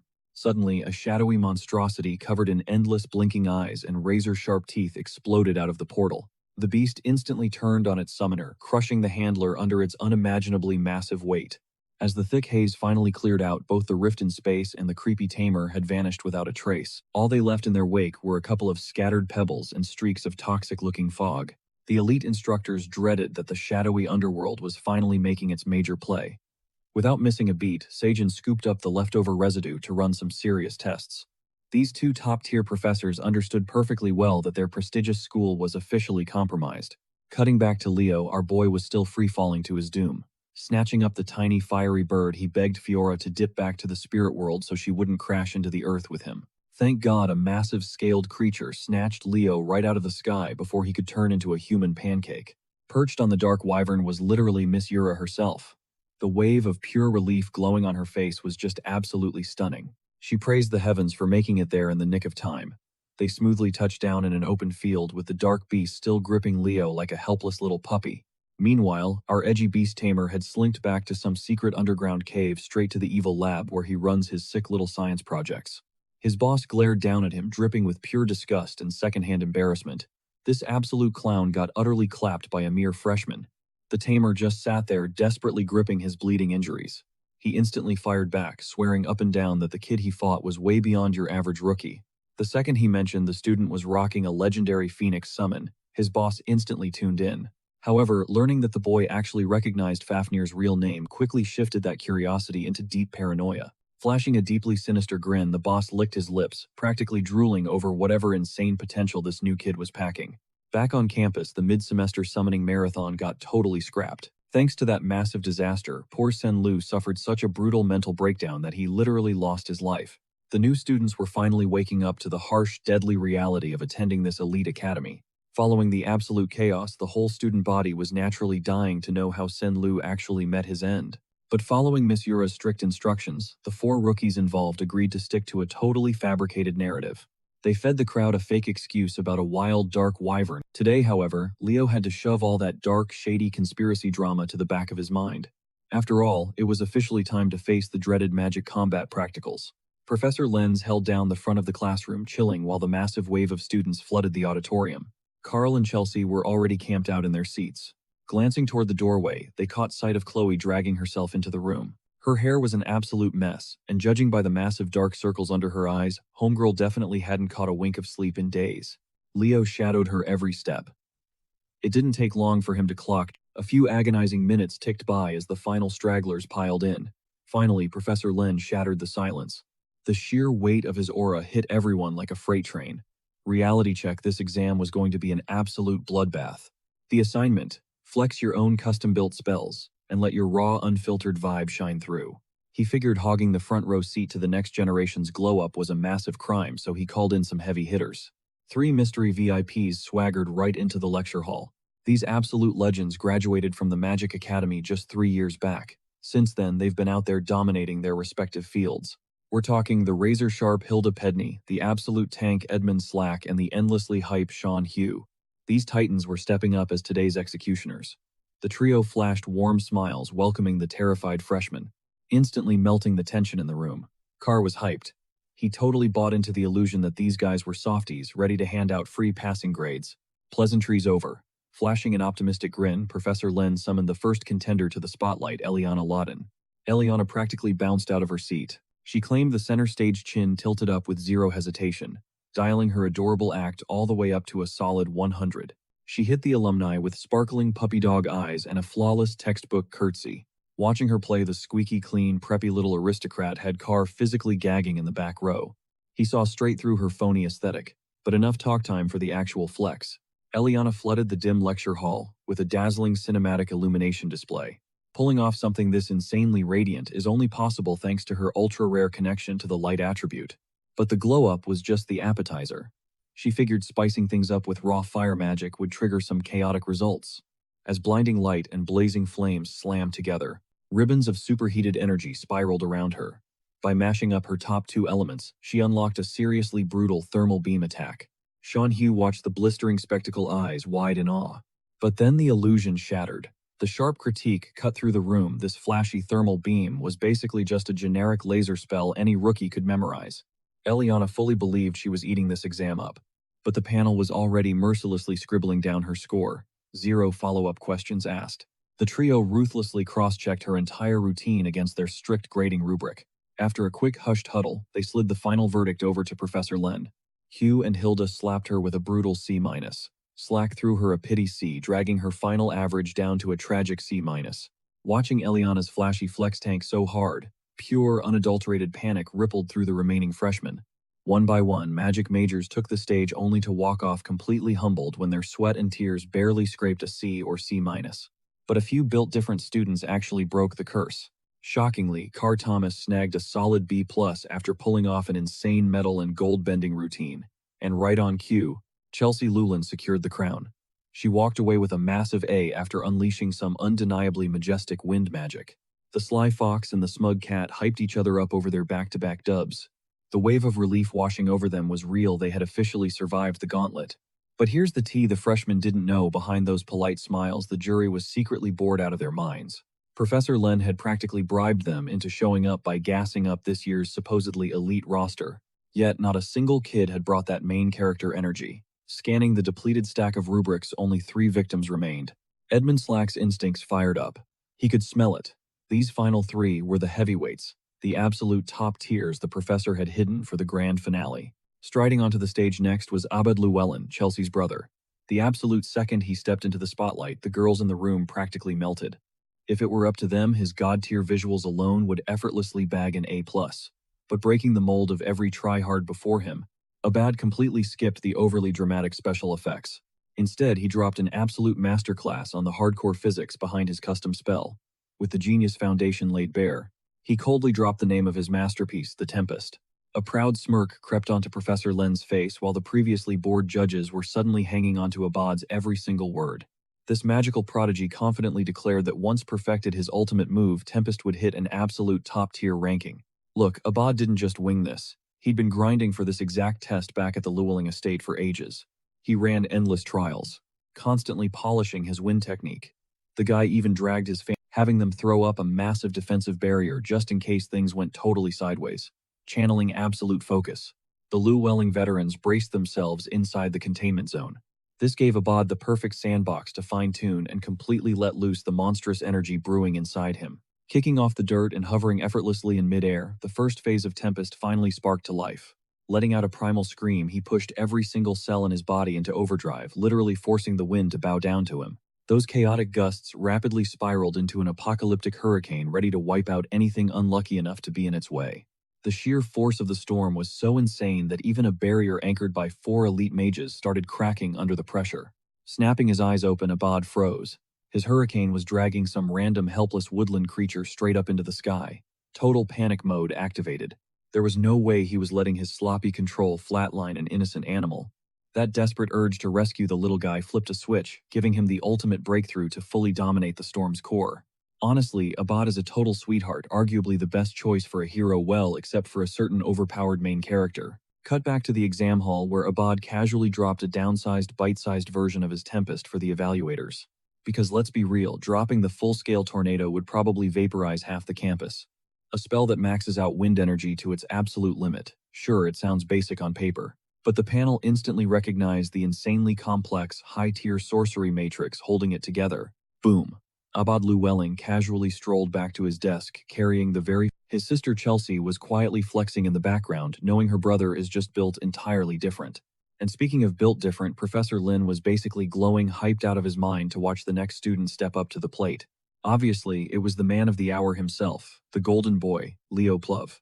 Our guy stood tall, locking eyes with the panel, and spoke the elite magic he was about to drop.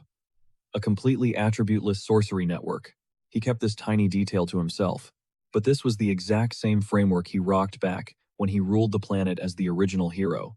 Owning the stage, Leo boldly pitched his zero-attribute advanced magic theory. The judges were utterly clueless. Nothing like this existed in their textbooks, so they demanded a breakdown. Leo happily delivered. It's Magic 101 that every single foundational spell requires a core elemental trait. It's the golden rule for casting anything. But his pitch was straightforward. He engineered a high-level system designed to completely hack and optimize the entire casting process, taking it to a whole new dimension. The room instantly split. Half the panel scoffed in disbelief while the rest were mind-blown, wanting to get things. They grilled him.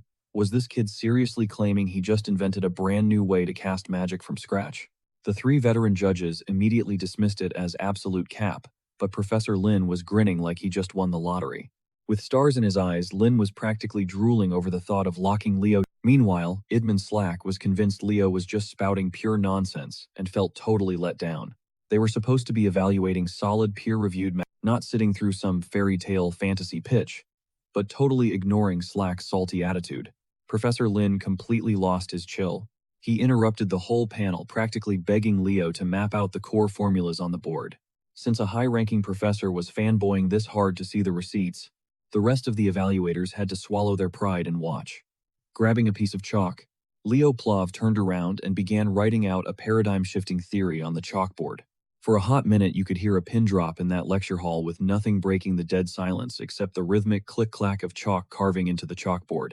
Riel Depedny dropped a massive reality check, straight up declaring that only one legendary mage in the history of the world ever managed to rock a completely unique casting system as their ultimate sorcery. Not even breaking a sweat, Leo just shrugged it off and fired back that he already knew the lore. That god-tier flex belonged exclusively to the poet of the stars, Luna herself. Sean Hugh visibly cringed, totally ticked off that this absolute rookie of a freshman was practically spelling out his massive ambition to stand shoulder to shoulder with one of the most goated heroes to ever walk the earth. But Leo instantly killed that vibe with a chill wave of his hand. He wasn't about to claim he was on her level. Nobody could touch Luna's pure magic mastery. He laid out the cold hard truth. You don't actually need to be a freak of nature genius like her to engineer a brand new casting framework from scratch. He challenged the judging panel to just take a good hard look at the chalkboard, and honestly, their jaws practically hit the floor. Every single string of spell theory scribbled up there was absolutely bulletproof. This kid wasn't just yapping or trying to flex for clout. The crazy blueprint he mapped out revealed a cracked system engineered to wield literally any magic attribute without taking a single penalty. Chelsea, who usually flexes her brainiac-level theory skills, was left staring blankly, completely unable to decode Leo's insane formulas. Meanwhile, Carr had already tapped out after reading the very first sentence. And through this entire mind-bending showcase, Chloe kept her dark, intense gaze locked dead onto her new rival. Finally, wrapping their heads around the sheer, unadulterated genius radiating from Leo, the panel interrogated him, demanding the ultimate motivation behind forging such a game-changing magic framework. His comeback was brutally straightforward. The guy just wants the absolute freedom to spam every single spell that exists in the universe. Idman's initial skepticism instantly morphed into raw, unfiltered hype for this unhinged freshman. It suddenly made total sense why the professor kept hyping up this year's class as a seriously special breed. When they pressed him for the system's official title, Leo flashed a wicked smirk, threw his hand up, and sparked a blinding neon thread of mana that absolutely lit the lecture hall ablaze. That glowing energy twisted together, morphing into a mind-blowing, pulsating sphere of raw magical power. Staring them dead in the eye, Leo christened his masterpiece the Bible. Sean Hugh was violently shook, totally caught off guard. Ransacking her massive mental encyclopedia, she realized there was literally only one figure in all of history who ever flexed that exact title. The mythological, supposedly made-up hero Kyle. Now she was absolutely hyped to see what crazy stunts Leo was going to pull off next. Who knows, maybe this rookie is the one who finally proves the legendary Kyle was actually real. Following literally the fastest deliberation in judging history, the panel passed down their scorecards for the professor to drop the final verdict. The second Professor Lenz locked eyes on those cards. A massive grin broke across his face. No cap, exactly as everyone predicted. Leo Plov completely secured that A+. Strutting back to his desk, Leo took a trip down memory lane, flashing back to his brutal failure to perfect this exact magic system back in his past life as Kyle. But this timeline hits different. This time he's going all the way to the top. Right on cue, the very last student pushed up from her desk to reveal her signature magic. Leo had just totally melted the judge's brains, so all eyes were locked. Before crashing into his chair, a stressed-out Leo checked in on the intensely focused Chloe. Honestly, she looked completely dead inside. Chloe Muller anchored herself dead center on the stage, standing stiff as a board. The panel of judges already got the memo. Chloe was currently the undisputed valedictorian of this year's magical cohort. Expectations were absolutely sky-high. But the literal second Chloe kicked off her showcase, her entire vibe shifted into something chilling. She confidently announced that she had hacked reality itself, forging a flame. A violent blood-red inferno aggressively danced in the palm of her hand. The entire class just stared completely dumbfounded. Because checking the stats, Chloe is 100% an ice attribute mage, picking the literal polar opposite of her main element for a masterclass spell that just felt totally backwards. It was a massive waste of mana, and honestly just straight up unhinged. While she just stood there like a glitching NPC, the judging panel let out a collective sigh. Stacked against the mind-blowing spectacles, Abad and Leo just dropped her little fireball looked painfully basic. If that was her entire bag of tricks, and she had nothing left in the tank, she was about to take a massive L on this exam. So to flex the actual insane value of this spell, Chloe conjured a massive orb of water to swirl midair. With a casual flick of her finger, she crashed the water down like a torrential flood, enough to snuff out any regular fire. But surprise, this wasn't some basic campfire. Abad's jaw practically hit the floor while a massive wave of dread suddenly washed over Leo. A super dark, hollow look glazed over Chloe's eyes as she broke down exactly how she gave her fire the gift of permanence. Unless she manually flips the off switch, that thing will just keep burning forever. She wrapped up her god-tier flex by doing exactly that, pinching out an unkillable flame. Snatching a piece of chalk, Chloe furiously mapped out the theory behind her game-changing discovery. Because in this universe, spells follow one golden rule. That rule screams that the second you cut off direct mana support, the magic vanishes into thin air. While she was up there dropping these massive knowledge bombs, her classmates were left with their jaws unhinged. She practically coded a spell that snapped a cosmic law in half a rule standing since the literal dawn of magic. It was too wild, and even the veteran judges were totally short-circuiting trying to process her god-tier ideas. Chloe Muller officially labeled her high sorcery as the Eternal Flame. But out of everyone in that room, Leo was the only one who locked in on a dark truth. He knew in his gut that this kind of magic should be literally impossible. Still, the math was mathing on her whiteboard, and her raw display left a burned-in image in everyone's brains. For that stunt, she bagged the exact same score as Leo, a solid A+. But Leo wasn't buying a second of it. Something was extremely sketchy here. Spawning an immortal fire is a nightmare of a puzzle that even Luna failed to crack. Honestly, he only knew of one single entity who ever wielded a flame like that. The walking apocalypse himself, Erebos. The exact second the exams wrapped up, Leo sprinted off to hunt Chloe down. But she had already ghosted back to her dorm to crash. Homegirl hadn't caught a wink of sleep since the test dropped days ago. Her exam grind was literally insane. Swallowing his millions of burning questions for now, Leo decided to let Chloe actually get some rest. Then Celia stepped up, dropping some major red flags of her own. Over the past few days, she caught Chloe acting incredibly snappy and totally on edge. She had actively thrown hands with a few classmates, and Celia even heard rumors that Chloe was running around with a super sketchy crowd. And we're talking about the absolute worst troublemakers, straight out. With all these dark thoughts spiraling in his head, He manifested Fiora for the very first time since the epic race. She was back chilling in her fluffy baby phoenix form. The mythical beast and her tamer were absolutely pumped to reunite. But Leo wasn't just here to vibe. He needed to call in some serious backup to unpack his heavy suspicions. Right in the core of a violently swirling fire tornado, a stunning woman who literally embodies the essence of flame manifested. She was none other than Fiora's actual mom, the god-tier guardian phoenix Miss Farina, radiating pure boss energy and perched like absolute royalty. The ultimate baddie herself, Miss Farina, demanded Leo cut the small talk. She wanted to know exactly why he dragged her out here using Fiora as a messenger. Not backing down, Leo flipped the script, probing into why she had been lurking around Lumene for so damn long. After all, her whole blazing phoenix aura completely clashes with the dark, twisted vibe of demonic beast. There had to be some massive hidden agenda keeping her glued to the academy.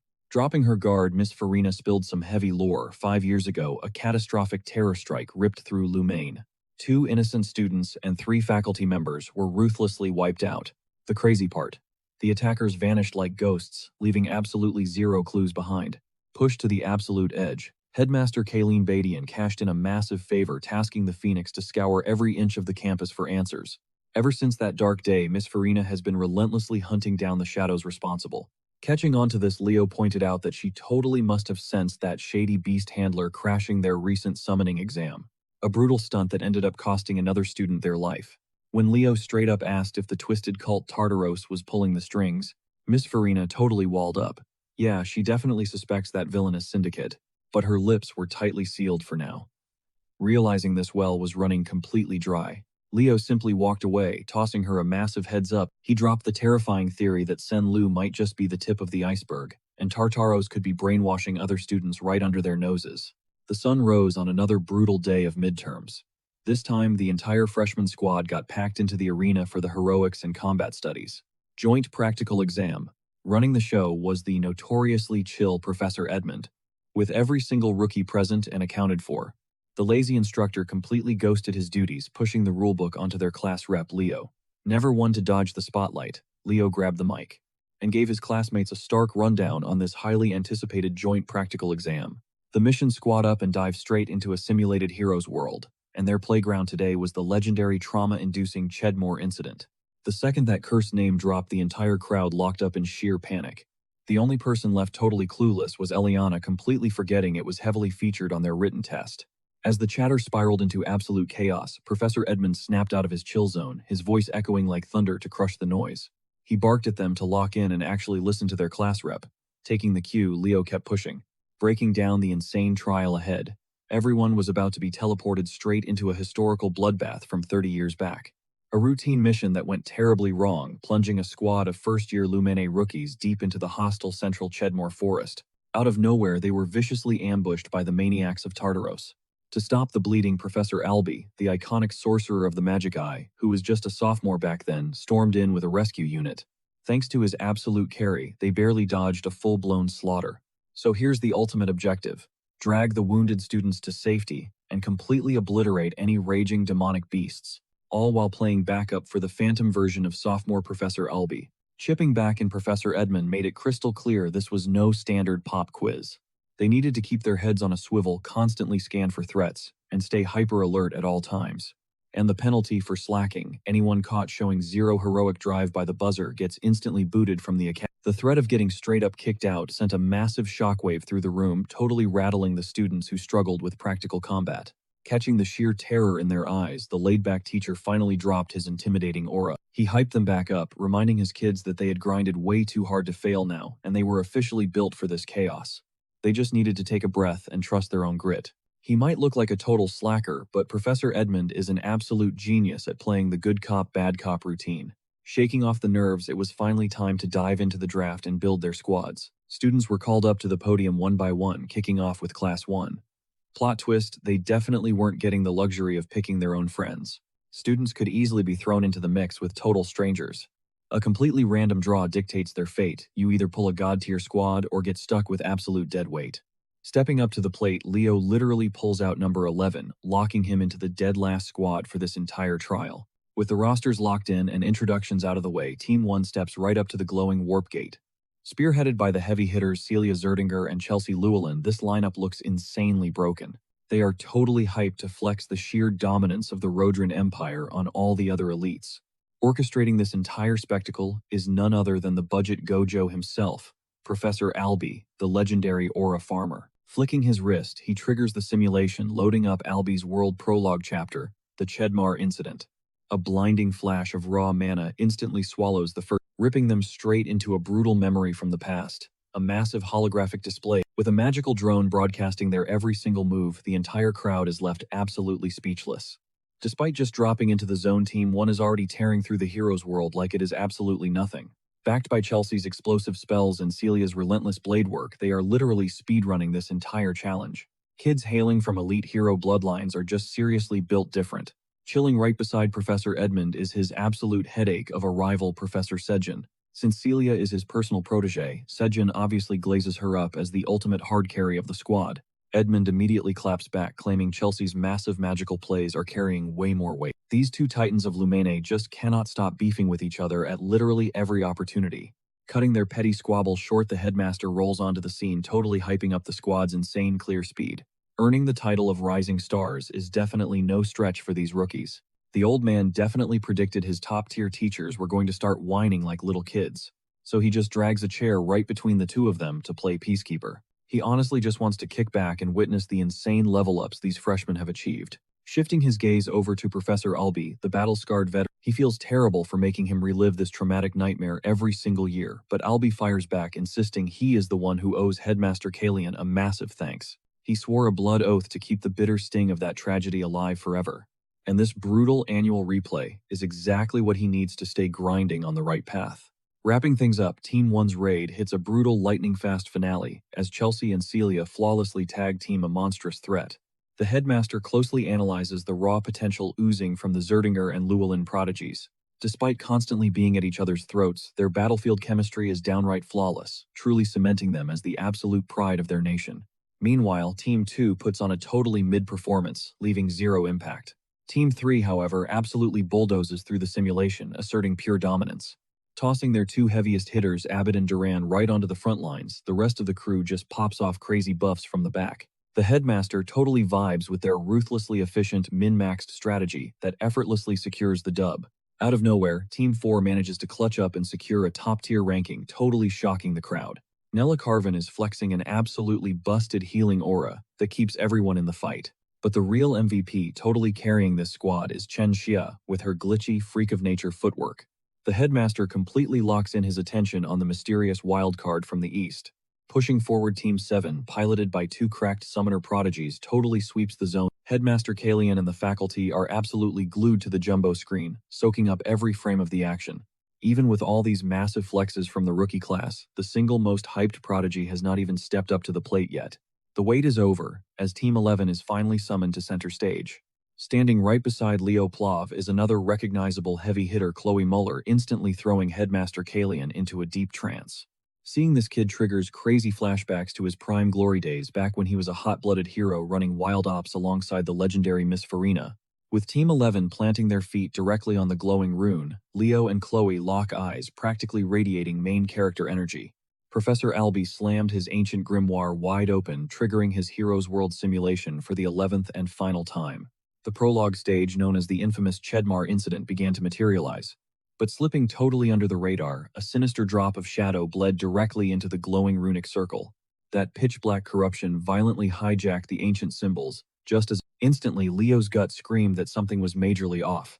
This wasn't your standard run-of-the-mill simulation launch. The teleportation magic felt unhinged, tearing at them with pure aggression. When the blinding dust finally settled, the result was an absolute shocker. Only a duo had actually vanished from the arena. The spell completely fizzled out, leaving the rest of Squad 11 stranded right where they stood while Leo and Chloe got yanked into the void. Up in the grandstands, Professor Sejan shot up from his chair, sheer panic flashing across his face. Headmaster Kalian cornered Albi for answers. Voice actually trembling, the professor frantically ordered an immediate full-scale lockdown on the exams. The sacred magical page containing the Chedmar incident had been completely hacked by a malicious unknown force. The absolute worst-case scenario had just dropped. A rogue hero dungeon had manifested entirely on its own. Back with our boy Leo, he was low-key frozen. Instead of the standard holographic quest prompt, a totally alien system error glared back at him. The brutal reality hit him like a freight train. They had just been chucked straight into a live deadly hero dungeon. Chloe spun around frantically, her mind racing. This made zero sense, considering there were no missing pages to trigger. A historical record glitching out was literally impossible. Leo smashed the emergency comms to reach the staff but got hit with dead silence. Chloe started spiraling hard, desperately praying the faculty would bust in and bail them. But Leo brutally snapped her back to reality bluntly, pointing out that if the teachers could intervene they would have crashed the party by now. That left them staring down a single path. The dungeon was daring them to step up and they had to face the music. Visibly trembling, Chloe asked if he had totally lost his mind. Last time this happened, the casualty rate was absolute nightmare fuel. Marching straight into Tartarus's death trap was basically begging for a game over. Her legs turned to jelly, sending her crashing to the dirt. Her mental fortitude straight up shattered into pieces. But our main character stayed ice cold, tossing her a massive reality check. He firmly reminded her that she was still the most cracked, brilliant strategist in their entire grade. If they locked in and actually combined their broken skills, catching an L was mathematically impossible. The stubborn prodigy fiercely bit her lip, fighting back the pain. She was highly salty that this golden boy could stay so absurdly chill while staring down actual death. Taking a deep breath, she forced her brain to reboot and demanded to hear this so-called master plan. Leo broke it down into two crucial non-negotiable objectives. First, extract the stranded rookies in one piece. Second, they desperately needed to grind some serious power to actually pull that off. Chloe instantly shot down that logic. Leveling up was basically a pipe dream without access to outside resources. But Leo hit her with a smug smirk, casually reminding her they weren't the only pieces dropped onto this twisted chessboard. That made Chloe freeze gears turning as she remembered the other squads were also trapped in these very woods. Then, completely straight-faced, he locked eyes with her and told her to get on his back. Chloe's face went absolute tomato mode at the sheer audacity, but Leo stood there like an absolute Chad, totally unfazed. Letting the upperclassmen face the boss first was a terrible play, and since squishy mages like her had garbage stamina, a piggyback ride was the only valid strat. Meanwhile, lurking deep in the shadows of the forest, a demon named Chubarn was busy stalking the fresh meat. He monitored every single movement through his creepy. Seeing only a duo drop in as the rescue cavalry caught him slightly off guard, but he wasn't sweating it in the slightest. He was 100% sure he could body these wannabe hero candidates without breaking a sweat. That was right until his neck snapped toward a specific screen and his confident vibe completely. He clocked the insane multi-class aura radiating from one of the rescuers, wiping that smug grin right off his ugly mug. His hit list instantly updated. He ignored the four-man squad, locking onto the absolute menace carrying a flustered mage on his back. Cut back to Leo. He could feel his vision glitching out and fading the deeper they plunged into the cursed canopy. Realizing playtime was over, he decided it was the perfect moment to pop Aaron's completely busted aura farming technique. Cloaking his entire physique in raw aura, he pushes his senses into overdrive, dialing every survival instinct up to 11. Venturing deeper into the shadows, he gives Chloe a heads up about an incoming mob of orcs, but she is already steps ahead. With a single flick of her wand, she unleashes a lethal barrage of frost spikes, wiping the floor with the monsters in seconds. At least she assumes so. One straggler clings to life and blows a massive warning horn, jump-scaring the absolute life out of her. Before panic can even set in, our boy dashes forward and decapitates the beast in one buttery smooth slash. Witnessing that flawless execution, Chloe gets hit with a massive reality check about the sheer gap in their power levels, silently questioning if she could ever catch up. Shortly after, the duo stumbles right into a chaotic mob of demons, ruthlessly cornering a squad of 4 stranded academy kids. Plunging straight into the slaughter without a second thought, Leo barks at Chloe to play the good little mage and drop some backup. The frontline girl desperately tries to lock in her incantation, but the hulking demon blitzes her literally milliseconds away from shredding her into confetti. Right before the fatal blow lands, Leo teleports directly into the danger zone and cleaves the monster perfectly in two, leaving the rest of the monstrous horde paralyzed in pure shock. The rescued students just stare with their jaws on the floor, completely stunned, while our MC casually drops the hardest post-battle pose. Totally starry-eyed, the saved girl asks if he is their knight in shining armor, to which he gives a nonchalant, "Yep," immediately pivoting his glare toward a backline fiend. This creature is actively charging up a devastating nuke spell, shrieking out a promise of bloody vengeance for its fallen comrades. Out of nowhere, a grotesque hailstorm of fleshy leech parasites bombs down from above, yet Leo literally does not bat an eye. Pivoting on his heel like a budget Diluc from Genshin, he ignites his blade with roaring crimson flames and roasts the plummeting leeches into extra crispy kebabs. The squad is once again struck dumb by his ridiculous aura, but Leo refuses to let them just spectate. He snaps at the girl to unleash her magic immediately. Channeling an arc ray, she blasts the demon with a blinding beam, fully deleting it from reality, without a single pixel left behind. Chloe locks eyes with her in total disbelief, instantly piecing together her identity, based entirely on that signature magical output. As dusk starts to fall, the rescued girl practically showers Leo in endless gratitude, but Chloe completely gives her the cold shoulder. She blatantly interrupts, claiming she needs a highly private word with her duo partner. The girl shoots a venomous glare at the sheer disrespect, but Chloe completely ignores the beef, leaning in close to whisper that this is Alia Zeron, the little sister of Professor Albi Zeron, a casualty of that infamous tragedy 30 years back. Then Chloe drops the actual bombshell, causing her panic. Because this specific squad revolves around Alia, they are literally hard-coded by fate to get wiped out in this dungeon. She reveals that Chubarn, a terrifying night-class boss straight from Tartarus, orchestrated an ambush 30 years ago, and Alia's team was the very first casualty of that bloodbath. The entire demonic agenda was literally engineered to assassinate Alia, an absolute prodigy among candidates, permanently locking her legacy into the hero archives forever. Pleading with Leo, she urges him to prioritize their own skins and clear the dungeon requirements alongside a totally different crew. Leo questions if she genuinely wants to abandon these kids to die, and Chloe snaps right back, insisting their hands are tied. It is a brutal hero trial, and no matter how heartbreaking the lore is, you cannot revive the dead. Yet our guy stubbornly digs his heels in, boldly stating he is not ditching anyone, which instantly triggers Chloe's absolute final straw. She explodes on him with such intense, unhinged fury that Alia's squad awkwardly watches from the sidelines, looking exactly like kids caught in the middle of a toxic, screaming match between mom and dad. Practically boiling over with stress, she screams that she knows he is stupidly overpowered, but this is no time to flex for the cameras. He needs to face reality and stop desperately role-playing the savior. She completely cracks into frustrated tears while Leo, unflinching, simply reaches over to give her some reassuring head pats, calming her raging storm. He softly scolds her defeatist mindset, reminding her they are legit candidates, and this is far from a simple simulation. Going through this crucible is how they actually prove themselves. Then he drops the mic by pointing out they have already shattered the original timeline, leaving her utterly speechless and scrambling to process his logic. Leo breaks it down, explaining the sky went pitch black way before they even bumped into Alia's squad. By now they were supposed to be ghosts, actively getting hunted by Chubarn. Catching that dead serious look in his eyes, Chloe swallows her pride and agrees to roll with whatever strategy he's cooking up. He makes it clear that their only goal right now is surviving and escaping alongside Alia's crew. Walking behind him, Chloe watches Leo's entire energy completely shift, and the brutal reality smacks her in the face. He's leagues ahead of her again. She violently grips her fists, burning with intense jealousy, and seriously considers ripping out her cursed book. Meanwhile, the green-haired kid Theo wonders out loud why the academy only sent 2 upperclassmen to bail them out.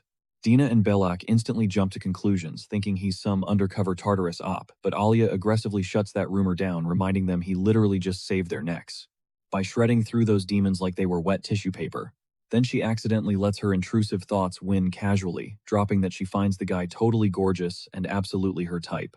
That little confession earns her the ultimate bombastic side-eye from the rest of the group. Alia acts completely clueless about Dina's shock, prompting Dina to point out how she assumed only their senior Albi could ever meet her ridiculously high standards.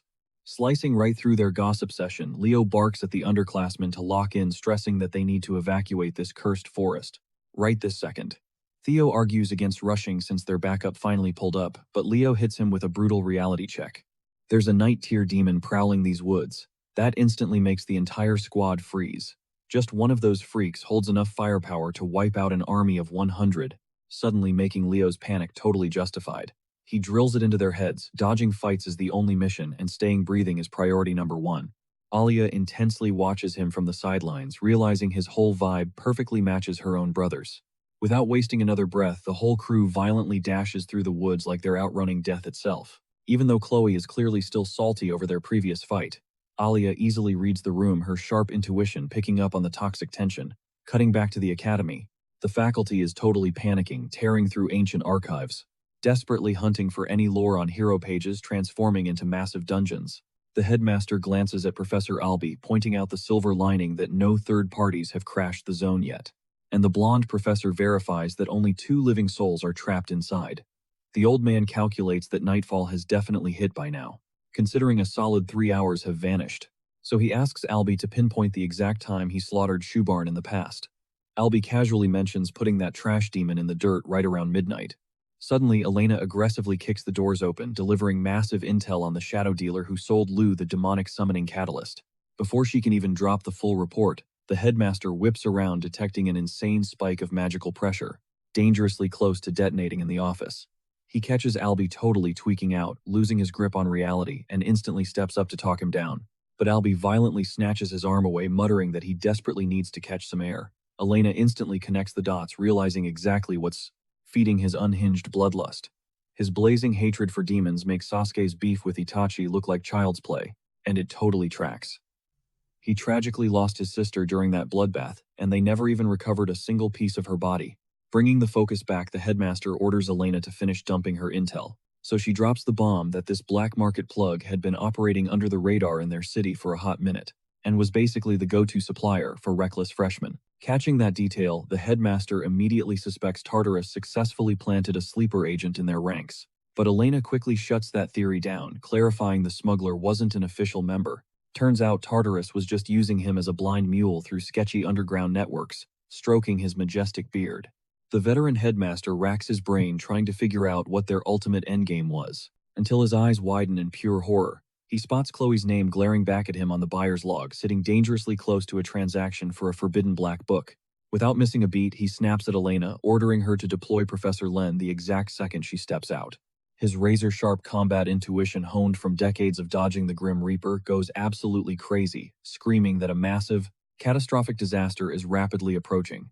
Meanwhile, shifting gears back to the hellish dungeon, Leo and his newly formed squad hit the brakes right at the base of a colossal tower. Inside this nightmare zone, our main guy is relentlessly butchering monsters left and right to carve out a safe route, but the grind is seriously draining his stamina, especially since he's been spamming his super sense way past his limit. To make matters worse, Alia's squad, even Chloe, is basically running on fumes, so our boy finally calls for a quick breather. Theo and Belak just stare at him, their jaws practically hitting the floor, unable to wrap their heads around how he looks like he just stepped out of a luxury spa retreat instead of a literal bloodbath. While they rest, Chloe quietly buries her face in a book about Chuburn, only for Alia to casually stroll over and pry into her whole vibe with Leo, before straight up asking if she is catching feelings for him. Chloe looks utterly gagged by the sheer thought, but Alia just smirks, noting that her extreme disgust feels way too over the top to be totally genuine. Chloe, a legendary icon from 30 years back, who literally looks like any average teen from her homeroom. She immediately deflects the spotlight, clapping back by asking if Alia is the one secretly crushing instead.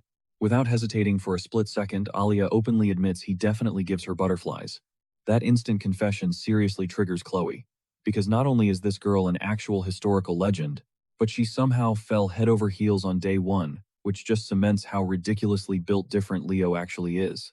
Then again, Alia shrugs, admitting she cannot tell if it is pure romance, or just that exact same adrenaline rush she gets watching her brother sweat through an impossible task and actually clutch the... Chloe asks if she means Albizeron. Alia gives a nod, explaining how her brother is totally hardwired for absolutely unhinged challenges. The type of pure madness no rational human would ever touch. Basically the real-life equivalent of trying to break bedrock in survival mode. Hearing that oddly specific detail leaves Chloe utterly convinced that Leo is just a carbon copy of the guy. Suddenly, the floodgates open. She dumps all her baggage onto Alia, confessing how tight she and Leo used to be, until bitter jealousy completely wrecked their dynamic. Surprisingly, Alia hits her with a reality check, claiming they are actually two peas in a pod. The legendary prodigy drops a bomb, confessing her own lifelong envy of her mastermind brother since he constantly acts like a total goofball, yet somehow always manages to stumble into totally game-changing breakthroughs.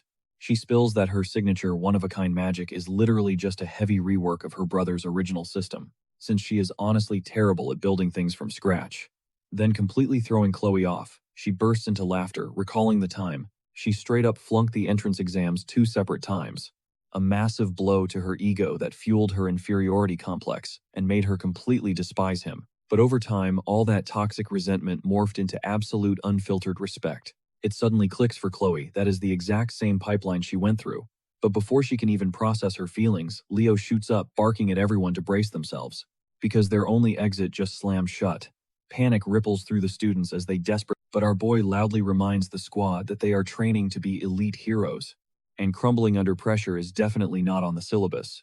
Even so, Alia's crew starts heavily sweating as a towering, nightmarish demon stomps into the arena, boldly declaring that he has finally tracked down the ultimate seed of a legendary hero. Without warning, he unleashes a devastating wave of dark energy straight at Leo, while effortlessly sidestepping the blast.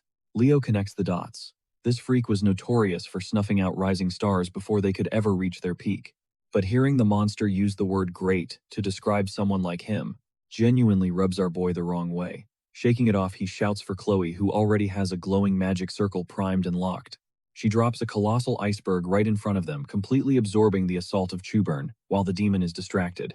Our main guy funnels raw mana straight into his blade, flashes right behind the night tier beast, and carves a brutally clean slice right through the monster's thick neck. Moving with the insane speed of a Formula One car, he leaves the girls holding their breath, totally convinced the fight is already over. But that massive victory vanishes instantly when the grotesque flesh of Chuburn starts bubbling, rapidly knitting itself back together. Like clocking the rapid regeneration, Leo screams for the squad to fall back immediately, right as the demon triggers a toxic spell designed to absorb literally any incoming damage, acting like an absolute black hole known as Void. Total panic sets in for Theo and Alia, wildly questioning how anyone could possibly beat a boss with such broken mechanics. But Leo keeps his absolute cool. He knows this void ability is not invincible, and every broken skill has a hard cap on the user. Chuburn talks absolute trash to Leo, laughing off the idea that a bunch of washed-up hero wannabes could even scratch him.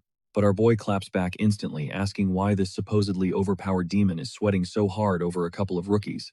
Leo barks out the order, signaling the whole squad to jump this guy at once. The crew throws everything they have, but Alia absolutely shreds his health bar when she drops an entire galaxy of crushing stars right on his skull. Chuburn finally realizes his boss, Lady Salatna, wasn't crazy for ordering a hit on these so-called hero seeds. Before they level up into a real problem, the cornered demon, the massive blast knocks Leo back, and the second our boy realizes what kind of area of effect attack is about to drop, he aggressively screams at the squad to hit the dirt. But the warning comes a second too late. A vicious spike cleanly impales Bellic's side, forcing Leo to drag his bleeding teammate behind an emergency ice barricade Chloe just threw up. Leo quickly scans the team, channeling his aura to seal Bellic's wound before barking at Chloe to charge up her ultimate attack. Without hesitating, he dives straight back into the meat grinder, buying her the precious seconds needed to nuke through the Void's busted defenses. Chloe cracks open that sketchy black grimoire she's been clutching this entire fight. Skimming through the cursed pages, she spots the absolute perfect incantation to deep fry this ugly monster and wipe him from the server entirely. Meanwhile, the freshmen are utterly paralyzed, watching Leo absolutely style on Chuburn. Our guy is leaving literal afterimages, piecing the demon up from every possible angle at a speed that breaks the sound barrier. The monster swings wildly at a phantom, completely whiffing before taking a brutal hook to the jaw from his blind spot. Watching this absolute clinic, Tio aggressively daydreams about being that goated someday. But Dina instantly shatters his ego with a brutally honest reality check. Off to the side, Alia is completely frozen, deeply mind-blown but totally confused, because she instantly recognizes those flashy moves. Leo is definitely wielding star magic, proving he is way more than just some random student and is keeping massive secrets. But before anyone can process that tea, Chloe steals the spotlight, levitating into the sky as a terrifyingly dark magic circle explodes around her. Rocking a totally unhinged smirk that makes everyone wonder who the actual villain is, she loudly broadcasts that she is about to straight up delete this creature from the universe. Alia completely panics, screaming at Leo to sprint out of the impact zone immediately, fully aware that whatever Chloe is brewing up is guaranteed to be insanely lethal. Dropping a totally out-of-pocket warning that she isn't paying for any collateral damage, Chloe unleashes a blazing death beam right at Chuburn. This instantly triggers massive red flags for Leo, considering this girl's entire element is supposed to be ice, not apocalyptic hellfire. Watching the monster melt, Chloe cackles like an absolute maniac, flexing her supposedly eternal flames. She mockingly tells Chuburn to go rot in whatever fiery pit he crawled out of. As the inferno completely devours him, the colors invert into a pitch-black blaze looking straight out of a Naruto Amaterasu scene. Panic alarms pop off in Leo's brain, and he screams at her to cancel the cast before everything spirals out of control. But she straight up rejects him coldly, insisting that garbage like Chuburn deserves exactly zero mercy and maximum agony. Realizing she has fully entered her villain era, Leo aggressively dashes in and smacks that sketchy book straight out of her grip. He swats it away with the absolute panic of a kid getting caught with highly illegal contraband. A few intense beats later, the dark fog lifts from Chloe's mind, and she finally snaps back to reality. Playing it cool, Leo asks her to spill the truth. Did she actually invent that endless inferno, or did she totally copy it? She caves, admitting she definitely isn't that overpowered, and the spell came directly from those cursed pages, proving exactly what Leo feared. That ability was a highly dangerous bootleg of the Flame of Erebus. While Shoebarn shockingly starts healing right through the fire, Leo drops the massive bombshell that Chloe just cast literal black magic. He exposes that her precious book is honestly just a highly forbidden sorcery machine in disguise. The horrifying realization hits her like a truck, making her physically sick to her stomach over what she just done. Looking absolutely defeated, she quietly whispers that she's way too tainted now to ever call herself a hero. But Leo immediately shuts down that pity party, snapping her right out of her depressive spiral. He lays out the facts, explaining that even a pro like him had zero clue Shoebarn was secretly packing the Void Curse. Which means this grimy demon 100% abused that cheap trick during his old fight with Alia's squad. They were literally just teenagers dragged into an unwinnable bloodbath. Yet they absolutely refused to throw in the towel. He hits her with a reality check, reminding her their school's whole vibe is about breaking past limits just like Goku. And right then, the light bulb finally goes off in her head. Chloe realizes she is not actually salty about Leo constantly stealing the show. Instead, she totally looks up to him. Because his aura is just insanely unmatched. Catching that vibe, Aaliyah steps up and hypes Chloe up, telling the blonde she completely believes in her delivering that exact motivation boost she desperately needed. Now that the suffocating void curse is finally shattered, Leo shifts gears, preparing to close the curse, but right before he strikes, a massive shockwave of mana explodes nearby. It is Chloe, completely shattering her mental barriers to evolve into a powerhouse who can actually fight beside him instead of just surviving in his shadow. With top-tier waifu backup officially secured, fragmented memories from his past life suddenly flood Leo's mind. He recognizes her arcane signature, a nostalgic spark that perfectly mirrors the legendary comrades he used to bleed with. Bathing in that familiar, blinding glow, a surging tsunami of pure adrenaline recharges his. Out of nowhere, Shoebarn violently closes the distance, hammering Leo with a brutal skull-crushing strike. Our boy manages to parry the first swing, but the demon ruthlessly chains it into a second haymaker that completely shatters his defense, launching him like a rag doll straight into a massive oak, gasping for air as he drags himself up. Shoebarn arrogantly strolls over, smirking that it is time for this so-called fallen hero to take a permanent dirt nap. But in that exact split second, a single glowing snowflake casually drifts past Leo's face and all his hesitation evaporates. He stands tall, deadpanning that bottom-feeder demons like Shoebarn never stood a chance against him back then, and they sure as hell are not winning today. The horned freak just stares back, genuinely baffled about what kind of premium-grade copium this kid is inhaling, blissfully clueless that Chloe is hovering right behind him, charging up the absolute nastiest ultimate attack of the century. She quietly sends a mental thank you to Leo for triggering her ultimate glow-up, and directly unleashes her signature nuke Ice World, completely swallowing the entire arena. With one elegant flick of her staff, a bone-chilling shockwave of absolute zero mana erupts, trapping the ground in glaciers so insanely thick. It deserves all 3 Cs. Levitating like an absolute goddess, Chloe summons colossal jagged ice spears designed to completely vaporize any poor soul caught in the crosshairs. But Shoebarn does not even twitch. The guy is already frozen solid, looking like a cursed demonic popsicle that straight up forgot how to breathe. Leo casually strolls up to the glacier-trapped monster, and the instant his palm makes contact, the creature's soul instantly evaporates into toxic black smog. Immediately after he spots the infamous dark grimoire, coats his blade in raging hellfire and violently plunges it straight through the cover, sparking an explosive detonation that roasts the book into absolute ash. A flood of system pop-ups start pinging, hyping him up for saving the rookies mid-disaster and completely deleting Shoebarn. Yet what actually blows his mind is how Chloe just snatched the entire spotlight, casually inventing a brand new tier of magic mid-combat. It turns out to be field magic, a technique so wildly dangerous, he would not even dream of copying it unless he fully threw away his survival instincts. Catching him off guard, Chloe drops a bombshell, saying she plans to confess everything and risk her entire future, even if it guarantees her getting kicked out of school. He immediately calms her down, promising that a prodigy as goated as her would never get the boot over a single slip-up, and that she is basically on the fast track to becoming a top-tier hero. Right on cue, Aaliyah and Dina sprint over to the duo, showering them with absolute hype for that clutch rescue operation, gushing over how ridiculously cinematic they both looked. Leo throws the good vibes right back, praising their fearless ride-or-die energy, while Chloe gently returns the borrowed staff to Aaliyah, dropping a massive thank you, admitting it was the exact key she needed to unlock her absolute peak potential. But then Aaliyah hits them with an insane plot twist, insisting Chloe keep the ultra-rare weapon as a trophy for saving their lives, while Dina practically forces her own blade into Leo's hands as a heavy-duty thank you present. Our boy accepts the loot without a second thought. Just as the adrenaline finally crashes, they hear the booming echoes of a search party, screaming out that they finally secured the survivors. Suddenly, Albie bursts through the tree line, panting heavily drenched in cold sweat, and visibly having a mental breakdown over his little sister. Chloe almost loses her mind when she realizes her strict professor is standing right there looking like a fellow teenager, and reality violently smacks both of them in the face. They are literally stuck inside a massive time-bending hallucination from exactly 30 years ago. They stand there quietly, as the frantic big brother aggressively bear hugs his sister, while Aaliyah starts bragging about the insane legends who just saved her life, tossing out mad respect that one of them actually rivals his legendary swagger. Right on cue, Albie's simulated world begins glitching its edges, dissolving into pure static. Meanwhile, Chloe just stands there soaking it all in, radiating pure pride because she literally just handed the entire squad a second chance at life. Aaliyah frantically spins around to point out the absolute beast of a hero who rescued her, but poof, they have already vanished into the shadows. The hero dungeon is straight up collapsing into pixel dust, but right before the final wipeout, a glowing system prompt flashes across Leo's vision, announcing he just scored some epic new loot.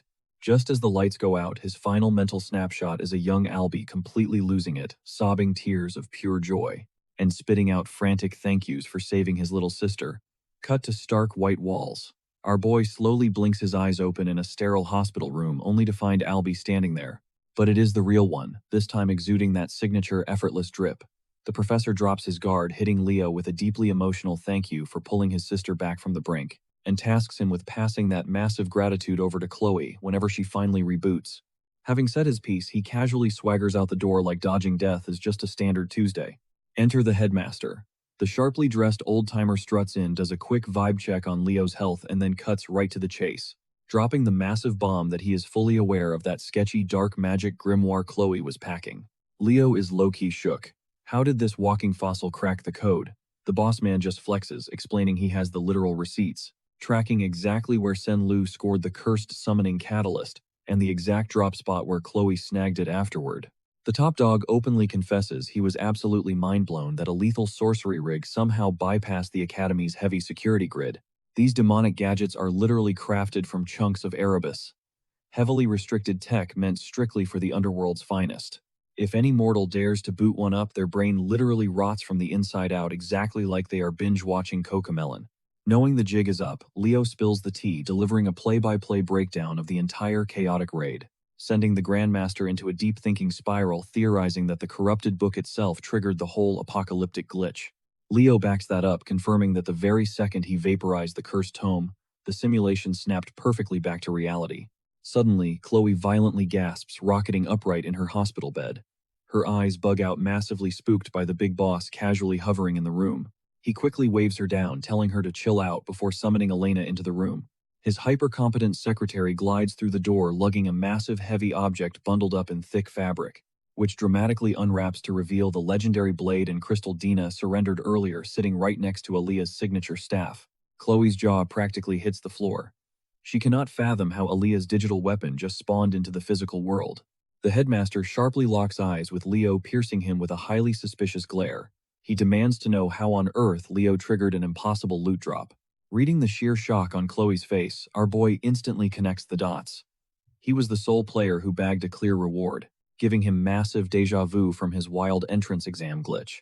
By all standard gaming logic, farming a clear reward from the realm of a still-breathing hero is a 0% possibility. That rule has been unbreakable since the dawn of time.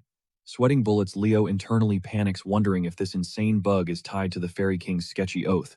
Backed into a corner, he straight up confesses that yes, it was a legit clear reward. But the ancient headmaster is not letting him off the hook, grilling him hardcore to confirm if the drop actually originated from Albie's domain.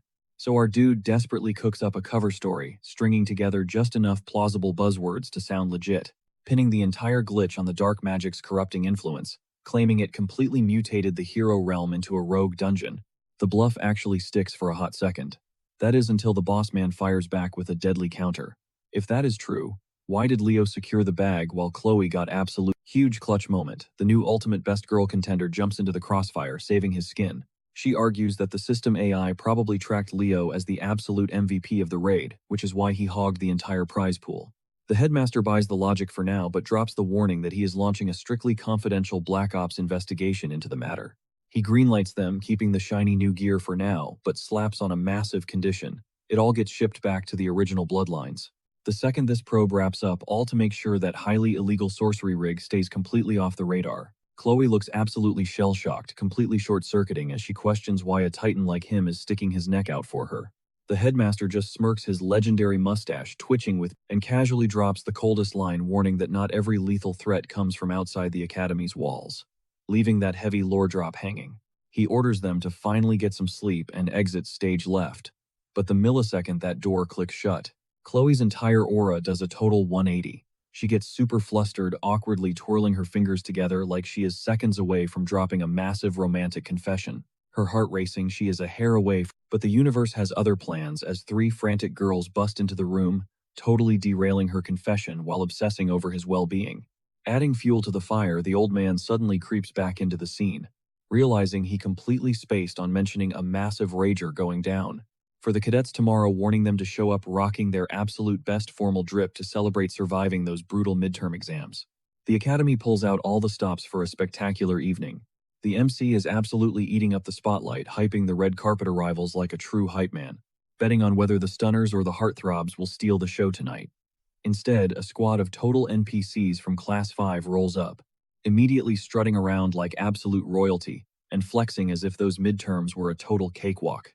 As the venue packs out, waves of students swarm the buffet, and in a flash, the gossip starts spreading like wildfire. Meanwhile, the guys absolutely demolish the snack table like feral beasts, until Carl freezes mid-bite, wondering why their squad is nowhere to be found. On cue, the speakers boom to life once more, spotlighting the next heroic duo, making a legendary entrance, leaving the guys totally stunned. Nella and Eliana glide into the room, serving pure runway model energy, looking so god-tier in their gowns that the boys practically drop their jaws to the floor. Wasting zero time, the girls immediately start roasting the guys over their tragic fits, brutally asking if they raided their father's closets for those dusty suits. The hype man cranks the energy to 11, introducing the Liu siblings who strut in dripping in insanely crisp designer wear, sending the entire crowd into an absolute frenzy. Carl watches them get instantly mobbed while Eliana just brushes it off, stating it is totally expected for A-list celebrities like them. Grabbing the mic again, the MC teases a mystery duo, cueing Celia and Leo strolling in shoulder to shoulder, radiating absolute power couple aura. Celia looks super tense about this whole public appearance while the class rep shoots the crowd a dazzling $1 million smirk. Nella practically leaps out of her skin while Carl and Eliana totally lose their minds, hyping up their charismatic leader. Out of nowhere, the mic finds its way back to that creepy, spirit-possessed chick, who practically screams into it, demanding to know if the crowd. Carl's face drains of all color at the sight of her, but luckily, a few brave souls shout back that the party is lit, which stops her from going full psycho. She plays it chillingly cool, claiming she is thrilled before casually dropping an absolute nuke of an announcement. She is exposing the midterm grades right here, right now. The hype in the room flatlines instantly, as Carl grumbles that his appetite just left the chat. The girl smirks, claiming she saw that panic coming, and clarifies that the staff is only revealing the top 3 legends from each major tonight, leaving the rest to discover their fate through homeroom teachers tomorrow. A massive sigh of relief washes over the crowd, sparking some cheers as she hands the stage over to the department heads. Ein swaggers onto the podium, prompting Eliana to whisper about how incredibly fine he looks tonight. The Blade Master cuts right to the chase, honoring their sweat and tears, before rattling off the elite rankers of the Night Division. A glowing projection flares to life, crowning Celia at rank 1, with Duran and Chen securing silver and bronze. Celia blinks in pure confusion, totally expecting Leo to dominate the board, catching his knowing glance in the process. Next up, the magic department head snags the mic, locking in a bad Chelsea and Emio as the arcane top 3. Chelsea starts sweating bullets over Leo's missing name, but he just brushes it off smoothly, telling her to chill out, and that it is seriously no big deal. Carl chimes in, finding it mad sus that their guy hasn't placed anywhere, before realizing Chloe is also totally absent from the leaderboards. Chloe stiffens up for a split second, hiding the sting behind a forced, shaky smile. The professor secretly reflects on how she was forced to fail the girl for sneaking, even though her raw talent and blazing passion for magic were absolutely top tier. Sejun completely agrees with the vibe, leaping to his feet, grinning like a totally proud dad. Harold just flashes a cocky smirk, barking at him to grab a seat, while Celia softly rubs Chloe's back to soothe her nerves. Then the absolute main character of the night, Yura, steps into the spotlight to drop the final standings for the summoning department. The absolute simps in the crowd instantly start screeching, begging to be her literal summon pets. She starts rattling off the roster, and surprise, surprise, Leo's name. Celia starts totally stressing out while the rest of the room erupts into hushed whispers, completely baffled that he hasn't clutched a single ranking yet. The microphone finds its way back to that one unhinged girl who hypes the crowd up, asking if they are still having an absolute blast. She wastes zero time, instantly declaring it is finally time to unmask the undisputed top scorer who gets to represent the entire academy next year. Letting the suspense totally marinate for that cinematic flair, she finally screams out Leo Plav's name. His classmates instantly explode into pure hype mode. While they are cheering their lungs out, the applause gets cut off super fast when a random student suddenly shouts out a massive objection. Emio heavily demands to know how Leo could realistically snatch the #1 spot without touching a single major leaderboard, claiming the whole setup smells super sketchy. Leo shrugs, openly admitting he is completely clueless too, and glances over at the host for some answers. She instantly starts stuttering frantically, scrambling to cobble together some kind of logical excuse. Suddenly, she completely loses it. Her totally unhinged alter ego violently hijacks her brain, and she starts aggressively screaming at the entire crowd. She starts hurling absolute savage roasts that would honestly get any normal student instantly expelled on the spot. She straight up snarls that she is breaking this down exactly one time, so they better shut their mouths and actually listen. Harry just watches with a massive grin, totally entertained, wondering if some literal demon just possessed her again. Sejun nods along, clearly finding the whole meltdown hilarious as well. The girl immediately dives straight into a heated rant. She aggressively clarifies that anyone rocking a dual major literally does not qualify because their core stats get split straight down the middle between the two different paths. She drops an example, spitting out that a magic knight packs way less physical aura than a pure warrior and seriously weaker spells than a hardcore mage. But when you smash those two powers together, the total output completely destroys either of the solo classes. She then barks that Leo's final score on the joint practical exam was literally miles above every single person in the room. Emio still completely salty mumbles under his breath about how the other kids clearly had way better paper test scores. She instantly verbally destroys him, dropping the massive bomb that Leo actually completely cleared that insanely hard mission inside the hero's realm. He literally went absolute beast mode and wiped out Shoebarn entirely. The whole room instantly drops into dead, shocked silence.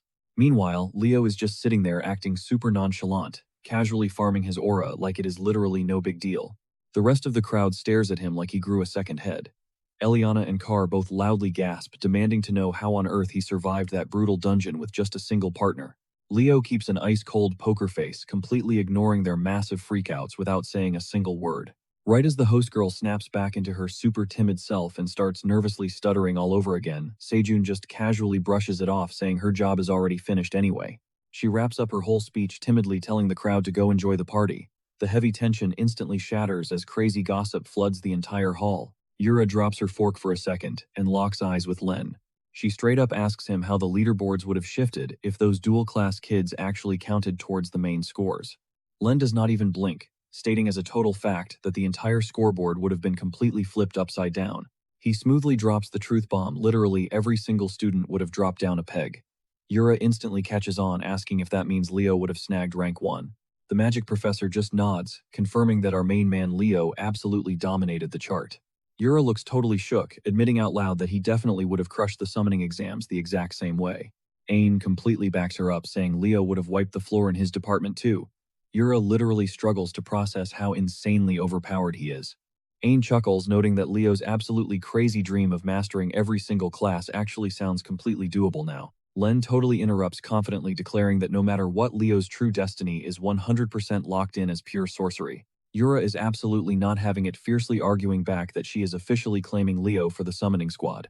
Off to the side, the glacial knight hears them bickering and coldly drops that Leo is obviously a natural-born swordsman, instantly triggering the other two into screaming absolute curses at him. In the background, the assistant professors just shoot each other these super anxious, deeply concerned looks. The very next morning, Carr looks like a literal zombie from partying way too hard. Chelsea just laughs, roasting him because she has literally never witnessed a human chug 2 entire liters of orange juice in one sitting. Professor Harold strides right to the front of the class, immediately commanding everyone to shut their mouths and focus. He projects a massive world map right onto the screen, officially dropping the highly anticipated dropping the massive bombshell that their next field trip is straight to the elf territory. The whole squad practically vibrates with hype, totally convinced they get to pick their ultimate dream destination. Everyone immediately starts daydreaming about aesthetic vacation spots and top-tier getaways. But Herod straight up shatters their delusions, aggressively tapping the map to declare their real destination is El Salvakia, instantly vaporizing the vibe. That region is notoriously freezing, so naturally the entire class erupts into absolute groans and whining. He ruthlessly cuts them off, dropping the plot twist that their own class rep rigged this decision, leaving everyone entirely shook. Meanwhile, Leo just hits them with the most clueless puppy dog eyes right as car whips around, demanding to know why he dragged them to a literal icebox. Leo coldly brushes them off, telling them to stop crying and start packing, pushing them to speedrun their supply run. Eliana throws a total theatrical fit, fake sobbing about needing to buy heavy-duty winter gloves. Chelsea, on the flip side, is absolutely thriving, ready to flex her entire winter. Behind the scenes, Leo zones out silently, remembering that while the masses think El Salvakia is just a frozen wasteland, it is actually the top-secret sanctuary of the fairy race. A wave of nostalgia hits him as he wonders what Silrod has been up to lately. The second they touch down in the city, Leo delegates the mission, telling Nella to secure the potions while he handles the heavy lifting for food and survival gear. After engaging in some hardcore haggling, he finesses a massive discount and hauls off their loot. Hauling all that gear leaves Leo completely drained and running on empty. But his instincts violently kick in, head snapping toward a sketchy alleyway oozing with chaotic energy. Clocking that he just stumbled into the infamous 13th block, he zeroes in on a very specific storefront. His memory flashes back. This is the exact spot where Sen Lu and Chloe copped their sketchy sorcery devices. Ditching his massive haul, Leo creeps inside only to find the entire shop totally gutted. Well, almost gutted. A single creepy little teddy bear is just sitting dead center on the floor, chilling like nothing happened. Honestly, it checks out considering the investigation squad supposedly scrubbed this place clean. But a cold shiver crawls up his spine. His brain connects the dots a split second later, realizing that stuffed animal has zero business being there. Lumene was supposed to confiscate literally every piece of inventory. Plus, the entire shop was on lockdown. Without hesitating, but the toy violently twitches, levitating midair before aggressively vomiting a puddle of pure black sludge. One look and Leo immediately clocks it. This is a straight-up demonic entity. And we are not talking low-tier trash. This thing is absolutely radiating with toxic high-level curses and nightmare fuel. The grotesque mound of shadows forcibly twists itself into a humanoid shape, its throat gurgling. Leo glares, his blood running cold as that raspy voice strikes an all-too-familiar chord. The monstrosity chuckles, sarcastically praising his radar for sniffing out her curse before locking her dead eyes onto his. The horrible truth clicks. He is staring dead at the Witch Queen Salatna, one of the 3 catastrophic Legion commanders. The absolute menaces the heroes utterly failed to wipe out in the past. Luckily, this is just a puppet body. The demon tilts her head, mocking him by asking if he is playing Magical Night today. She arrogantly flexes that his overly sharp instincts just bought him. She explodes forward like a bullet, forcing Leo to frantically evade, but her claws still shred his arm. Our boy instantly calculates his odds and realizes he is completely outclassed here as she terrifyingly slithers closer, and she whispers a twisted thank you, treating him like an absolute 5-star meal. Right as she winds up for the lethal strike, Leo randomly flashes a cocky boom. A blinding flash erupts from behind him, and a devastating beam of holy magic absolutely trucks the demon. The blast violently slams her into the pavement as she desperately scrambles to retreat. She screams out the title Sorcerer of the Magic Eye in pure rage, revealing Professor Albi posted at the entrance, posing like a literal anime main character. The creature aggressively hisses but quickly pivots, deciding this 2-for-1 deal is a massive upgrade. She sadistically gloats that slaughtering them in front of an audience is way more entertaining. But right as she tries to blitz Leo again, Albi is entirely 10 steps ahead, casually dropping legendary trash talk while sparking up a massive, blindingly bright spell circle. Labeling the monster a literal pile of cursed garbage, blinding rays of light erupt, cleanly decapitating the colossal beast. Triggered by the ultimate disrespect, the creature launches itself straight at our blonde hero. It snarls, completely obsessed with treating his glowing fairy eyes like a 5-star meal. But he claps right back, totally unfazed, stating he has zero interest in some cheap bootleg copy. Screaming for her to drop dead, he unleashes a colossal shockwave of raw Miko. The blast entirely vaporizes the abomination, leaving behind nothing but shredded plushy stuffing. Watching the chaos, Leo suddenly recalls Professor Albi's legendary title, the Decimator of Tartarus. Word on the street is the guy only took a teaching gig at Lumen to bypass border security and hunt demons full-time. Exhaling a massive sigh of relief, Leo silently thanks the universe for sending this absolute powerhouse.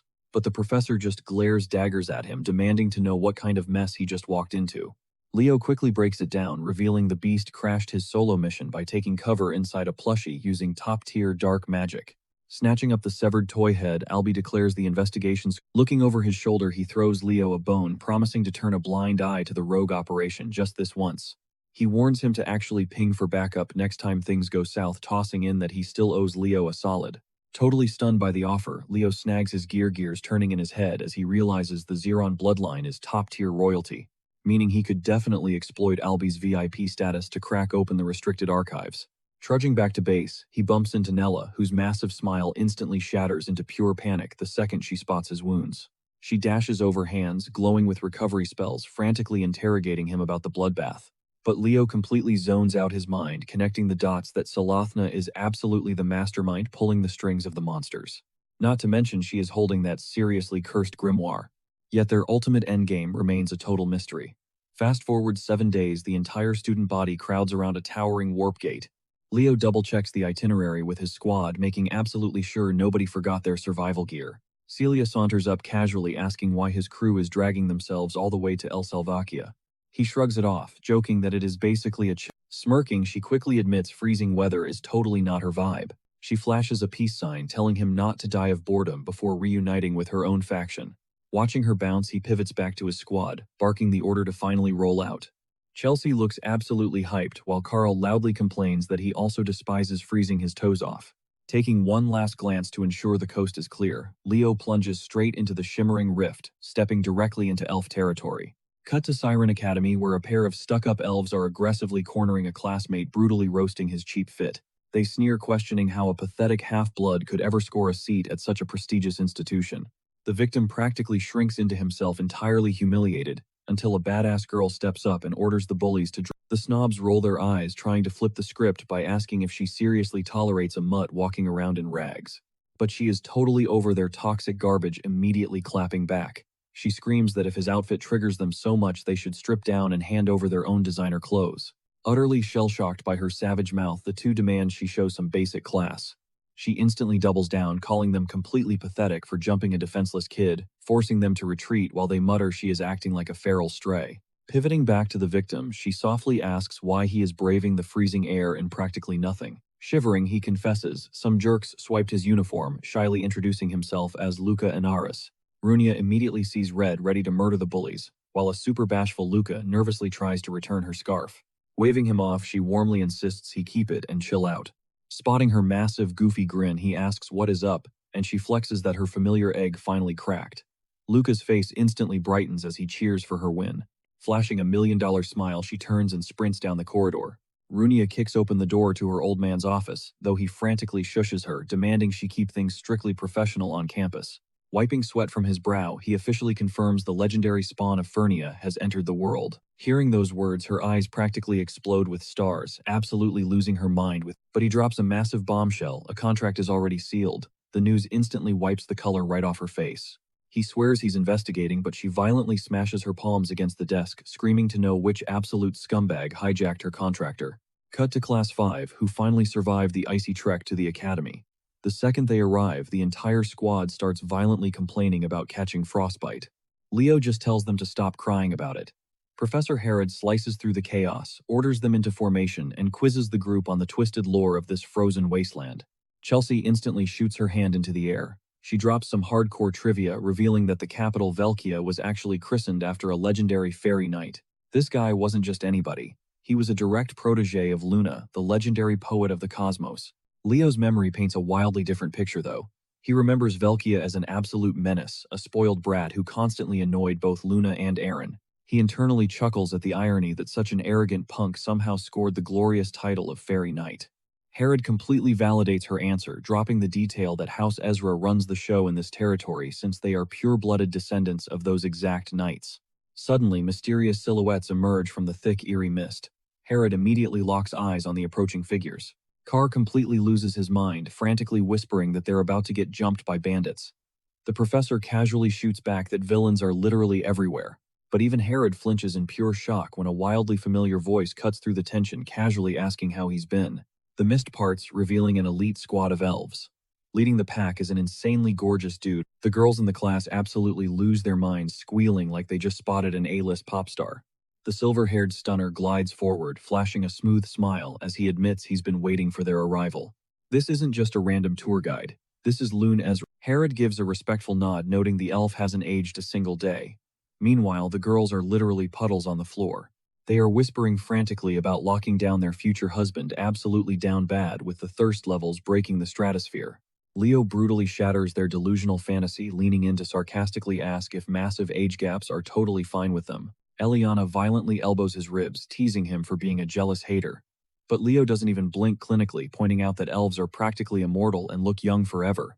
He ruthlessly turns the tables, challenging her to guess the actual age of her new celebrity crush.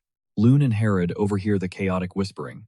Loon smoothly notes that this year's squad is aggressively chaotic compared to the painfully strict classes from before. Herod sighs, writing it off as unhinged freshman energy. Taking her shot, Eliana marches right up to Loon and confidently demands his stats, name, and age. He flashes a polite apology for his manners, formally introduces himself, and casually. Eliana's romantic delusion shatters into a million pieces.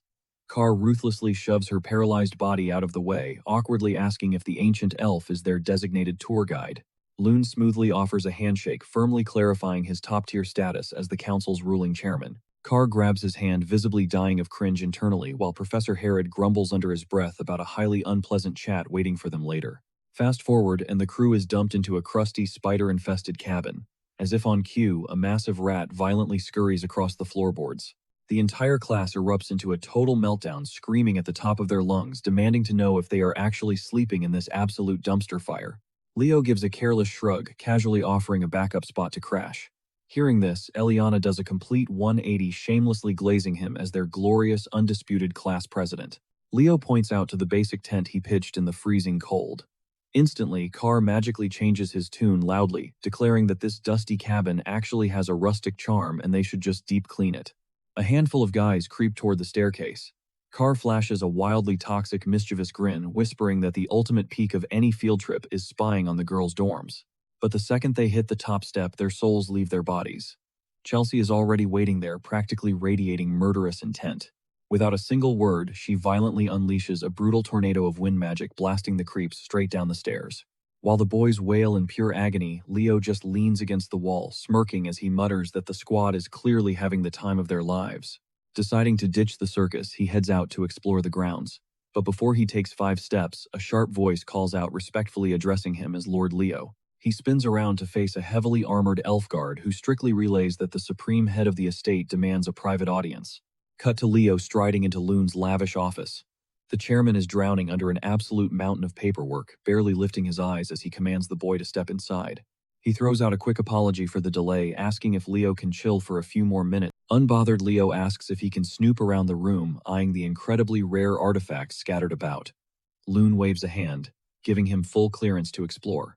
Leo slowly paces toward a terrifying arsenal of ancient weapons mounted on the wall, instantly sensing the heavy ancient aura rolling off them.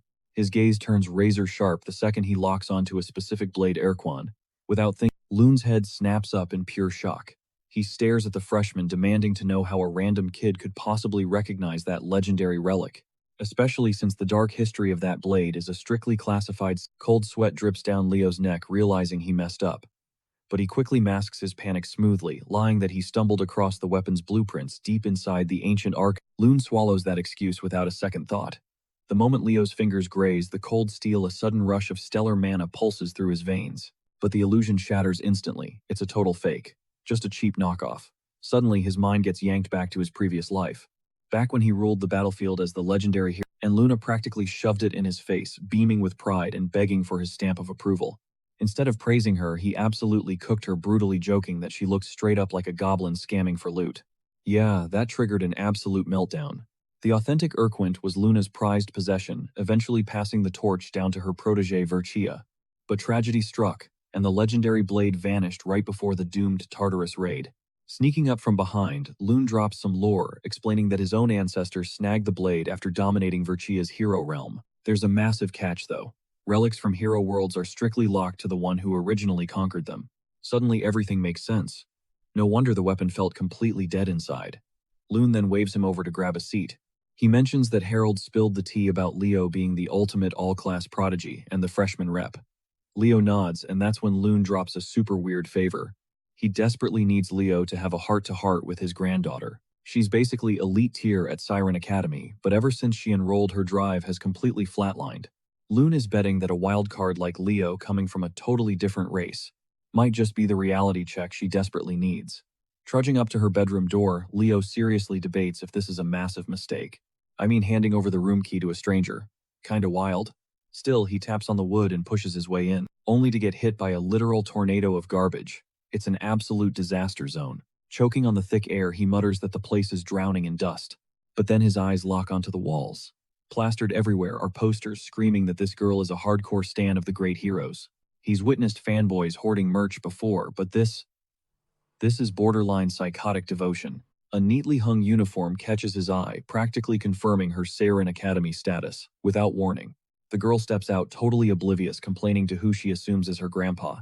She starts going off about boundaries, and how you can't just invade a teenager's sanctuary. Mid-rant, she freezes. Her soul practically leaves her body when she locks eyes with a random dude.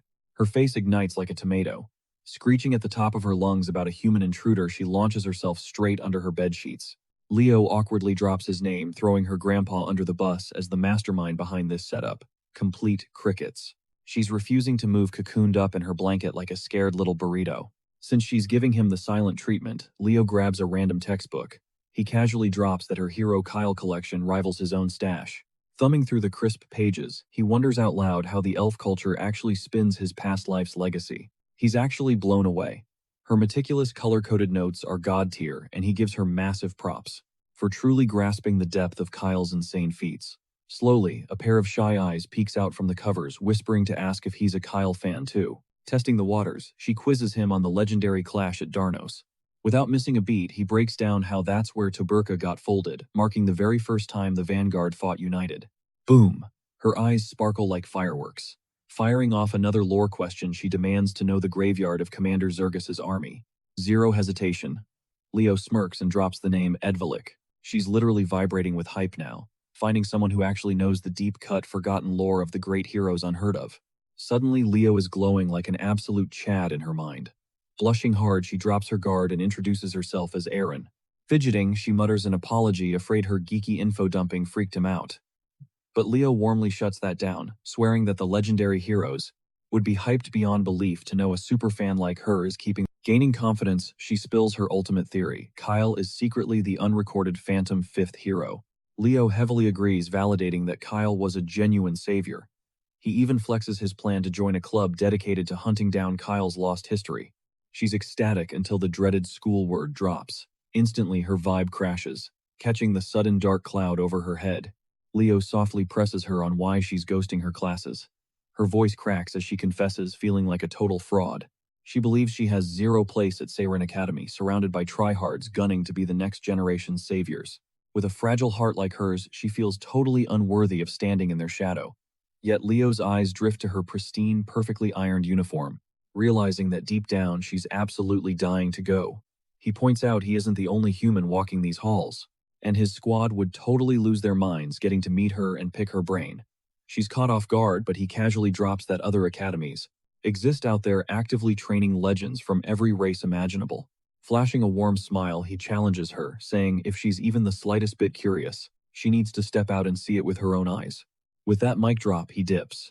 The second he steps into the corridor, Rune is practically vibrating with starry-eyed excitement, nearly giving Leo a massive jump scare. Rune invades his personal space, frantically whispering if he seriously just held a full conversation with Aaron. He aggressively wipes away a dramatic tear, completely floored that the girl actually strung sentences together for once, and instantly declares he owes Leo a legendary magical artifact as a reward. Figuring it's bad vibes to turn down free loot, Leo tags along as Rune drags him straight into the massive treasury, hyping him up to snag literally anything his heart desires.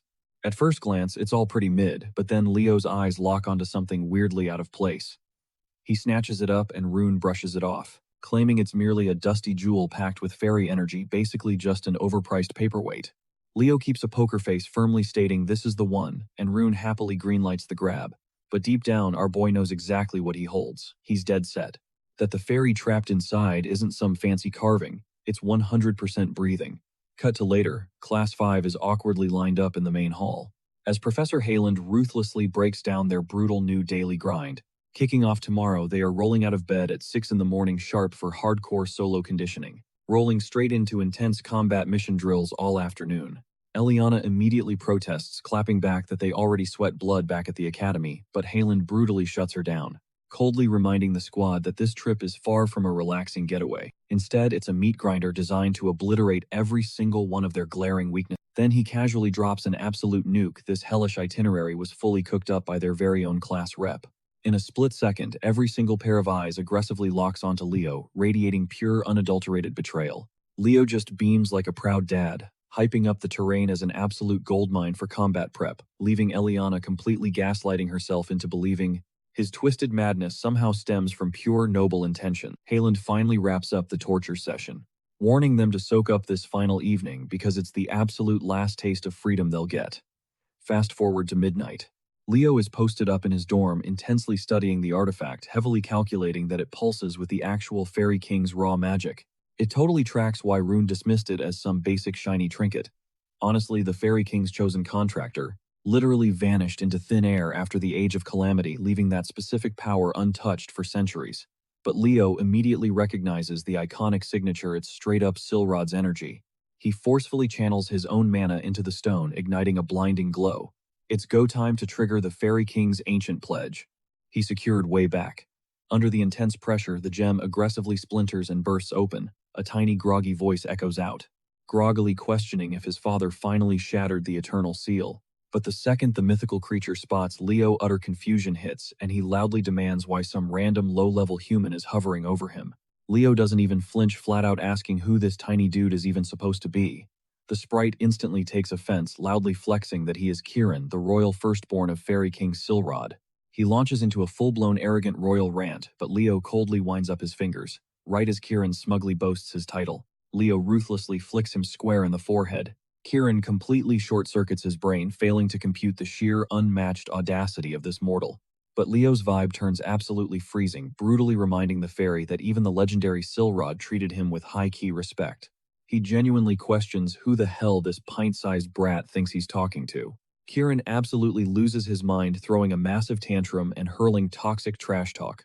But for every word out of line, Leo mercilessly thumps his head with rapid-fire flicks like an enraged mom handing out discipline.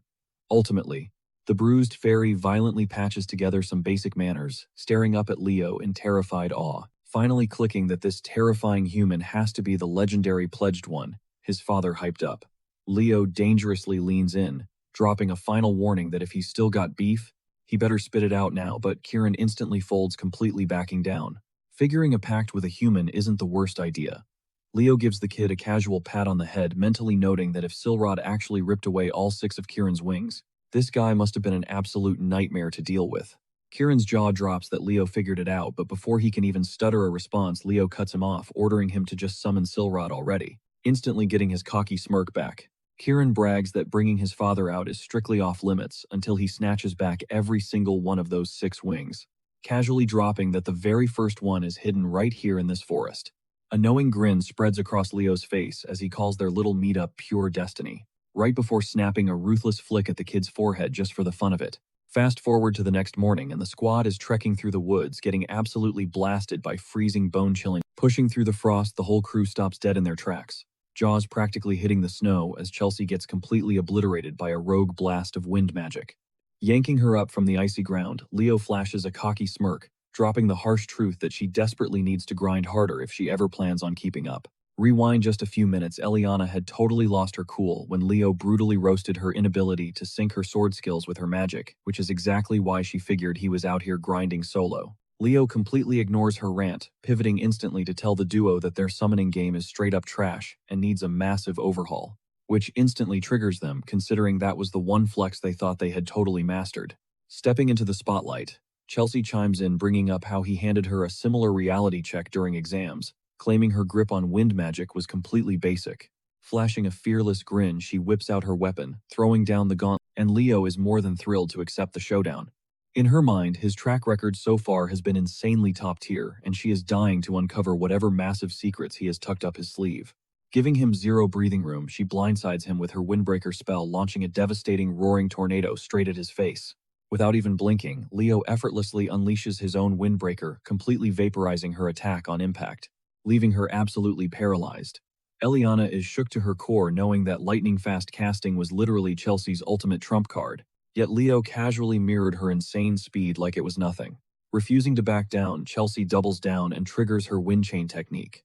Letting out a heavy sigh, Leo calls back to day one, reminding her he explicitly warned her against wasting her wind magic on such a flawed move.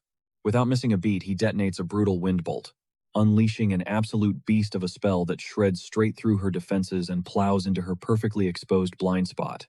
The explosive force violently launches her backward into a tree trunk, and just as a final slap in the face, a massive chunk of snow dumps right onto her head. Striding up through the frost, Leo levels his blade right at her, dropping the coldest, most casual victory declaration.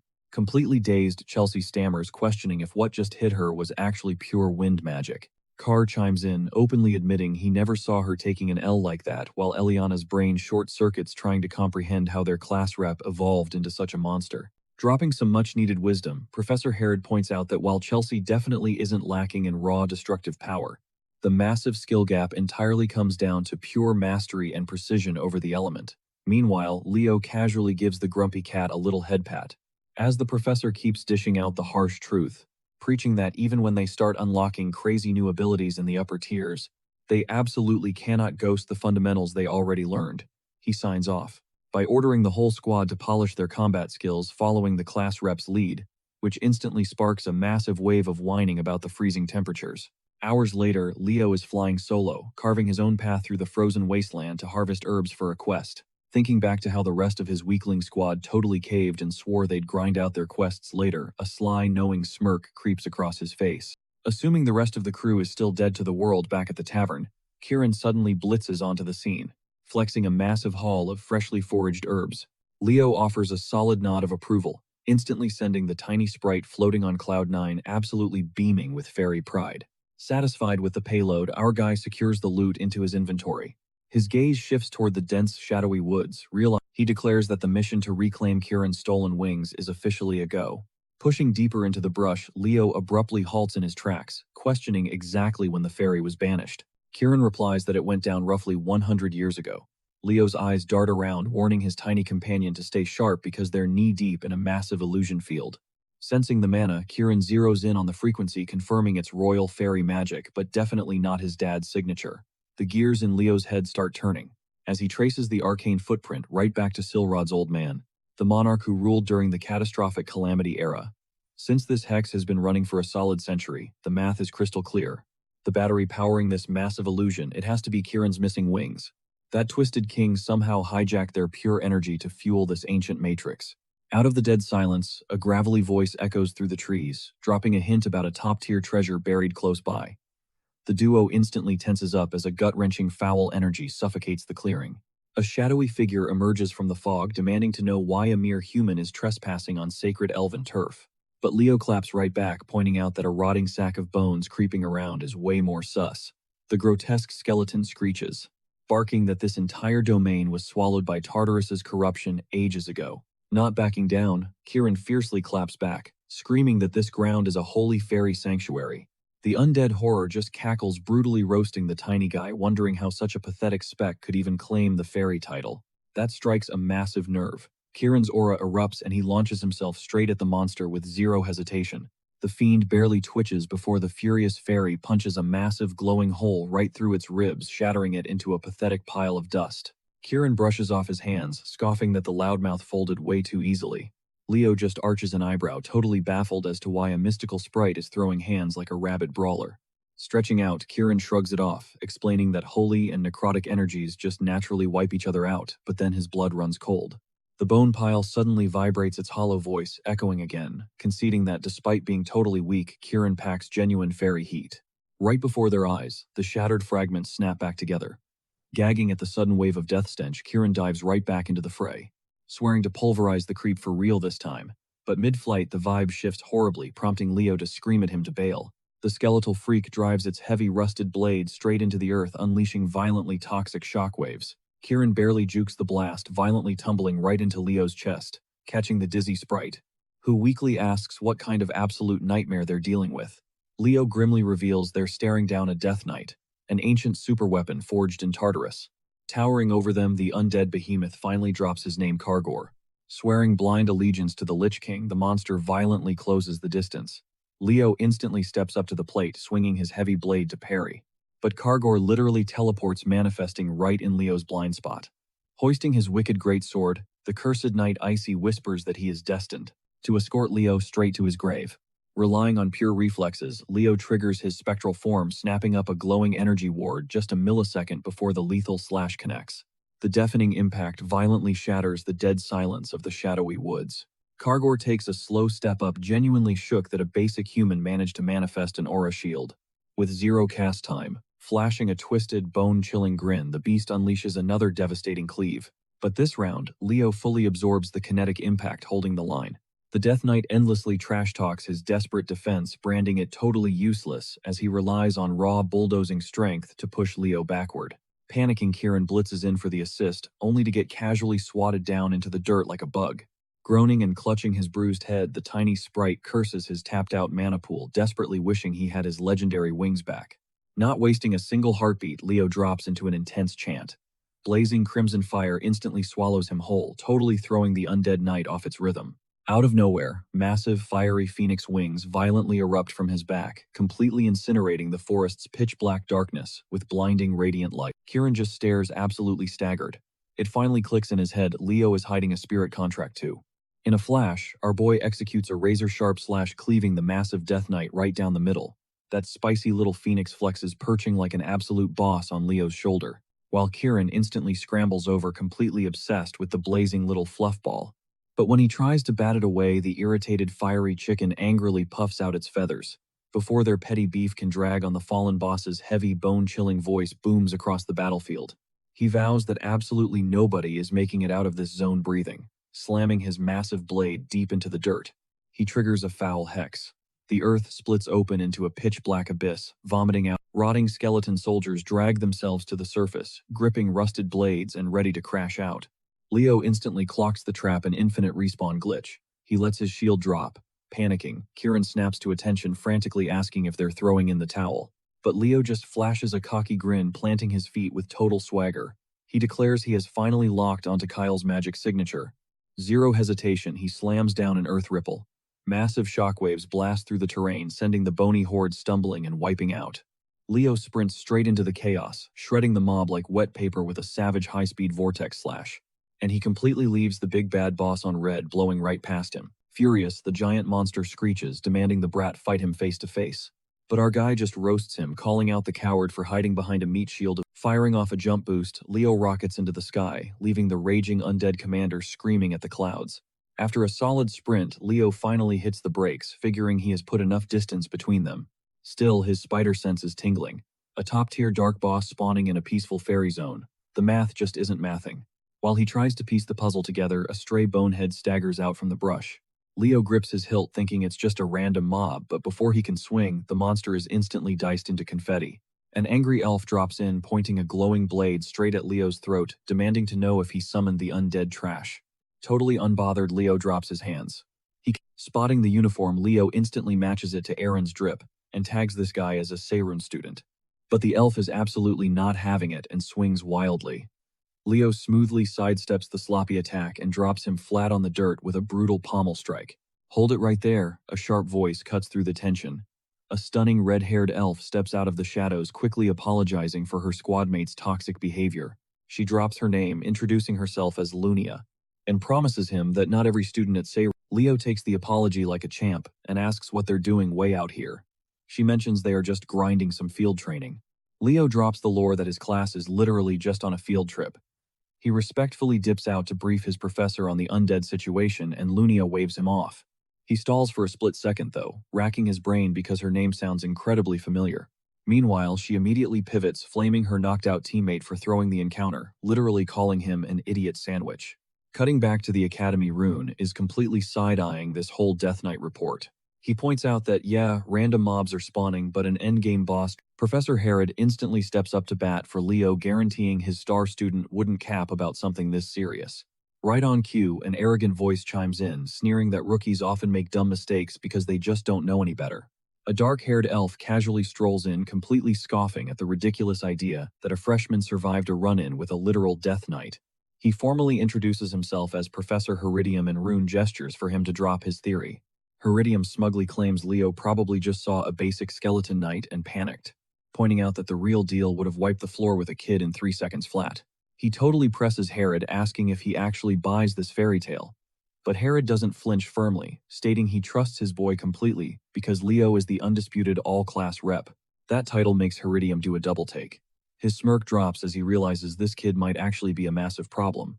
He wonders if this hyped-up rookie could seriously shatter. Flipping the script, he asks if Leo's magic stats are just as cracked, immediately pitching a high-stakes crossover class between Lumine and Seirun. Fast forward a bit, and the entire squad is absolutely vibing at a massive banquet.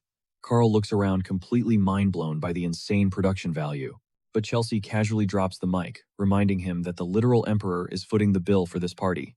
Nearby, Ileana and Nella are practically vibrating with hype, ready to see if Seirun's legendary combat classes actually live up to the rumors. Leo keeps his guard up, still low-key suspicious of the guy, but he quickly pins Heridium as the stubborn type who needs cold, hard proof before buying into anything. His mental monologue snaps shut when Runia slides back into the picture, boldly asking him for a dance. They glide across the floor with absolute zero hesitation, catching an insane rhythm like they have been. Her eyes completely light up, seeing him nail the traditional elven routine, and Leo casually brushes it off, mentioning he picked the moves up ages ago. It suddenly hits her that they have been vibing without even exchanging names, so she finally asks who she is dancing with. But the exact second he drops his name, the cozy vibe instantly. She violently yanks him by the collar, going totally ballistic and screaming that he is the total fraud who snatched her spirit contractor. Her knuckles turn paper white as she vows to absolutely wipe him off the map right then and there, but our guy Leo does not even blink. A sudden memory clicks in his brain. He remembers the Phoenix lady spilling the tea about a totally different candidate lined up for Fiore's pact before he stepped in. Putting two and two together, he immediately realizes the raging elf right in front of him is that exact. She is practically vibrating with pure, unfiltered rage, shooting absolute daggers at him while branding him a shameless thief. Instead of panicking, Leo simply flashes a smug smirk and casually drops that Fiore is thriving. That little comment completely snaps her last thread of sanity. Screaming her lungs out, she blindly launches herself straight at his throat, completely ready to throw hands. Fast forward a bit, and a super embarrassed Runia stares at the floor, muttering a massive apology for her total meltdown. Leo just waves it off like it is a regular Tuesday. He instantly drops a quick "we are good" and strolls away with Professor Harold. But the exact second he is gone, Heridium brutally rips into Runia, barking at her to never pull a stunt like that again, completely blasting her since she is carrying the heavy crown of the first-year rep. Looking totally crushed, Runia just gives a miserable, defeated little nod. But the professor is not done lecturing. He insists they desperately need to style on Lumerne and flex Siren's massive superiority, and proceeds to violently shake her back and forth by the shoulders like a human protein. He is practically roaring that their squad needs to absolutely dominate every single rival hero academy on the map, but quickly starts sweating, thinking he definitely pushed too hard. Plot twist though, Runia suddenly erupts with blinding energy, screaming that she is going to absolutely fold that dirty thief, putting the massive weight of Siren's pride straight on her shoulders. Cut to the very next morning. The highly anticipated crossover class finally kicks off, and Professor Harold steps to the front, dropping a quick intro for the Siren squad before hyping up the day's main event. He announces they are getting an exclusive, unfiltered taste of how Lumerne Academy really operates, which instantly has the entire room hooked. He suddenly drops a major bombshell by calling Carl, Eliana, and Thad to march straight to the front and take over the lecture, leaving the trio completely shook and staring with wide eyes. Harold does not even miss a beat, smoothly explaining that these guys are the absolute elite who have survived the brutal grind at Lumerne so far, and tells them it is exactly their time to flex what they have learned.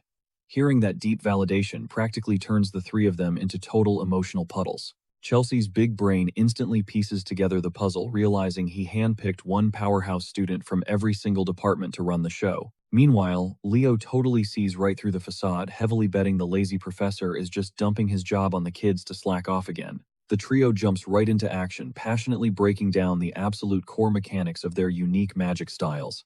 And their insane raw energy completely hypnotizes the elf students, locking all their eyes on the presentation. Even Professor Heridium cracks a rare, tiny smirk, quietly admitting to himself that rubbing shoulders with different races can sometimes crack open entirely new cheat codes for spellcasting. But a major question is burning in his mind. He is wondering why Lumern's top dog, the main class rep, is still chilling in the background. The trio wraps up with a slick bow while Chelsea acts as their personal hype woman from the crowd, and the elf professor gives them massive props, saying he can literally feel the insane blood, sweat, and tears they have dumped into their daily grind. Snagging a piece of chalk, he pivots the spotlight loudly, declaring that Siren Academy rocks a totally different playbook. He preaches that even though elves have raw magic practically coded into their DNA, they aggressively avoid using it as a crutch, strictly focusing on keeping a perfect razor-sharp balance in their skill set. Leo mentally rolls his eyes into another dimension, silently calling out the massive cap. He knows that even though they flex about teaching a little bit of everything, their entire system is still completely drenched in pure magic anyway. To him, elves have always been super snobby, tryhards, and clearly absolutely nothing has changed. The exact moment the professor dives deep into some ridiculously nerdy complex spell theory, Leo is already fighting for his life, letting out a massive yawn from pure mind. Professor Heridium narrows his eyes, mentally tallying up this kid's absolute audacity. First, the freshman casually bragged about throwing down with a literal, and now his classroom vibe is just straight up disrespectful. Pivoting his strategy, the professor drops the boring theory. Instead, he ignites a blazing golden star right in his palm, dubbing it the raw essence of Siren. That flashy move actually manages to catch Leo's attention. Heridium preaches how elves are a species literally forged from pure mana before launching that glowing orb straight up into the air, where it shatters into a dazzling meteor shower, raining tiny sparkles over the absolutely mesmerized students. Chelsea's eyes practically glow as she geeks out, yelling that this has to be the legendary star magic, the ultimate spell system pioneered entirely by elves. The professor gives a smug nod, boasting that this is the absolute beating heart of their sorcery. He turns to the chalkboard and sketches out a complex rune directly ripped from the Great Luna's ancient legacy, claiming it acts as the master blueprint for all star magic, spawning infinite magical variations. Flashing a proud grin, he asks the classroom if this formula isn't just pure art, but his smile completely vanishes when a single hand shoots up. He reluctantly gives the class rep the floor. Internally, Leo couldn't care less about their shiny tricks, but he deadpan tells the professor that his spell translation is completely busted. The entire room instantly drops below freezing. Heridium looks ready to pop a blood vessel while Leo brutally points out that the rune is dead and will never actually cast. The crowd stares at him like he just defaced a sacred relic. Trying to save face, the professor scrambles, claiming it's totally obvious it wouldn't fire, simply because the ancient formula is dangerously fractured. He rants about how their ancestors spent generations decoding the founder's dusty archives, painstakingly patching the broken magic back together to forge the modern working version they use today. Leo instantly connects the dots. This is one of Luna's forgotten masterpieces, and there's a huge reason nobody here gets it. Luna originally crafted this specific technique exclusively for Kyle, back when she first dreamed up the Star Magic Network. The professor is having 0% of this disrespect, and aggressively throws down the gauntlet, daring Leo to march up there and fix their supposedly flawed interpretation. Professor Herod panics, desperately trying to de-escalate the massive drama, but totally chokes when Leo actually strides up to the front. In his head, Leo is realizing that the modern elven sorcery is nothing but a heavily nerfed knockoff. He was the only one handed the complete overpowered blueprint directly from Luna herself, but he tragically died before he could ever pass it down. Staring intensely at the chalkboard, he genuinely wonders if the universe dragged him back to this timeline, just to fix this exact mistake. Herod is basically sweating buckets over here, totally aware of how culturally sacred this stuff is to the elves, and knowing that messing with the founder's holy texts is a fast track to a political nightmare. But Leo doesn't even blink. He channels his own raw aura and completely overwrites the board while the elven kids aggressively whisper in the background, totally weirded out by an incantation they've never seen in any textbook. Seconds later, Leo casually drops that he's done, and the fresh runes erupt with a blinding high-definition glow. The professor locks onto the blazing pattern, actual tears pooling in his eyes. His voice shakes as he whispers, asking what kind of insane sorcery this is, and demanding to know if Leo has cast this before. Suddenly, Leo gets yanked right back into a vivid memory, standing on a windy cliffside, where Luna shouts his name, her face glowing with absolute pride as she announces she finally perfected her magic. Flashing a super soft smile, she tells Kyle she's officially passing down this secret technique, a spell meant purely to force flowers into bloom, while he awkwardly stands there cradling a radiant golden blossom. Snapping back to reality, Leo channels Luna's ancient lesson. He unleashes a massive shockwave of brilliant flora across the entire lecture hall, bathing the room in a warm, ethereal light, sending the crowd into a total frenzy. Eliana shoots a wild look at Nella, asking if their unhinged class rep just casually broke the laws of magic again. And Nella gives a speechless heavy nod. But what seriously hooks Runia's attention is the professor's completely shattered expression, making her realize that this crazy freshman might have genuinely solved the founder's ultimate puzzle right in front of their eyes. The arrogant professor literally collapses to his knees, his hands trembling as he clutches a single glowing petal, muttering in total devastation that the hardcore magic they've all been studying was actually just a simple flower blooming spell. Leo shoots him a cold look, flatly correcting him that it's way deeper than that. He preaches about how natural beauty was basically wiped off the map during the apocalyptic age of calamity, pointing out that these petals held massive weight and immense emotional value to the great founder of the nebula back then. In his past life as Kyle, he distinctly remembers roasting Luna, calling this fluffy trick completely useless for surviving real bloody battles. But she simply smiled and told him that flowers were genuinely beautiful, and that she dreamed of a future where the entire world would be bursting with those exact blossoms. The professor nods, totally convinced that the original founder hid a profound secret inside. But, as the glowing petals begin to wither away, a massive wave of whispers sweeps through the crowd. The students are completely losing it, dying to know who this mystery guy actually is. Leo leans in and quietly drops a bombshell on the professor. He straight up taught himself this ancient magic and get this, he is a naturally gifted dual-class mage with 0 elf DNA flowing through his veins. Professor Harrow quickly steps up, desperately trying to do damage control for Leo's wild stunt, and suggests cutting the joint session short right then and there. He argues that they should not jump to conclusions without hard facts. But right before he can wrap up his sentence, boom, Professor Heridium cuts him off, snatching Harrow's hands out of thin air. With burning intensity, he demands to know if Leo can instantly transfer over to Seiran Academy. Harrow is totally blindsided, and the entire room instantly explodes into absolute pandemonium. Fast forward a bit, the crew heads back to their dorms, where Chelsea smugly slams down a bubbling, sketchy soup that honestly looks like a one-way ticket straight to the Grim Reaper, while Eliana flexes a plate of risotto that practically radiates toxic energy. The guys start sweating bullets, quietly debating which nightmare meal is going to take them out first. But Eliana isn't playing around. She forcefully shoves a massive spoonful right into Carl's mouth. The dude goes rigid for a Loon strolls in, absolutely dying of laughter at the total train wreck. But he quickly shifts gears, grabbing Leo by the shoulder for a super low-key private chat. Loon drops the news that the Grand Assembly finally came to a rock-solid verdict regarding that whole insane Death Knight situation. Off in the shadows, Nella sneaks around to totally eavesdrop on their convo. She listens as Loon spills that hordes of undead freaks have been popping up everywhere, including a terrifying Death Knight. He confirms that the higher-ups are already mapping out a massive official sting operation, and they are patching together an elite joint strike team. Little do they know the rest of the squad is totally snooping on every single word. Loon makes it crystal clear this mission is way too lethal for a bunch of rookie first-years to handle solo, so they are getting paired up with the absolute heavyweights, the senior class from Seiran. Leo arches an eyebrow, straight up asking if that's the only reason Loon crashed their spot. Shaking his head, Loon admits the real truth: he specifically tracked down Leo, all because his granddaughter was dying to see him again. Right on cue, Erin nervously shuffles out from behind him. Blushing, she softly asks how he's been, confessing she only showed up because he gave her the green light. Leo spins around, ready to properly introduce her to the rest of the wild crew, but the girls instantly mob her. They go full-on fangirl mode, squealing over how insanely cute she looks. It is way too much for poor Erin, and she completely panics, bolting up the stairs, while desperately shouting apologies over her shoulder. The girls stand there frozen, wondering if they totally ruined the vibe. Loon shoots Leo a heavy look, making it clear he is trusting him to fix this. Not saying a word, Leo quietly marches up the steps and spots Erin completely curled up into a tiny ball out on the dark balcony. He gently drapes his jacket over her shaking shoulders.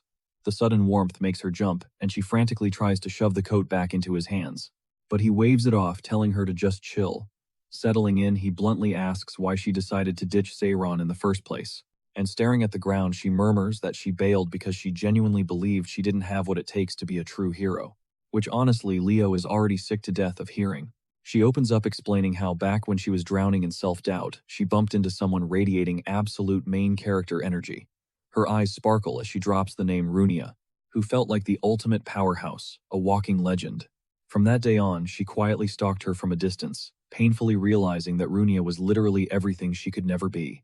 So driven by total awe, she made up her mind to mirror every single move Runia made. She actually grinded her way to the absolute top of the rankings, but something must have violently crashed and burned during their intense combat duel. because ever since that fight, Runia treated her like absolute garbage. Leo squints, finding the whole thing super sketchy since Runia never really gave off those toxic mean girl vibes, so he mentally bookmarks it to interrogate Runia later. Looking at her, he realizes Aaron is a spitting image of Verkia and smoothly asks if she knows the legendary tale. Her face instantly lights up with massive pride. After all, they are talking about her literal bloodline. So Leo drops some epic lore explaining how Verkia relentlessly trailed behind the greatest heroic mentors of her era, and that sheer dedication is exactly how she carved her own name into history. He looks her dead in the eye and tells her to stop giving a damn about what haters think. He hypes her up, telling her to blaze her own damn trail, and just like that, a massive genuine smile breaks across her face. He playfully nudges her to head back downstairs, promising that his chaotic squad is actually a bunch of really solid, fun-loving dorks. Fast forward a bit. As the entire crew gears up for the big expedition, Runia aggressively storms over. She gets right in Leo's face angrily, demanding to know what kind of black magic he used to win Aaron over so fast. Unfazed, Leo casually fires back that he simply told Aaron she didn't need to be terrified of her anymore. That brutally honest answer hits Runia like a truck, totally shattering her tough exterior. Shrugging, he adds that Aaron was convinced Runia absolutely despised her, all because of one single death glare she shot her way. Lunia brushes it off, claiming she was just locked in because Aaron's raw talent is absolutely undeniable. Leo urges her to keep a close eye on the rookie, she's definitely gonna need a mentor. But before they can finish, Professor Herdium shouts out, snapping their heads around as a whole squad of upperclassmen swaggers onto the scene. Lauda steps up to flex his respect, and the professor instantly hypes him up, totally blown away by the project he dropped earlier. Leo shoots Lunia a side-eye. Who's the new guy? She leans in, whispering that he's a senior who literally went from a total NPC to the main character overnight this year, which sends Leo's internal alarm bells screaming. That is incredibly sus. Cutting through the chatter, Professor Halland rounds up the crowd, declaring it's finally time to draft their squads. It's a strict 3-person limit per crew, and right on cue, Herdium drops the bombshell. Squad 1 consists of Leo, Lunia, and Lauda. Wow. What are the odds, Zero? This is definitely rigged. The second they're out of earshot, Lunia is already mauling, totally disgusted by the professor's cheesy speech about using this as a chance to bond. Leo casually drops a savage roast about her calling him a thief earlier, which instantly triggers her. She bites back, swearing she still hasn't accepted him as an equal. But Leo, he literally leaves her on red in real life, completely zoning out her rant like cheap elevator music. Frustrated, she scans the area. Wait, where did Lauda vanish to? Weren't they supposed to be sticking together as a unit? Leo casually mentions that Lauda insisted on running solo, clearly hinting that the guy is plotting some shady side quest of his own. Dropping to one knee, Leo presses his bare palm flat against the cold dirt. A dark chill crawls up his spine. Something is incredibly wrong here. Lunia chimes in, pointing out that despite trekking, they haven't aggroed a single undead monster. But Leo is totally zoned out, his eyes locked on the corrupted soil around them. It looks identical to the surface level, but flashes of his intense warning from Kyrian suddenly flood his mind. A heavy, suffocating death curse is literally baked into the ground beneath their boots, but only a hardened survivor from the age of catastrophe like him can actually sense its toxic aura. The infamous Death King Hellkaiser. He was Erebus's most fanatic zealot, reigning supreme as the ruthless legion commander of Tartarus. Leo highly doubts the king bothered to show up in person. Instead, he's betting everything that Kargor, the brutal Death Knight, was deployed as his personal hitman. Springing back to his feet, Leo connects the dots. Past this very checkpoint, deep inside the fairy forest hides the ultimate prize that Sea Lord is sweating blood to protect. Lunia stares at him totally lost, asking if his radar just picked up a threat. But right before he can break it down, crunch, crunch, heavy footsteps shatter the dead silence. Someone is rapidly closing the distance. Leo's blade instantly flashes out, ready to strike, but out steps Lauda. The guy just strolls up super chill, asking how their little scout mission is panning out. He probes them, checking if they've crossed paths with any rotting corpses. They shake their heads. Then he smoothly pivots, asking if Leo was the actual whistleblower who spotted the legendary Death Knight. Leo nods, stepping up to lock hands in a firm shake, but his eagle eyes instantly lock onto the dark, wicked-looking ring wrapped around Lauda's finger. Major red flag. Lauda immediately tries to gaslight him, smirking that Leo is just capping. He mocks him, saying the rookie probably just got way too hyped and hallucinated. He drops some basic lore, asking if they even realize that a top-tier boss like a Death Knight literally despawns without a necromancer, constantly funneling raw mana into it, which is exactly why hardcore demonic summoners always have to ride shotgun with them. Lunia's eyes widen. If he's spitting facts, that means a literal demon is currently camping out somewhere inside these woods. But Lauta instantly shoots that theory down. Hello, this is the fortified capital of El Salvakia. He patronizes her, reminding her that a Seirun student should already know about the absolute fortress of star magic locking down Berkia. Lunia nods along, but Leo violently slices through the tension, his voice dead serious. Who says the necromancer even has to be a demon? Literally any race can tap into the dark arts, including elves. Lauda bursts into arrogant laughter, instantly snapping back that elves are way too obsessed with their own ego to ever sink to that level of trash. He abruptly shuts down the debate, waving them off to just go finish grinding out the scouting mission. But Leo sees right through the act. The guy is frantically hunting for something. And now, even Lunia is starting to catch the seriously creepy vibes he's giving off. Fast forward to that evening, the Academy crews huddle up to debrief. The consensus: absolutely zero undead sightings across the board. Forget a death knight, they didn't even see a low-level skeleton. Chelsea immediately calls out the massive elephant in the room. Isn't it incredibly sketchy how all the monsters literally vanished into thin air the exact second they started looking? Carl tries to pull a Houdini and fake going to sleep, but Chelsea hauls him right back into the chaos anyway. Meanwhile, a certain sketchy someone is already on the move. He vaults straight out his dorm window, hitting the dirt with zero sound. Leo ghosts his way toward the academy dorms, infiltrating Lothar's room like an absolute pro. He totally called that Lothar would go rogue tonight. But while snooping, he zeroes in on a suspicious map, and right there, bold as day, the entrance to the fairy forest is circled. Suddenly, Runia busts the door open. She starts blowing up at Leo, demanding to know what he is doing, snooping around. Leo instantly slaps a hand over her mouth and waits for her to chill. He whispers that they are chasing the exact same lead, but their target already bounced. Before she can snap back, footsteps echo in the hallway. Someone outside asks if Lothar is out cold. Zero hesitation. Leo snatches Runia by the waist and launches them both straight out the window. Down below, Erin catches the rustling. She peeks out into the night, only to witness Leo literally sweeping Runia off her feet. Her face instantly burns cherry red. She fumbles her book in pure panic as her brain goes into overdrive, manifesting a whole romance movie in her head. Oblivious to the fangirling, the duo vanishes into the dark tree line. Deep in the woods, Leo finally stops. He glances back, asking how long she plans on playing his shadow. Runia crosses her arms heavily, pressing him on his theory. Does he seriously still think Lothar is the mastermind? The math is just not mathing. Lothar literally transferred here today, but Leo fought that Death Knight days ago, before she can finish grilling him. A third voice crashes the chat. Erin steps out of the shadows, having tracked them through the woods this whole time. Runia looks like her brain just blue-screened. She stammers, demanding to know how long the elf was tailing them. Leo just shrugs casually, dropping that he knew she was there all along. Blushing uncontrollably, Erin randomly blurts out that secret campus romances are strictly banned.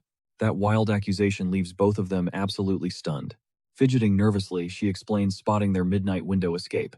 She starts rambling about how they make such a gorgeous and badass power couple, but rule-breaking is a huge red flag. Leo massages his temples, groaning that she is way off base. He nudges Runia to shut this down, but the fire mage is equally tomato-faced, barely squeezing out a frantic denial that it is not what it looks like. Suddenly, Leo goes completely rigid. The air turns freezing cold. A rotting skeletal hand violently punches through the dirt. All around them, the soil shifts. The undead are waking up. Without missing a beat, Leo unsheathes his blade. A sinister, echoing voice slithers through the trees, slowly welcoming them to the fairy forest. As corpses claw their way out of the dirt, Leo grips his steel tighter. He barks at the girls to keep their guard up, because these are not your average zombies. They are facing elite Death Knights. He glances back, asking if the fire mage is ready to cook. In response, Runia violently slams her palms against the earth, erupting a massive ring of fire. She unleashes a blazing firestorm, turning the pitch-black woods into broad daylight. Flashing a cocky smirk, she flexes her spell, casting completely blind to the heavily armored skeleton rushing her blind spot. Leo spots the danger a second too late, but out of nowhere, Erin intercepts the strike, tanking the massive blow like an absolute boss. That is when our guy realizes she is rocking full-blown animus armor. Erin does not hesitate. She swings her blade with brutal precision and cleanly chops its head off, turning the monster into a pile of useless bones. Runia hypes up the timid elf, who immediately gets flustered. Then Leo casually drops that she looked like a literal Valkyrie out there, which practically sends Erin straight to the clouds. She is glowing. But the shy elf quickly snaps back to reality.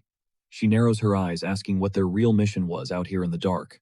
Runia finally drops the attitude and breaks down their whole dorm infiltration plan, but talking about sneaking into a guy's room makes her flustered all over again. so she loudly declares that romance is nothing but a distraction from her academic grind. Leo just stares at her, pulling the ultimate bruh face. Aaron refuses to let her downplay herself. She intensely stares at Runia, stating that she will always be the #1 student because she is destined to become a true hero. Those words hit Runia right in the feels. She realizes Aaron genuinely looked up to her this whole time.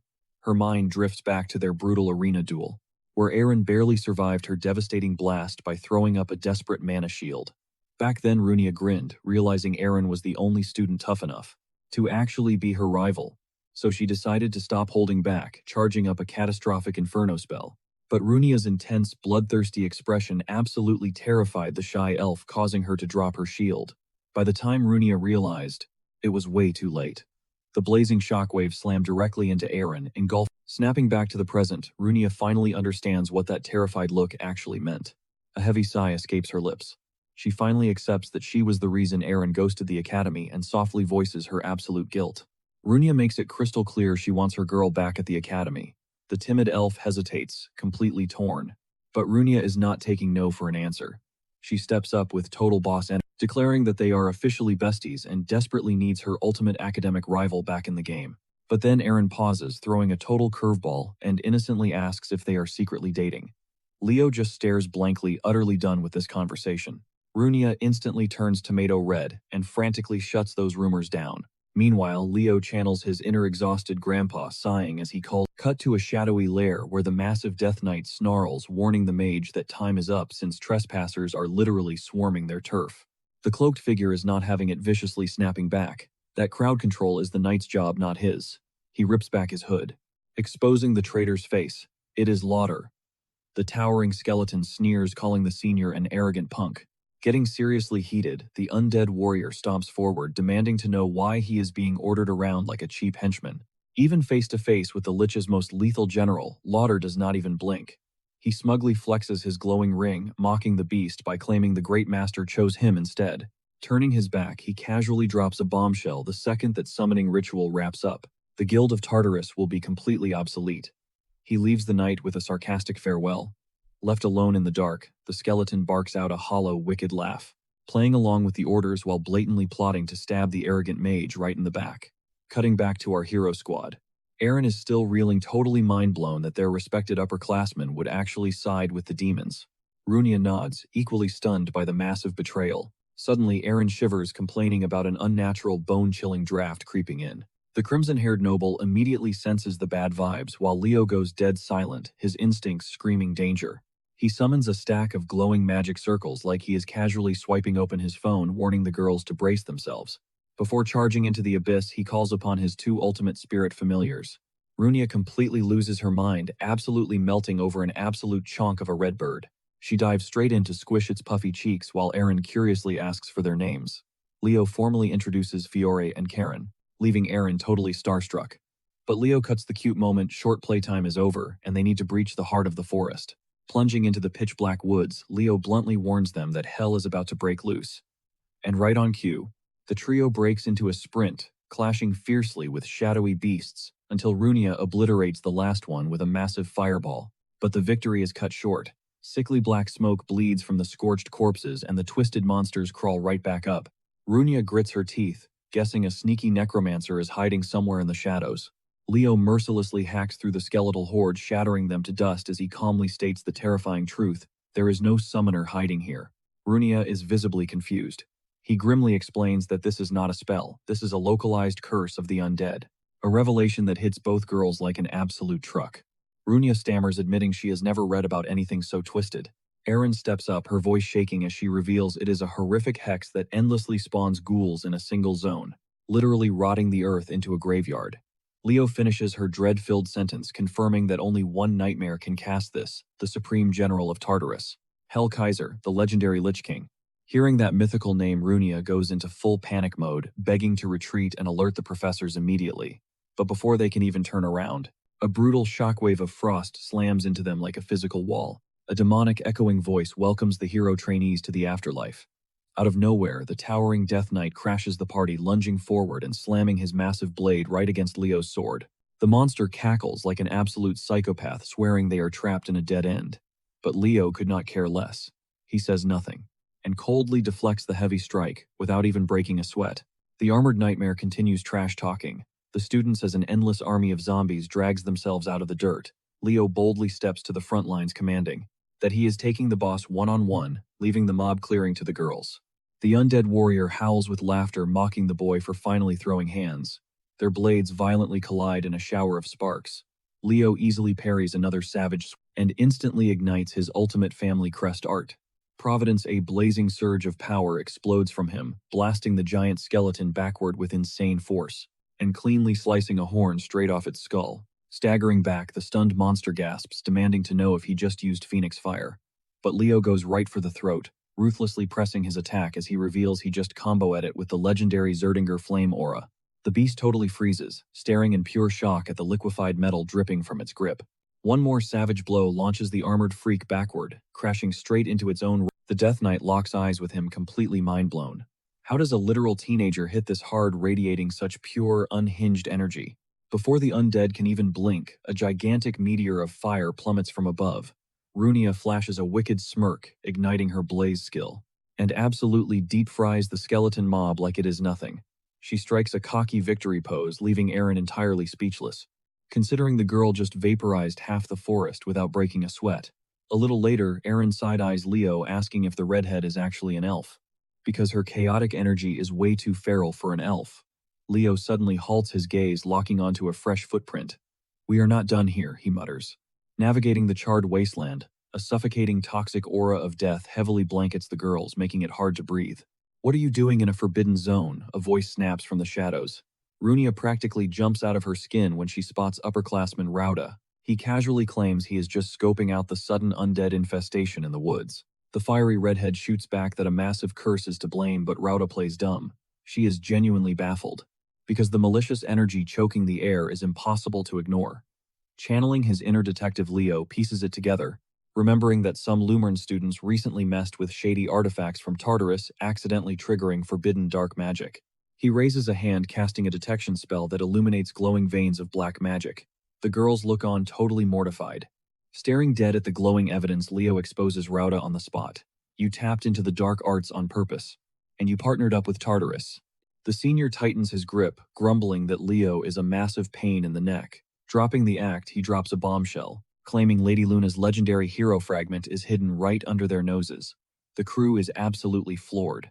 Rauda scoffs at the council, trashing them for being clueless, and declares the relic belongs to him. Disgusted Eren screams that he is disrespecting the legendary hero, and that he is just hoarding it for his own selfish gain. Runia gets completely hyped, turning to Leo. "Let's absolutely wreck this clown," and drag his sorry butt straight to the faculty. Unsheathing his blade, Leo shoots the girls a dark warning. "Stay sharp. We are playing for keeps now." Without warning, Rauda unleashes a lethal blast of lightning, totally blinding them. But Leo is insanely fast, flawlessly mirroring the exact same spell, causing both attacks to shatter on impact. He yells at the girls to brace themselves, because this is what a true bloodthirsty villain looks like. Rauda chuckles, genuinely entertained that a mere human just pulled off pure elven magic, demanding to know Leo's true identity. But secretly, he is sweating, panicked that this random kid flawlessly blocked his ultimate move and completely decoded his master plan. Realizing a 3-on-1 fight is a bad idea, he lifts a single finger, erupting in a terrifying surge of dark energy. Sensing the massive danger, Leo screams for the girls to hit the dirt just as the corrupted elf fires off a nuke of a spell. Eren instantly triggers her animus armor, throwing herself over Runia. When the smoke clears, she is completely shell-shocked by the raw damage of a basic attack. But that awe turns into pure ice-cold panic. Leo is sprawled on the dirt, with Rauda slowly stalking toward him like a hungry predator. She screams that they have to back him up, but out of nowhere the Death Knight crashes down. The undead behemoth cuts them off, growling that their lives end here. But honestly, that just fuels Runia's fiery rage. She orders Eren to distract the giant freak, while she charges up a heavy-hitting spell. Looming over Leo's body, Rauda mockingly asks for any last words. Leo just smirks, roasting him for being insanely cocky, and shoots a covert signal to Kirin. The tiny fairy zips in like a bullet, slamming into Rauda's floating purple orbs. A massive explosion detonates, launching the elf through the air. Leo rises to his feet, blade locked and loaded, while Rauda desperately scrambles to push himself up, staring into the teenager's dead, soulless eyes. The traitor completely loses his nerve and starts begging for mercy. But his time is absolutely up, and Leo smoothly separates the guy's head from his shoulders. Kieran wildly cheers, shouting that it is time to pack up the Death Knight, but instantly freezes when Rauda's headless corpse aggressively twitches. A sudden burst of magic snipes the fairy out of the air. Horrifyingly, the elf stands back up, casually snapping his severed head back onto his neck like a broken action figure, wearing an absolutely psycho grin. He hisses that he is going to thoroughly enjoy burying this so-called prodigy 6 feet deep. The psycho starts ranting that once he fuses Lady Luna's legendary relic with the skeletal knight's brute force, squashing annoying little bugs like Leo will be a breeze. Leo instantly clocks that the cursed demonic ring is fully hijacking the guy's brain, watching as the elf violently launches another wave of black magic. Swatting the attack away with a flawless sword parry, Leo calculates that the mind control is not 100% locked in yet, meaning there is still a sliver of the real Rauda left.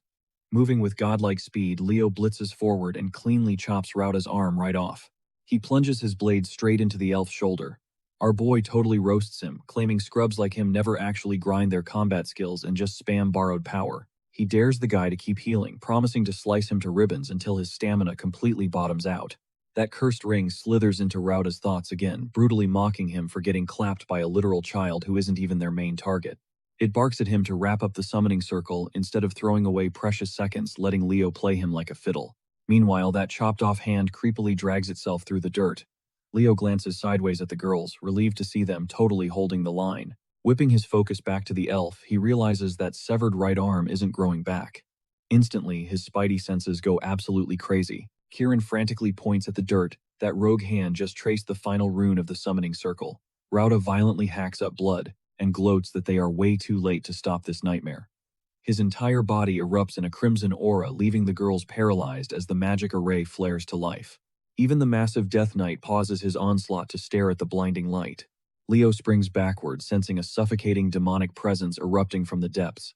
The earth violently quakes and shatters, revealing a colossal bony hand tearing its way to the surface. Kieran shrieks, asking what kind of horror this is.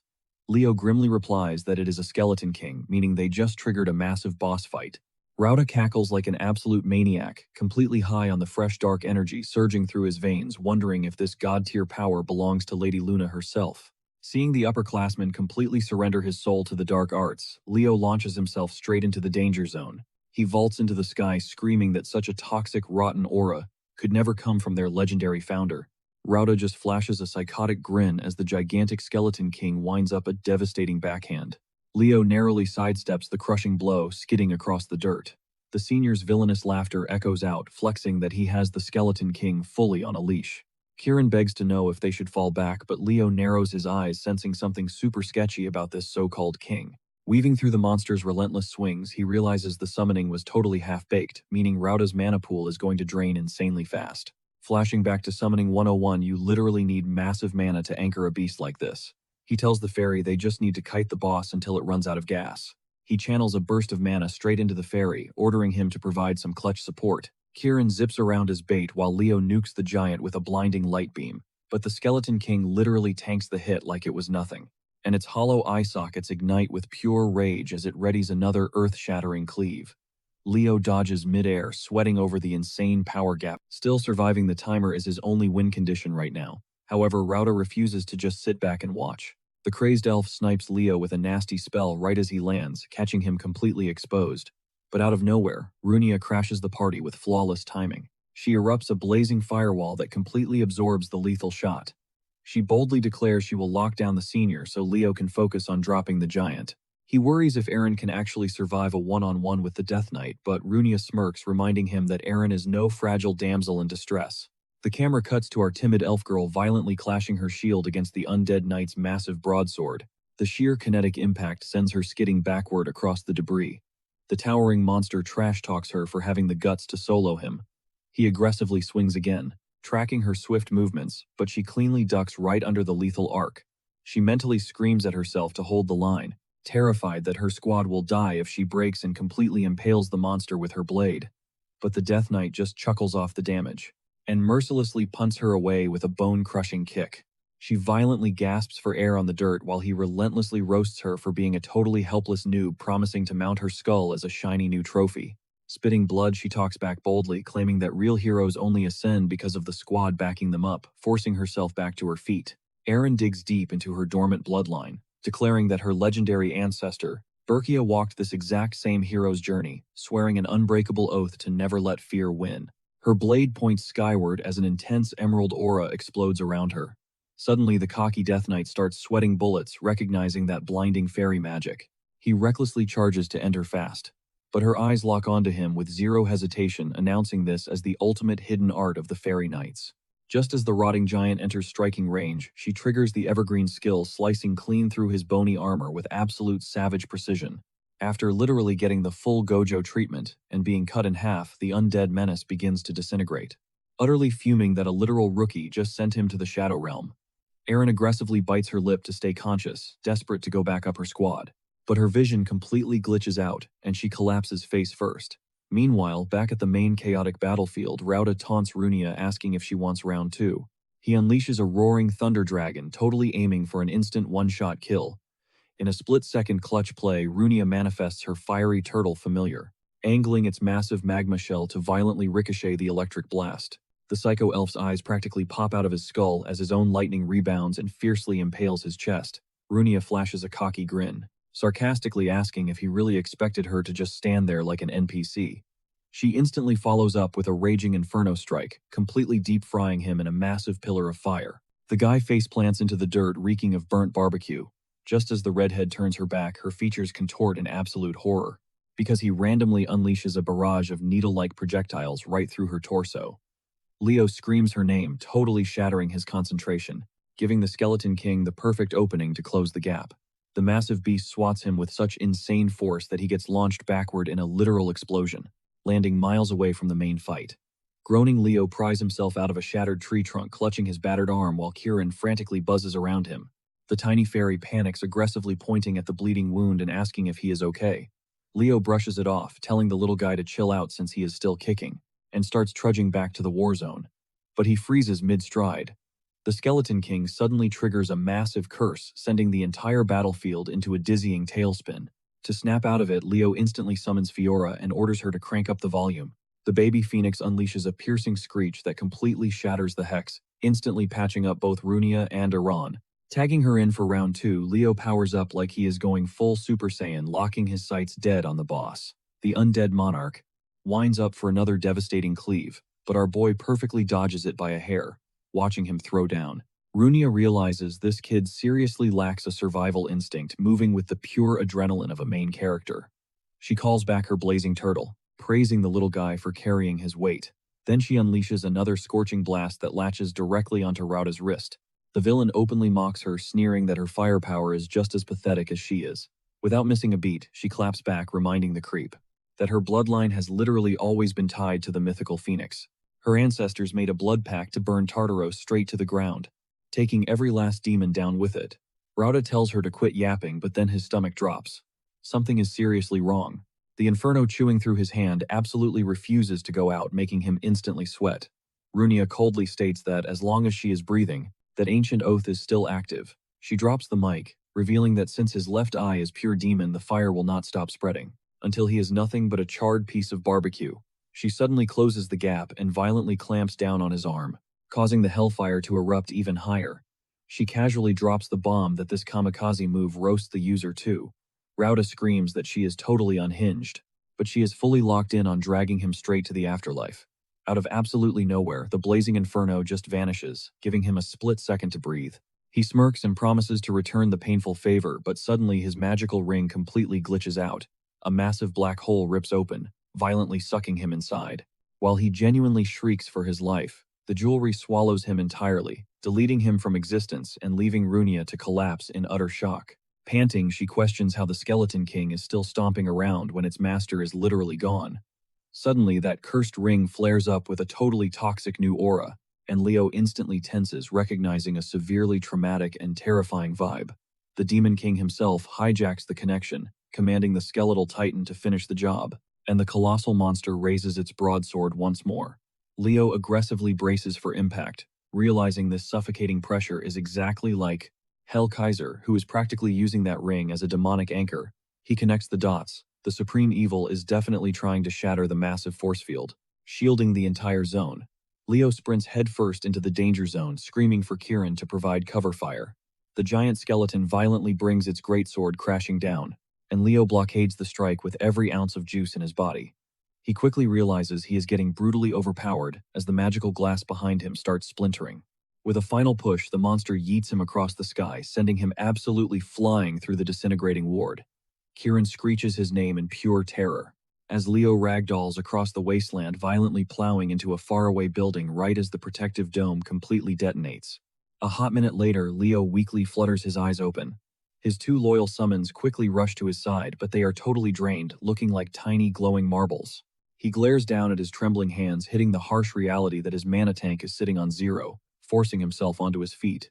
He scans the apocalyptic wasteland surrounding him. His heart totally drops as he finally registers that the gorgeous fairyland has actually been leveled into this depressing pile of rubble. But right then, a random glint catches his attention. He whips his head toward a rusty blade chilling on a stone altar. His jaw practically hits the floor when he figures out what that weapon actually is. A massive flashback from his past life suddenly smacks him in the face, throwing him back to the exact afternoon he gifted that very dagger to Berkia. She instantly clapped back with epic attitude, aggressively asking if he was just using her as a literal dumping ground. She threw a massive fit, complaining that the blade looked like utter garbage, while our boy effortlessly roasted her back, explaining that this exact weapon had single-handedly carried him through endless bloodbaths. His veteran squad hollered for him in the background, signaling that it was finally time to dip out. Berkia looked absolutely devastated, but he just softly ruffled her hair and whispered that he really had to hit the road. He confidently stepped through the teleportation gate while she silently watched his back fade away. Snapping back to the present, our main guy grabs the hilt and fondly mutters that Berkia is such a little gremlin.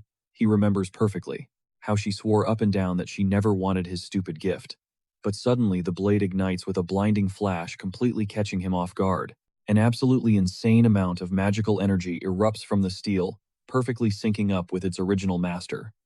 Feeling the electric current surge straight through his veins, Leo cracks a wicked smirk, mentally picking out exactly which nasty spell he wants to blast at that skeleton king. A searing blast of fire suddenly explodes right across the monster's skull. Our boy snaps his attention back, realizing the girls are absolutely still throwing hands. Runia and Aaron are literally on their last legs, gasping for air as the towering nightmare locks its dead eyes straight on them. Suddenly, Aaron's eyes blow wide open. She feels an absolutely insane spike of mana surging right behind them before a blinding beam of pure gold erupts from a crushed building. The massive shockwave hits, forcing both girls to shield. Squinting through the dust, Runia mutters that if this dude actually locked in a contract with the legendary Phoenix, then pulling off a massive flex like this totally tracks.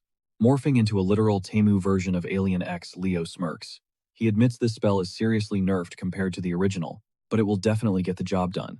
Figuring the girls could use a free light show, he triggers a spell that literally calls down a devastating meteor shower right out of the atmosphere.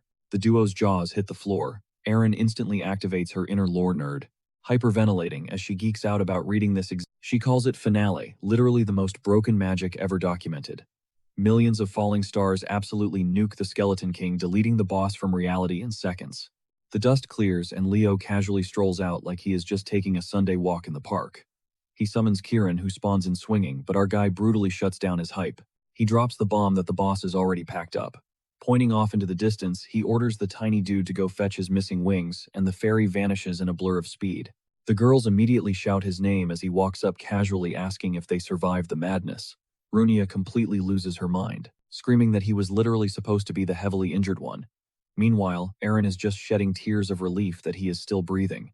Runia then demands to know how he pulled off that insane nuke, so Leo reveals the magic was entirely fueled by that mysterious dagger. Aaron's eyes practically sparkle at the mention of a legendary hero's weapon, while Runia connects the dots, realizing those Tartarus creeps were probably hunting this overpowered loot the entire time. Suddenly, Kieran teleports right back. He is absolutely flexing loudly, bragging that he finally recovered the wings his garbage dad had hoarded away. He begs Leo to rip the bandages off, while Runia just stares at the tiny talking creature like her brain just hit a fatal blue screen. The little guy suddenly yelps, pointing at the glowing dagger and asking if it is a literal hero fragment. Before anyone can react, the ancient record violently rips open and instantly drags the entire squad into a completely different dimension. Runia frantically spins around, utterly terrified, until a mysterious voice echoes through the void. The phantom speaker mocks them straight up, asking if they seriously think they have what it takes to. She basically calls them totally delusional for even trying, but then casually shrugs and decides to crash their party anyway, claiming the chaos sounds fun. Leo slowly turns his head and locks eyes with a stunning girl who introduces herself as Luna, the legendary weaver of the night sky. That is when it finally clicks in Leo's brain. This godly hero fragment was literally his own gear from his past life as Kyle. Cut to the real world. The two academy professors are absolutely sprinting onto the battlefield, having massive panic attacks over their missing students. Runia spots Professor Herdium and immediately flashes the glowing hero fragment they secured. The old man's jaw drops, utterly mind-blown, while Professor Herod gives Leo a massive nod of respect, asking if they lost anyone in the carnage. Our boy's face darkens as he admits one person did not make it. Erin fights back tears as she drops the tragic truth to her grandfather, revealing Senior Rauda's sacrifice. The battered squad slowly marches away from the ruins, but Leo throws one last intense look over his shoulder, his mind heavily replaying his encounter with Luna. Fast forward to the final morning of the Academy Exchange, where the massive crowd of students packs tightly around the departure gate. The elite professors trade firm handshakes and respectful goodbyes. Out of nowhere, Runia stomps up to our guy, vowing that she is going to grind endlessly and fiercely demands they run the one-on-one back the next time their paths cross. Before he can answer, a sweet voice echoes through the courtyard as Erin practically sprints toward him. Panting, she happily announces that she is finally ready to stop dodging her classes. Our boy flashes a warm smile, gently messes up her hair, and promises they will definitely hang out again. With that, he confidently steps right into the glowing portal. Cut back to Lumen Academy, where Kieran is absolutely buzzing on max energy now that his epic wings are finally attached. This tiny menace starts treating the baby phoenix like a moving target, dive bombing her relentlessly. But the fiery bird effortlessly swerves every single strike while throwing him lethal death glares. She hits him with the most savage, bombastic side-eye ever recorded, but this dude is already revving up for round 2. He tries to trap her against the floor, aggressively threatening to blast her with premium fairy magic. Out of literally nowhere, Leo just snatches the buzzing menace right out of midair. He gives him a deadly look, swearing he will personally repossess those wings if the fairy keeps tweaking. Suddenly, a soft voice chimes in, and Fiora's fiery bird form rapidly morphs. A blinding flash reveals a super cute human girl, and she gracefully drops a formal introduction. Our guy instantly connects the dots, realizing Kieran's chaotic mana triggered the evolution. He drops to one knee, offering a warm smile and telling her she seriously does not need to act so stiff around him. Ignoring the wholesome moment, the unhinged fairy tries to jump her again, completely setting off her last nerve. She violently crushes the little dude in a chokehold grip, turning to Leo and politely asking to go flex her new human glow up to her mother. He gives her the green light, tearing open a portal and strictly ordering her to drag the annoying fairy along. Kieran kicks and screams absolute bloody murder, but resistance is futile, and both of them get instantly sucked into the void. With the room finally quiet, our exhausted boy aggressively crashes face first onto his mattress. Unfortunately, he was forced to surrender that overpowered dagger and the hero fragment over to the Siren Academy admins first. Now he has to deal with the literal queen of monsters hiding inside Lumerne. Cut to Hellkaiser over at Siren putting the pieces together. It is painfully obvious now Tartarus is completely obsessed with erasing every single trace of the legendary heroes, exactly like Rauda. There is absolutely no doubt that two-faced traitors are still lurking in the shadows of the campus. He knows Lumer has to smoke them out, and fast. Smash cut to the Grand Academy Hall. The head of the night department grabs the mic, declaring that the headmaster is about to drop in. The crowd is buzzing. Students are side-eyeing each other, totally clueless as to why they are sorted by their specific majors. The headmaster finally struts onto the stage, casually asking if everyone survived their break. Then he drops the bomb. They are all herded up for the ultimate showdown, the massive department tournament. The sudden realization hits the crowd. That is exactly why they are segregated. This is the absolute make-or-break event to crown the top-tier department of their entire grade. The old geezer breaks down the rules. The core professors will coach them, but they also dragged in some heavyweight guest lecturers just for the occasion. Chelsea is literally bouncing off the walls while Carl lets out a massive yawn, looking ridiculously bored. Right on cue, a voice echoes through the crowd, calling him out and claiming she read his magic thesis. Tarawa absolutely humbles Carl on the spot, calling his paper straight-up garbage. Not holding back, she broadcasts to the whole room that she thinks the entire freshman class is a total joke. She completely exposes them, declaring she knows they only scraped together those magic essays just to get a passing grade and nothing more. Amio slowly raises his hand, sweating bullets, and asks if she graded his paper too. She does not miss a beat. She remembers his 17-page dump of words and brutally roasts it as nothing but basic common sense. He immediately goes off on a chaotic tangent, but the crowd zones out in a heartbeat, utterly lost and not catching a single word of his rambling.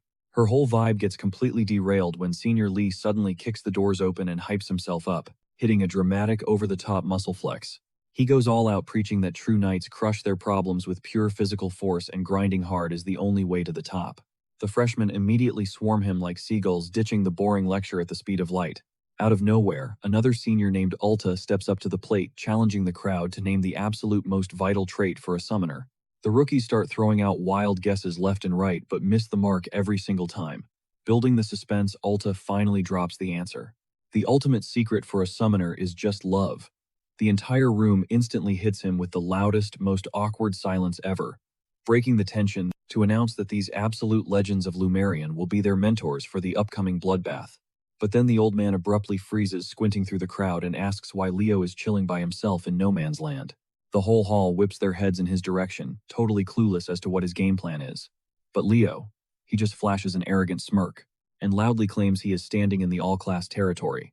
Terua is baffled, questioning what on earth he means, and low-key wondering if he lost his mind. The headmaster clarifies that this is a strict interdepartmental clash. Instantly, every single faction starts aggressively trying to poach him to their side. But the old geezer just chuckles and admits the kid might actually have a point. He reminds him that this is a once-in-a-lifetime shot to be trained by elite mentors. Our boy does not even flinch, firing back that he has zero intention of letting this slide. With absolute confidence, he casually drops that he is going to conquer every single class they have. The headmaster's playful vibe instantly vanishes. He goes dead serious, asking if the kid actually grasps that he is going to have to square up against the entire academy totally solo. Leo does not even blink. After an intense heavy stare down, the old man throws his hands up in defeat and asks for a hot minute to think. Meanwhile, Terua and the magic instructor are plotting hard, desperately scheming to pull him into their ranks.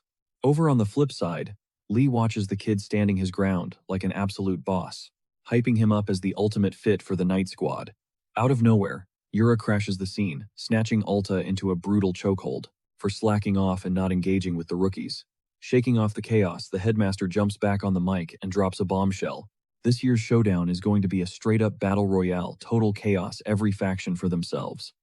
Later, huddled in the office, the staff is completely divided on the crazy concept, worried that an all-out civil war will shatter the school's harmony. But the headmaster fires back, insisting that throwing hands together is exactly what forges unbreakable bonds. Professor Lin is not buying it, pushing back hard and pointing out they have never pulled a stunt like this before. The old man just hits them with the cold truth: this year they are dealing with a total anomaly of a student. Initially, the whole staff was mind-blown when he enrolled as an all-class prodigy, and they all secretly bet he would hit a brick wall fast. But defying every expectation, Leo just keeps absolutely dominating the #1 rank. To top it off, he drops the ultimate cliffhanger. The Academy's highest board of directors is personally keeping tabs on the kid, leaving the professors absolutely speechless. The night instructor practically scoffs, demanding to know if the executive board is seriously about to stamp Leo into the history books as an all-class anomaly. Yura visibly tenses up. Flashing back to those intimidating board members, it hits her like a truck.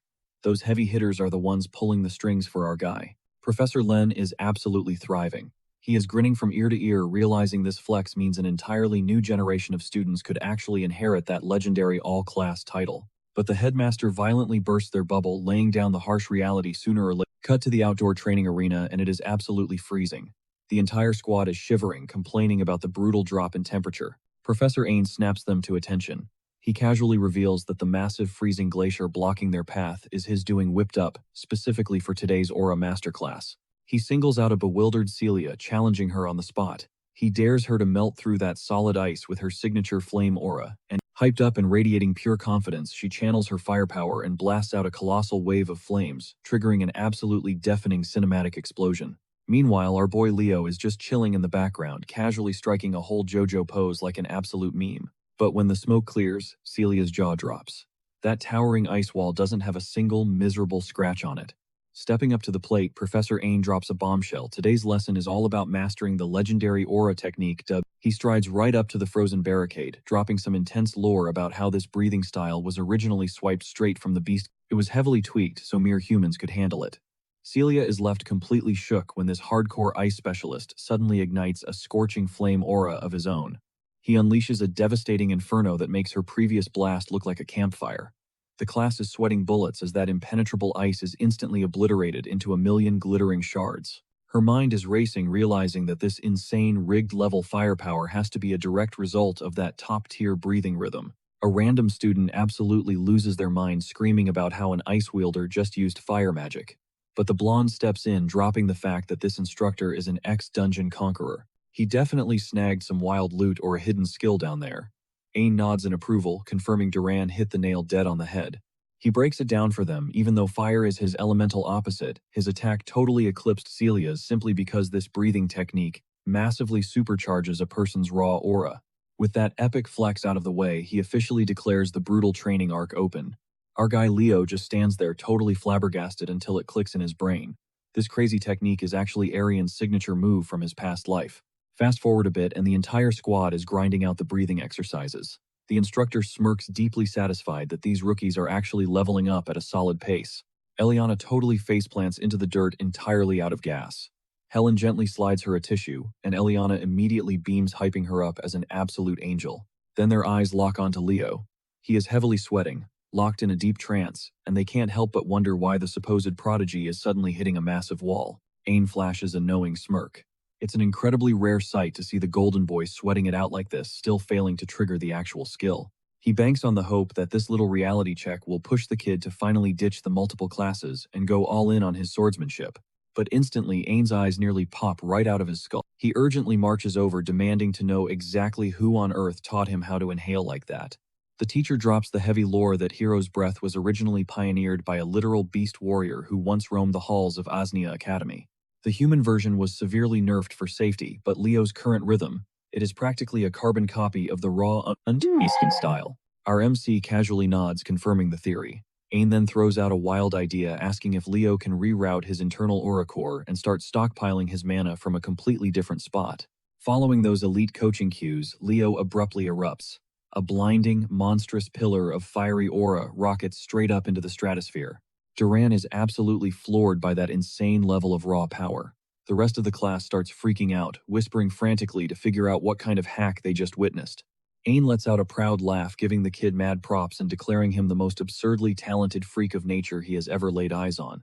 Leo just flashes a chill smile, politely thanking his mentor for the hype. Smash cut to the busy academy corridors. Chloe is visibly suffering, practically collapsing under a literal mountain of heavy textbooks. Leo smoothly slides into the frame. He instantly offers to carry the load, totally chill about walking together, since they are both making their way to the magic department's big showcase anyway. She furiously blushes out of absolutely nowhere. Her brain short-circuits, completely stressed over why she can't even look him in the eyes when the guy is literally just existing. Suddenly, Terua pops out of thin air and immediately starts playfully roasting the flustered girl.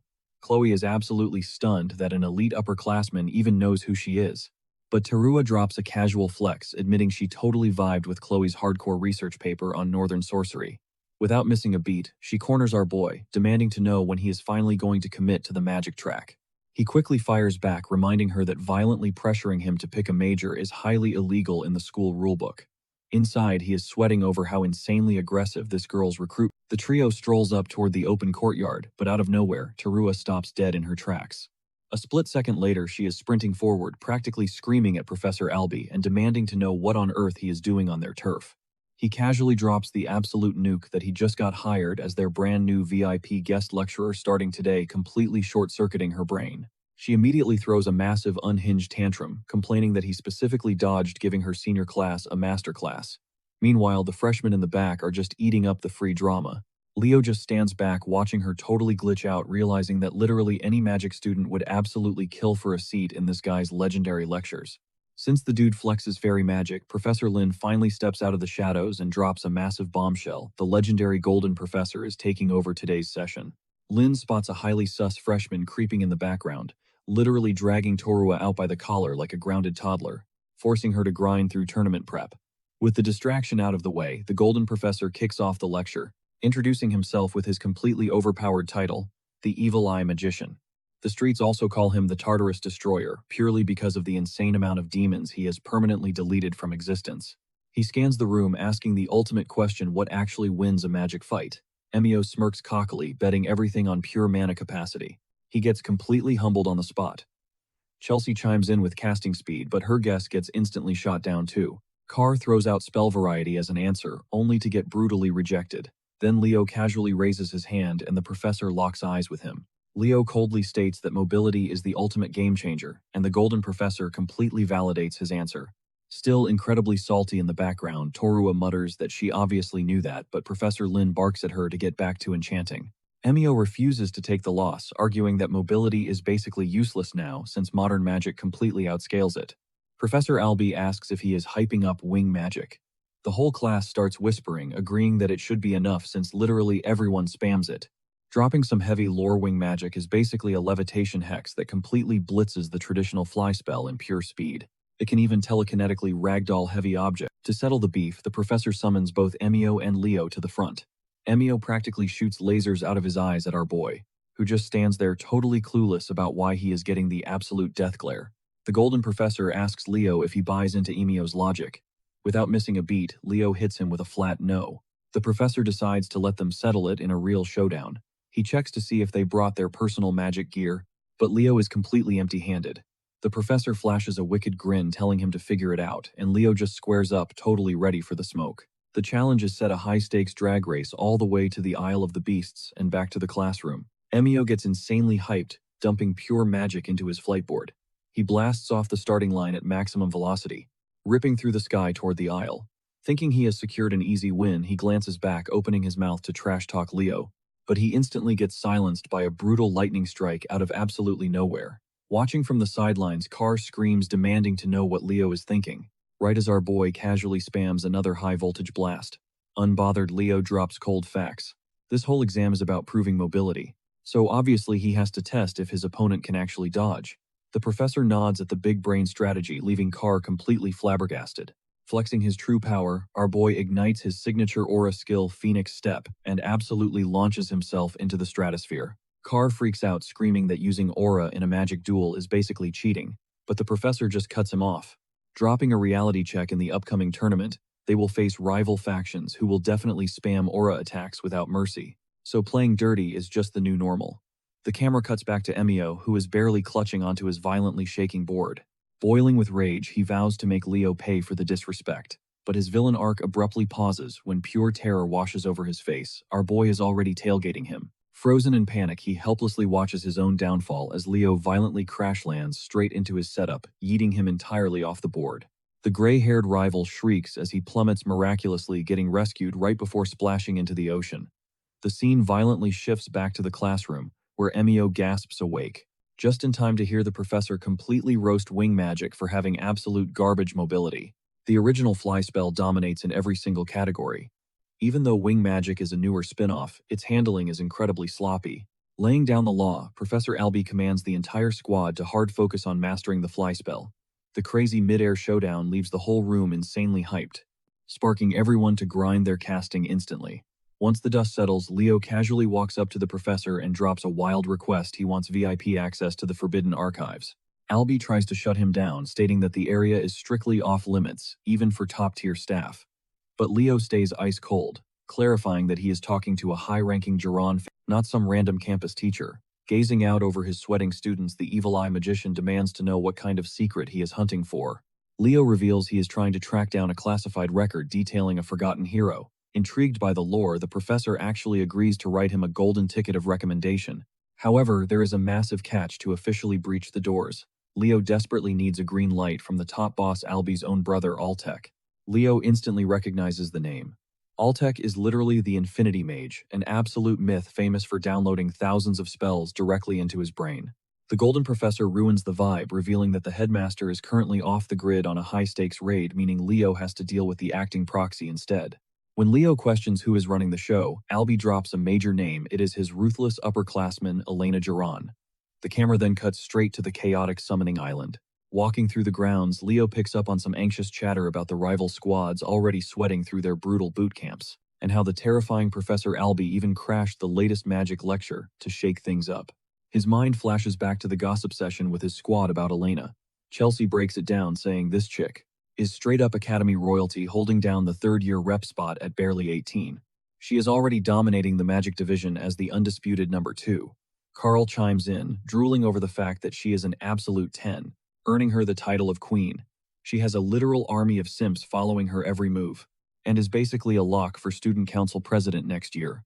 Our boy spaces out, sweating over how to even break the ice with someone who has that kind of legendary. The daydream shatters when Professor Yura starts screaming her lungs out, demanding to know where the heck Ulta vanished to. The whole class perks up. This means their elite summoner boot camp is finally kicking off. Right on cue, Ulta kicks the door open, dropping a theatrical apology while hauling a mountain of bizarre gear. He struts to the front looking painfully smug, but the entire room deadpans the second they realize what he is packing. Yura is 1 second away from blowing a gasket, screeching at him for bringing a ridiculous stash of butterfly nets. Stargazing Ulta whispers that a fairy was spotted nearby, sending a shockwave through the crowd. Leo instantly connects the dots to that bite-sized menace, Karen, and bets his life this is all his fault. The professor looks ready to literally catch fire, glaring holes into Ulta as she questions his insane curriculum. Her last thread of sanity snaps. The associate professor desperately jumps in to play peacekeeper. Unbothered, Ulta spins around to face his wide-eyed students and hypes them up, asking if they have ever fantasized about bagging one of the 3 legendary beasts. He dangles the idea of seeing a real-life fairy, pushing the crowd's excitement to the absolute limit. Yura finally swallows her rage and demands the actual game plan. Ulta waves off her worries, promising this is not just a fairy hunt. He then throws a pop quiz at the class, asking what he preached earlier, about the ultimate trait every summoner needs. Eliza guesses tolerance, but he shoots that down, doubling down on his favorite word: love. He drops some deep lore explaining that top-tier summoners do not just care for their own pets, but cherish every single breathing thing in the wild, vibing with the rhythm of nature itself. That he claims is the heartbeat of true summoning. Leo lets out a heavy sigh, still convinced the guy is a total weirdo, even if his bizarre TED Talk actually hits hard. Professor Yura steps up, backing him up by saying they need to learn how to connect with creatures outside their own contracts. She then drops the bomb. They are camping out in the wild for 3 straight days to grind this lesson. Ulta chimes in, flashing a borderline villainous smirk, bragging that he already canceled their dorm access. There is 0 escape route. Pure chaos erupts. The kids start losing their minds over sleeping in the dirt, crying about their ruined weekend plans. Eliza stays completely chill, barely reacting until Ulta sneakily shoves a cheap butterfly net into her grip, leaving her totally stunned. But the real nightmare drops next. They are completely banned from calling out their summons, igniting their aura, or casting a single spell. It is pure raw survival out here, sending the entire class into a full-blown meltdown. Ulta just dips out, leaving the kids screaming that this forest is basically a death trap. One brave soul tries begging the professor for mercy, but she shuts him down instantly, reminding them that the summoning track is built different from the rest of the academy. They are supposed to be bridge builders between species. If they want to survive, they have to adapt and respect the raw laws of nature. That is the whole reason behind Ulta's crazy rant about love. She then asks the room dead in the eye how many have ever witnessed a pure, unassisted summoning, calling out the privileged kids.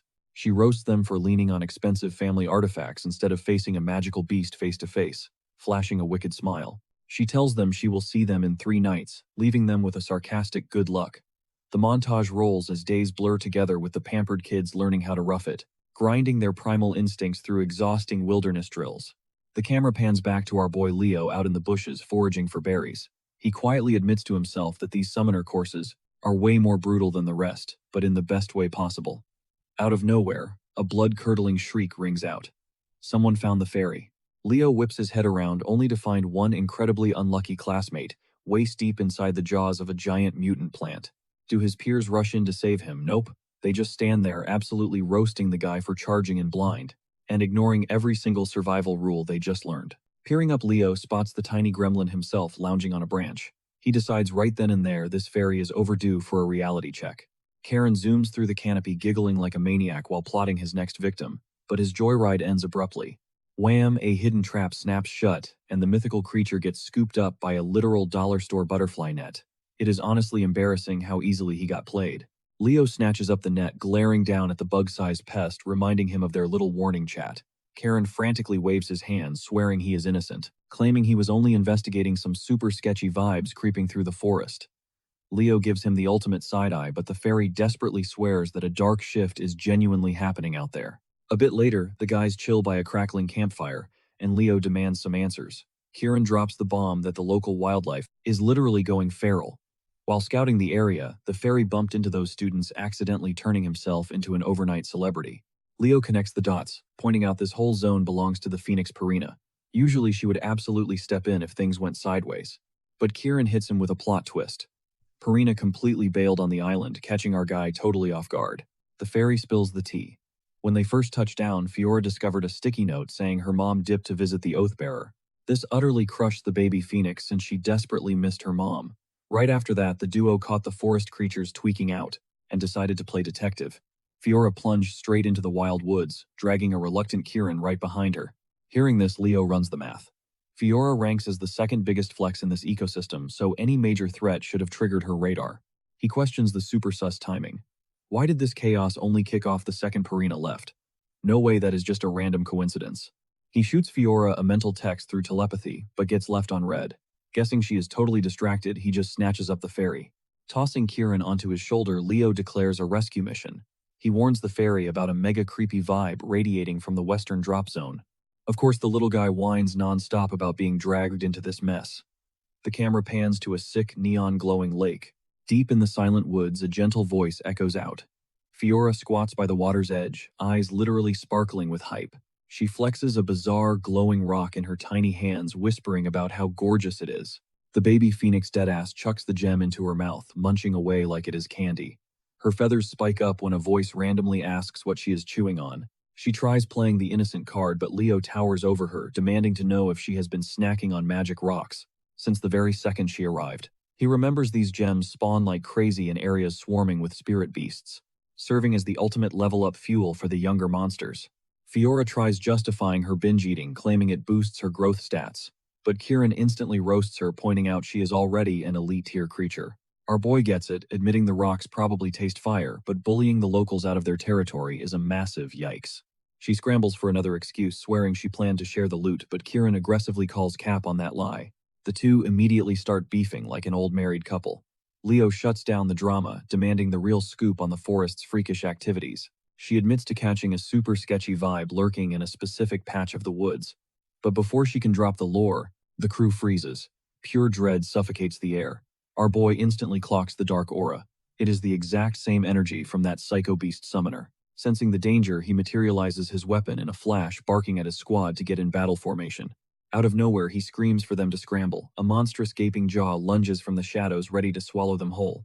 In a split second, our boy leaps to safety, glaring daggers at his attacker. The beast summoner respawns for round 2, rocking some horrifying new tentacle upgrades. The creep launches into his villain monologue, smirking about how he was wondering why his precious magic stones kept vanishing. Cackling like an absolute lunatic, the villain taunts our boy, claiming destiny dragged them back together. Leo just flashes a knowing grin, replying that this bad blood bleeds over from their past lives. He tightens his grip on his weapon just as the dark summoner whips a massive tentacle straight at his head. The enemy wants a quick kill, but Leo drops low, dodging by a hair. The fleshy whip slams into the massive trunk behind him instead, uprooting it completely, while the villain screams that it is game over. Suddenly, the dirt erupts underneath Leo, and a second tendril violently coils around his ankle, pinning him down. It clicks, the creep buried a trap right beneath his feet. Total stealth mode. Leo did not sense a single drop of magic. Wasting zero time, the summoner hurls the massive tree right at our trapped hero. Leo shuts his eyes, takes a breath, and roars. A blinding, fiery shockwave explodes from his core, unleashing his absolute phoenix aura. The scorching blast severs the snare, but the grotesque limb regenerates in a blink. Leo locks eyes with the freak and casually asks a question. Are those Gorgon roots down there? You are running a chimera hybrid, aren't you? The rogue mage flashes a wicked smile, demanding to know Leo's true identity. He is stunned that a kid decoded his monster that fast. Our boy matches his smirk, claiming he is literally just a freshman hero in training. Without missing a beat, he orders Fiora to strike. She rockets forward like a flaming bullet, triggering a massive, earth-shaking detonation on impact. Kieran hypes up the baby bird's insane damage output, but Leo shuts the celebration down. This brawl is not done. The villain throws an absolute fit. Furious that his pet got smoked before swearing brutal payback, he plunges his bare hand straight into the murky lake, dragging out a colossal death slime like some twisted Pokemon master. Kieran instantly gags at the putrid sewer-like stench rolling off the ooze, while Leo throws up a wind barrier. Our boy's adrenaline spikes, facing an The Dark Summoner grins cockily, announcing that this match is officially wrapped up. Out of nowhere, a booming voice slices through the tension, aggressively demanding why this creep is messing with his underclassmen. Boom, a savage lightning bolt crashes from the heavens, frying the summoner, who shrieks in pure agony. Alta glides into the battlefield, riding a breathtaking Pegasus, leaving the villain smoking like overcooked barbecue. The roasted thug panics, totally shell-shocked that his beast armor shattered that easily. He grits his teeth, acknowledging that the department's top dog lives up to the hype. Kieran is completely distracted by the majestic winged stallion trying to decipher its nays. Leo breaks it down, confirming it is a legendary Pegasus, an elite mythical creature just like their own companions. Ulta glares down, roasting the enemy monsters for being tragically ugly before telling his mount to wipe the trash out. The bleeding rogue realizes he desperately needs a breather to heal, frantically commanding the death slime to rush them. Zap. Another devastating thunderbolt strikes, completely vaporizing the ooze before it even covers any ground. Kieran is baffled, wondering if these summons are actually in the same weight class. Leo quickly points out that this insane damage is not just the horse's doing. He reveals that the true cheat code here is Alta layering his own crushing domain aura over the beast's strikes. The Dark Mage tries to keep his composure, desperately sketching another glowing summoning circle, but instantly a figure blocks our boy's view, coldly asking if the punk would stay this arrogant with death staring him in the face. Professor Yura steps onto the scene, fiercely scolding the rogue for twisting innocent spirit beasts into vile chimeras. Her aura flares and the atmosphere literally vibrates with raw mana.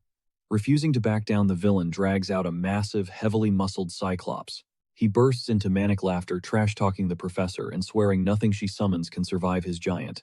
Yura calmly produces a single tiny rat. Kieran immediately starts panicking, but Leo tells him to chill out and observe. Dropping the Lord Devour rats look harmless, but they are absolute killing machines. Right on cue, the single rodent begins cloning itself, spawning an endless tide of fur and teeth that blankets the battlefield. Yura then points her finger, ordering her savage swarm to turn the Cyclops into a brutal mukbang feast. The giant roars in sheer agony as the sea of rats scales his body, literally devouring him flesh from bone. The cocky villain starts sweating bullets, finally realizing he is about to become rat food. Desperate, he yanks an escape scroll from a pocket dimension, but Ulta screams at him to freeze, blasting another blinding streak of thunder at the coward. The voltage fries him, but through sheer grit, the rogue rips the parchment in half and instantly evaporates into a cloud of thick black smog. Ulta stares at the empty space, frustrated that his nuke did not connect fast enough. The chaos settles and Yura immediately shifts gears, tearing into Leo for trespassing in a highly classified sector. Our boy holds his hands up, blaming Fiore for chasing down lakeside magic stones like they were snacks. That instantly diffuses her anger, and Ulta is literally sobbing tears of pure joy, touched by how deeply Leo cares for his pets. The professor's expression hardens again. Dropping the theory that the villain was here to infect the area's mana crystals, she leaps onto the back of her sleek black wyvern, announcing she is taking this intel straight to the top brass. Before taking off, she tells Ulta to keep the combat practice going, but warns them to stay frosty. Once she flies off, the upperclassman turns back to Leo, hyping up his status as the legendary Phoenix's master. His eyes briefly dart toward the invisible Kieran, but he just smirks and keeps his mouth shut. Leo quickly pivots, pointing at the tiny winged horse and asking if it belongs to him. Before he gets an answer, the little Pegasus trots right up, giving a super polite introduction as Iria. Leo gives her a gentle head pat, and she absolutely melts into his hand. Ulta's jaw practically hits the floor. These majestic beasts are notoriously prickly about physical contact. The senior squints, asking if our guy has ever tamed one of these creatures before. Leo shakes his head no smoothly, covering up the intense flashback, hitting his brain memories of riding a Pegasus in his past life. That wave of nostalgia hits him right in the feels. Still, the upperclassman snaps him back to reality, ordering him to push forward with the grind. But he throws our boy a bone, promising to cut him some slack for burning out his powers earlier. Leo just nods, taking the deal with zero hesitation. His mind immediately starts racing. If a beast summoner packs that much heat, the mole hiding inside the academy's walls has to be a heavy hitter, probably an actual professor. Fast forward a few days and the whole squad finally links back up. Carl immediately starts grilling his buddy about the crazy summoner boot camp, but the dude is completely drained, practically zombified, and barely mumbling a response. Meanwhile, Eliana glances around, wondering where their class president vanished to. Carl chimes in, reminding her that all the top-tier reps got pulled into a VIP meeting. Cut to Leo, who pushes past the heavy flaps of a massive tent, instantly getting hyped up by Reese. Right nearby, Luce, the second-year star, is totally simping, staring at our guy like he hung the moon. On the flip side, Hark, the fourth-year powerhouse, is completely Our MC is scanning the room for a specific face when cold fingers suddenly brush his cheek, paired with a teasing whisper calling him adorable. That voice, way too familiar. The girl steps into the light, smirking as she asks if he's the legendary first-year golden boy. Boom, it's Elena, the exact same girl who holds the keys to the restricted archives. Without missing a beat, she drops an absolute bombshell, looking him dead in the eyes and asking if he wants to be. Leo instantly shoots her down, curving her with zero hesitation. Meanwhile, Luce is absolutely living for the drama, watching the chaos unfold like she's at the movies. Not backing off, the senior invades his personal space, purring that big sister will treat him right. But Leo, being an absolute Chad, fires back that she is way too immature for his taste.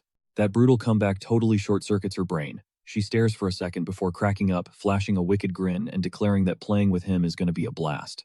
Luce is totally starstruck, mind blown that Leo actually lives up to his badass rumors and didn't even flinch against someone as intimidating as Elena. Reese shifts the spotlight, asking the third-year hotshot how her recent solo gig played out. But she just rolls her eyes, waving the whole thing off as a total snooze fest. Pivoting to the sleeping giant, Reese violently jolts the fourth year awake.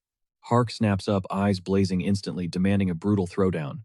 Reese flashes a dangerous smile, coolly promising to humble him later. Elena doesn't skip a beat, ruthlessly roasting the meathead for waking up and immediately choosing violence. The senior claps back hard, sneering that a glorified faction cheerleader like her wouldn't last a second in a real deathmatch. The two instantly lock horns, throwing toxic shade back and forth, until Luce frantically jumps in, panicking that they are about to catch a massive penalty. Smiling through the chaos, Reese leans over and asks our guy for his vibe check on the elite squad, and Leo just sweat drops, awkwardly muttering that they seem like a super tight-knit family. Fast forward to the massive assembly in the Grand Hall. The headmaster strides up to the podium, silencing the crowd before dropping a massive reality check on why they are all here. He commands the room, announcing that starting right now, every single student and professor is completely cut off from the outside world until the Battle Royale crowns a champion. The entire campus is going into an absolute zero-exception lockdown. No one leaves, no one enters. Leo's body goes rigid. The puzzle pieces click together. The headmaster is totally using this tournament as a trap to smoke out the academy's rat.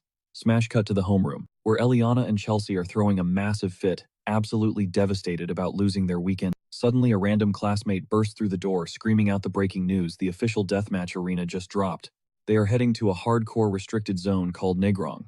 Carl aggressively flips through a massive encyclopedia, reading out loud that it's an abandoned fortress down in the southeast that was totally wiped off the map by a chaotic monster wave spilling out of the hero dungeon.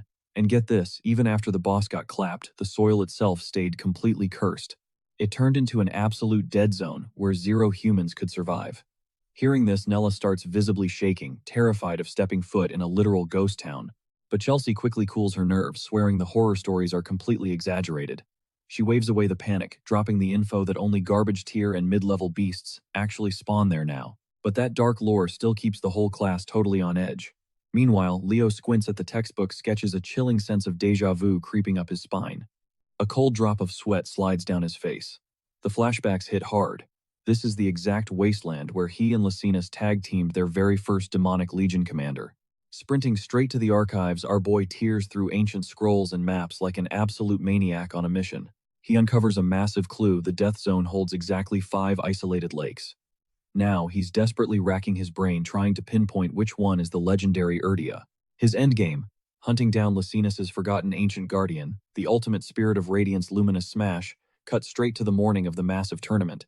The stadium announcer is screaming into the mic, dropping an insanely hyped intro for the rookies, while the parents in the bleachers are practically sweating bullets over their kids. The headmaster and Yura are staring down at the massive coliseum, quietly stressing over how insanely risky it was to let a crowd this huge inside the walls. The ice-cold professor questions if they dropped the absolute quarantine way too soon. But the old man shuts down her worries, flexing that their heavy-hitting security squad is locked and loaded. Behind them, Purina is casually showing off her blazing aura, while Yura is secretly losing her mind, totally fangirling over the fire spirit, literally dying to chat with her. Suddenly, Sejun swaggers right to center stage, grabbing the mic to announce that he's the ultimate referee for this war. He makes it dead official. The survival games are kicking off with zero delays. These kids are about to risk it all and fight for their absolute lives. It is a fight to the finish until one student claims the crown and carries their entire department to absolute glory. Sejun then drops a sleek biometric bracelet on everyone's wrist, explaining that it tracks their vitals. The moment this tech detects someone knocking on death's door, boom, it instantly warps them out of the danger zone. But Seijin is not done yet. He drops an absolute bombshell this bloodbath. Yeah, it doubles as their final exam. The entire crowd absolutely loses their minds. He breaks it down plain and simple. Just staying alive will not cut it. Anyone hoping to just camp in the bushes the whole time is going to tank their grade. Every single move they make gets tracked by those bracelets from the jump. The professor hypes up the aggressive plays, stating that a warrior who throws hands early and gets knocked out can actually score way higher than some coward hiding in the shadows all match. With that brutal reality check, he wishes them luck. Leo flashes a wicked grin, realizing that anyone playing the sacrificial lamb for their squad is basically kissing their GPA goodbye. Right on cue, the announcer's voice booms over the speakers, screaming that the department war has officially begun. A blinding golden aura engulfs the entire student body. When Leo finally snaps his eyes open, he gets a massive reality check. They literally just got kicked out of a real-life battle bus and are plummeting through the sky at terminal velocity. While the rest of the class is screaming their lungs out, flailing against gravity, our boy stays completely ice-cold. He scans the chaotic landscape below, spotting nasty curses, pulsating and exploding randomly across the terrain. Tapping into his heightened senses, Leo pinpoints the single safe haven, a completely clean pocket dead in the center of the map. He instantly calculates that every desperate student is going to swarm that safe zone, practically handing him the perfect opportunity to just ghost the crowd and quietly hunt down the hidden lake. Mid-air, the competitors finally catch their breath and start sparking up their auras to brace for impact. Out of nowhere, Prince Duran and Eliza lock eyes while free-falling, instantly sizing each other up. They are a split second away from clashing right there in the sky until Leo blazes right between them, dripping in his badass phoenix aura. He completely hijacks their epic stare-down, absolutely infuriating both of them. They scream his name in perfect sync, but our guy is already way out of earshot. Touching down smoothly next to some shattered ruins, his mind races back to the fact that Lucina locked away Luminous. Somewhere right in this very zone. Suddenly a toxic curse slams into him, trying to numb his mind, but he casually shatters the mental attack with pure willpower. Just as he is predicting how badly the other students are going to fold to this pressure, Chen crashes down into the dirt right beside him. He casually points out that the actual battleground is entirely the other way. Unfazed, she snaps back that she already knows, but she has some serious unfinished beef to settle with him. Dropping into a deadly combat stance, she demands a straight-up one-on-one. Leo lightly roasts her for pulling this random duel out of thin air, but Chen fires back. Ever since day one, she has been itching to measure the massive gap in their power levels. Without missing a beat, she blitzes forward, igniting her signature water martial arts. But Leo does not even bother to flinch. She gives him mad props for instantly flaring up his fire aura to evaporate her strike on contact, shifting her weight into an even deadlier form. Leo's radar instantly pings. He can feel the heavy pressure of a top-tier water spirit radiating off her. Chen unleashes another ferocious combo, but our boy just sparks a flame in his palm.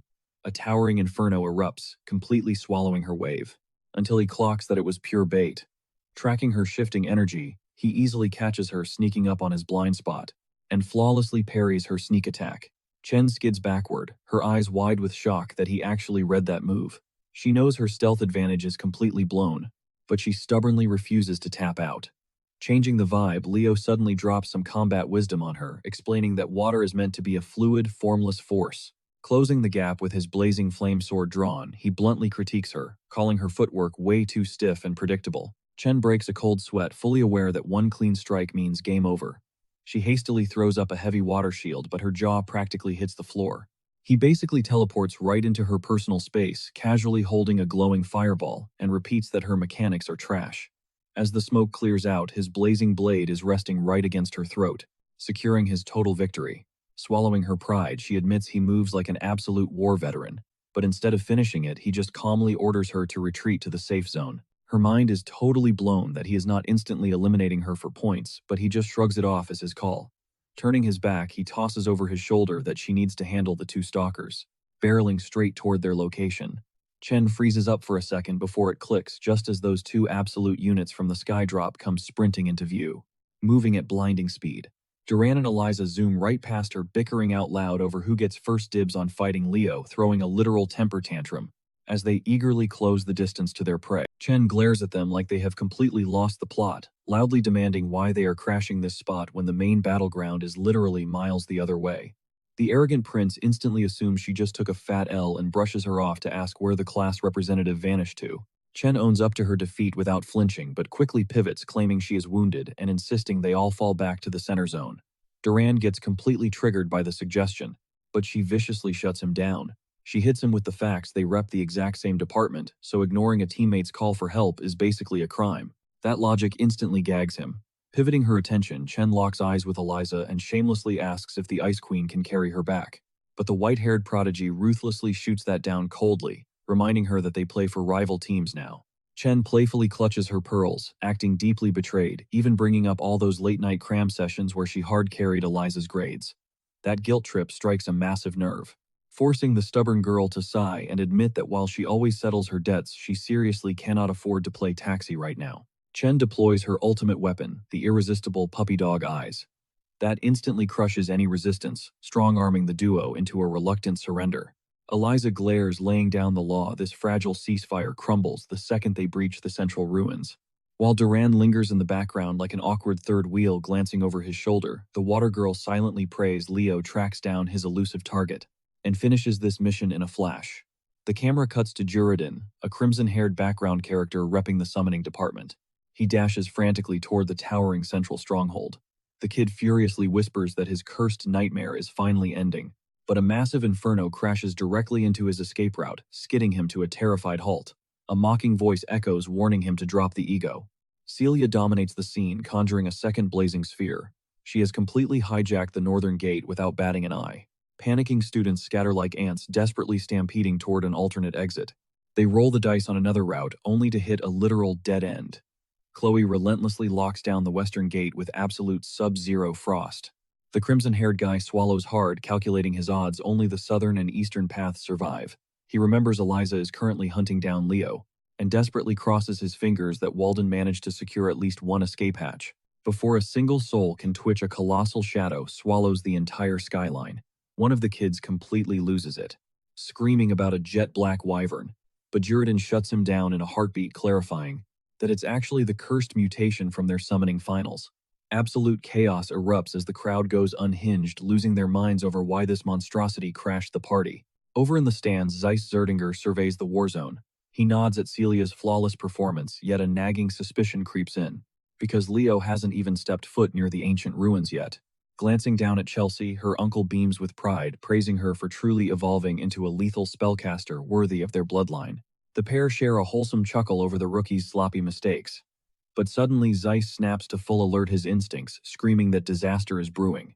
Out of thin air, a gargantuan abomination spawns directly on the killing floor. The faculty storms the command center, roaring for an immediate explanation.